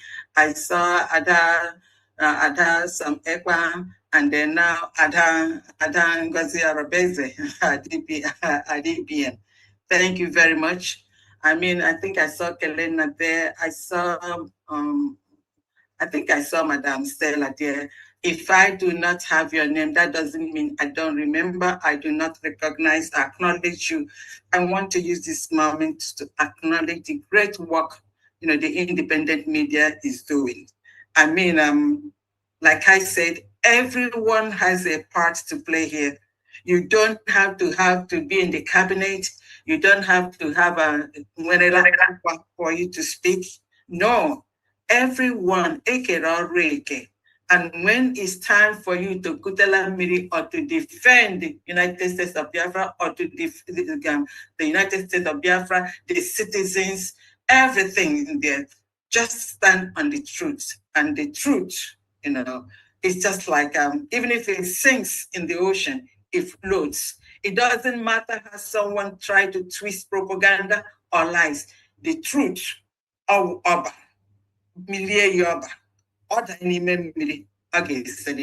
that's what the truth is all about. So I just want to appreciate the independent media and everyone else that is doing just standing on the truth, trying to analyze or trying to make our people understand what it is that we're doing.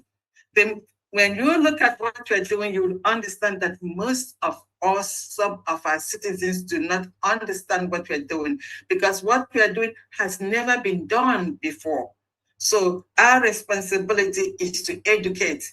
If anyone understands every chance that you have at any moment, please try to educate those that want to know, because some people do not want to know. And then he who knows not and knows not that he knows not and is not willing to listen and then get the facts and the truth. But the awareness and the education must continue. Thank you very much for each and every one of us that donated today. And those that we are not able to donate, we pray to God to help and then empower you and then bless you so that you can contribute and donate. What we are doing here is not something that is being done or it's going to be done twice in life. When it's done this time, it's done. Just like we celebrated last week, at May 30th Memorial Day for our fallen heroes and heroines, for all those that died, that sacrificed their lives. They did so that me and you will live today, and not only living today, to continue that where they stopped, to ensure that victory is ours, to ensure that our self-determination and the restoration and our sovereignty is gotten. Thank you very much. Her Excellency Deputy Prime Minister, are you still here? Yeah. Yes. Yes. Oh, I think I see Madam Kaja's hand. Let Kaja go ahead. Honorable Kaja. Okay. Honorable Kaja, over to you. Just talk, unmute yourself. Okay, I'm sorry. I was somewhere, so I've been in and out. I'm sorry. Okay. Yeah, thank you so much. And Dr. Emma, everyone, all these cabinet members, everyone. Mommy, thank you so much for everything. Yeah. Thank you, my daughter.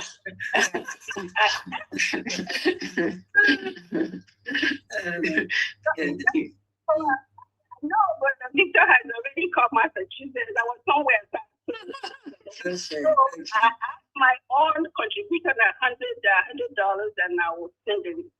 Thank you. Wow. You're right. Plus 100. I know you never stop. Just continue. Thank you very much. Yeah. Thank you. Over to you. Thank you. Yeah, thank you so much, Honorable Nkaja, for what you do. I call her my daughter. It's just this one of the sweetest person we have in this struggle at this time. Before we close, please, I would like us to have a minute silent for the husband of one of our dear member, Miss Ife. She lost her husband last week. He has been sick, and unfortunately, he has to go and be with the Lord. So let us all observe a minute silent for the soul of Ife's husband, and that minute starts right now.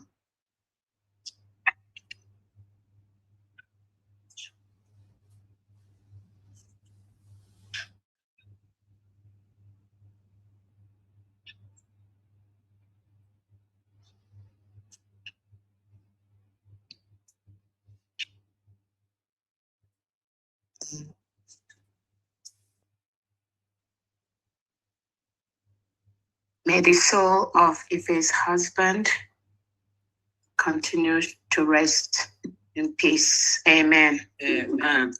I also want to use this opportunity to let everyone know that Ife is somebody who has been a very huge support to our freedom movement. Not just being in the general, also being a solid member of the New Dimension mandate for years. And all of you know, those of you that don't know, the membership criteria for being in New Dimension mandate is $400 per month. She has been a solid member of New Dimension mandate, and also a very solid member towards this freedom.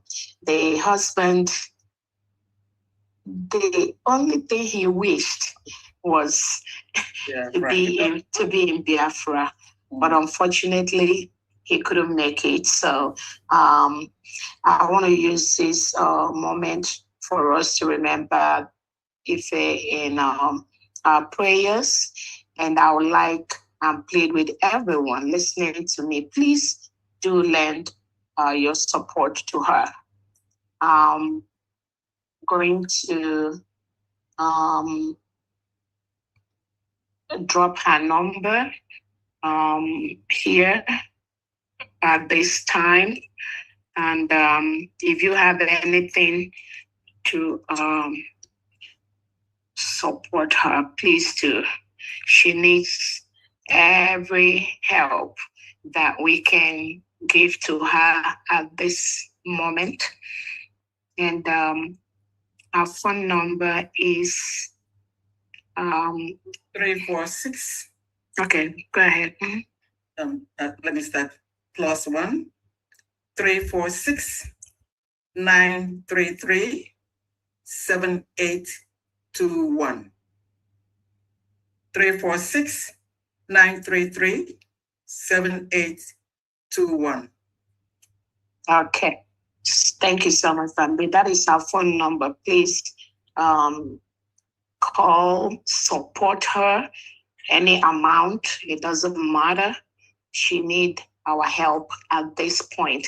It is the right thing for us to do to ease the pain that the family is going through at this moment. Please do call with your assistance. And I want to thank everyone that presents here today. Family already said everything, and I thank God we were able to have a massive fundraising today. We thank God for blessing us every day. The blessing that this government is getting, we don't even know where it's coming from, but it keeps coming, and we keep doing things that we don't even know how we are able to accomplish. And that is how it's going to continue. It can only get better. Again, I want to thank all our private donors, those that donate anonymously. What you are doing is adding so much to this freedom movement. And I want to use this opportunity also to tell everyone, especially those that are still doing One Nigeria, we, the United States of Biafra government, we do not have forever for this freedom. We don't have a long time to reclaim our territories. So we have a short period to ensure that every element of Nigeria that is forcefully, illegally occupying the United States of Biafra, 40 states, leaves our land. We don't have a long time. We don't have forever. We know it takes time to secure our territory. We are doing that inch by inch, hour by hour. We are planning every minute on that. But what I want to tell the delegitimized governors, they are Biafra agents in Biafra land. The reintegrated terrorists recruited into the Nigerian military and police that are in Biafra territory. We don't have a long time for you to leave Biafra land. We don't have a long time for you to leave Biafra land. Thank you so much, Biafrans, and we will see you all next week. And may God bless you all and multiply your donations. Thank you so much. Thank you, and bye for today. Bye, everyone. Bye. Bye. Please. I certainly hope so. And in conclusion, what would you say to the Christians and other people of goodwill around the world about the struggle of the people of Biafra today? Thank you so much for that question. Christians in Nigeria are begging to leave. We are begging to leave. People are attacked in their homes with guns, with AK-47, with machetes. People are butchered while they are sleeping. Innocent children are butchered. Women and girls are raped in the bushes. Christians cannot converge and practice their religion securely, safely in Biafra land and in other parts of Nigeria. What I have to say is that we have to be persistent. We have to carve out a country where both Christians and Muslims have the right to exist without anyone killing each other. But what happens in Nigeria is that you have a country where there is an agenda to Islamize the whole country. And this plan is being perpetuated, is being carried out by the Nigerian state. Currently, the Prime Minister of the United States of Biafra is being detained and incarcerated in Finland by the Finnish authority on a very flimsy excuse that Simon Epa, who is our Prime Minister, is inciting Biafrans. How can you incite people that are just begging to leave? People that are killed by their hundreds every day. And we have our leader, Prime Minister Simon Epa, Nigerian government, through their Foreign Affairs Minister, Bianca Ojukwu, has just laid out some truncated charges against our Prime Minister. And Finland arrested him just 2 weeks before we declared our independence. But Biafrans, mostly who are Christians, we were resolute. We all converged in Finland. We were able to declare our independence despite Finland holding our Prime Minister to truncate that process. So that shows that you cannot just defeat an ideology. We are Christians. We are begging to live. We do not want to live in a country whose policy is to rehabilitate and reintegrate non-terrorists like Boko Haram into the military, into the police. Nothing is secure. So I encourage Biafrans to be resolute. I encourage Christians all over Nigeria to be resolute. We have to stick our ground and ensure that it is okay for self-determination. It is okay for self-defense. These are rights that are guaranteed by the United Nations, by the African Charter. But the Nigerian government, as is currently constituted, is trying to take that freedom away from us. So we are not going to back down. It is our right to choose who is going to be our leader. It is our right to defend our people from the reintegrated terrorists that are coming to kill us. It is our right to go back and develop Biafra land. By the declaration we've done, we are going to go home and practice our religion and not be scared. Just as it happens in near Ebony State a few days ago, where people were in the church and they came in and gunned down almost 30 people. Just like that, including innocent children. These children did not commit any crime. Their crime is just to exist in a nation called Nigeria. How long are we going to be forced to live in a country where the president never made any statement to these killings? No remorse. The governor's nothing. All the governor did was do not retaliate. How long are they going to continue to tell us do not retaliate? And we are massacred by the day, by the night. So we are pursuing the course of freedom to self-defend our land, to self-defend our people, using every legal available means to ensure that our people are not murdered every single day. Excellently stated, and thank you. I would observe that the government of Finland is acting like Western governments all over Europe as well as North America. They don't have any idea of the jihad. They don't have any idea what they're doing to their own countries by bringing in massive numbers of Muslim migrants. They will be facing the same thing that Biafrans are facing today in the future because of their short-sighted actions. And so I applaud you and thank you for calling upon Christians, upon Biafrans, upon all free people to be resolute. This is something that we all need to take to heart and be of good courage. Dr. Ngozi Orubueze, thank you very much for speaking with me, for bringing attention to these all-important issues. And I wish you and the Biafran people all success. May God bless your efforts and prosper them and enable you to establish a strong and independent state that will withstand all pressures from outside. Thank you very much again. Thank you so much, Robert Spencer, for having me. Thank you so much. May God bless all of us. Thank you again. And until next time, everyone, pray, hope, and don't worry. Thank you so much.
Hello. How are you? Please work. We just closed it.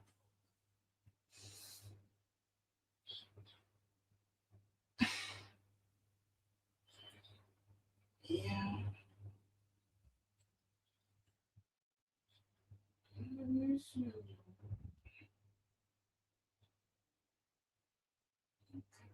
Take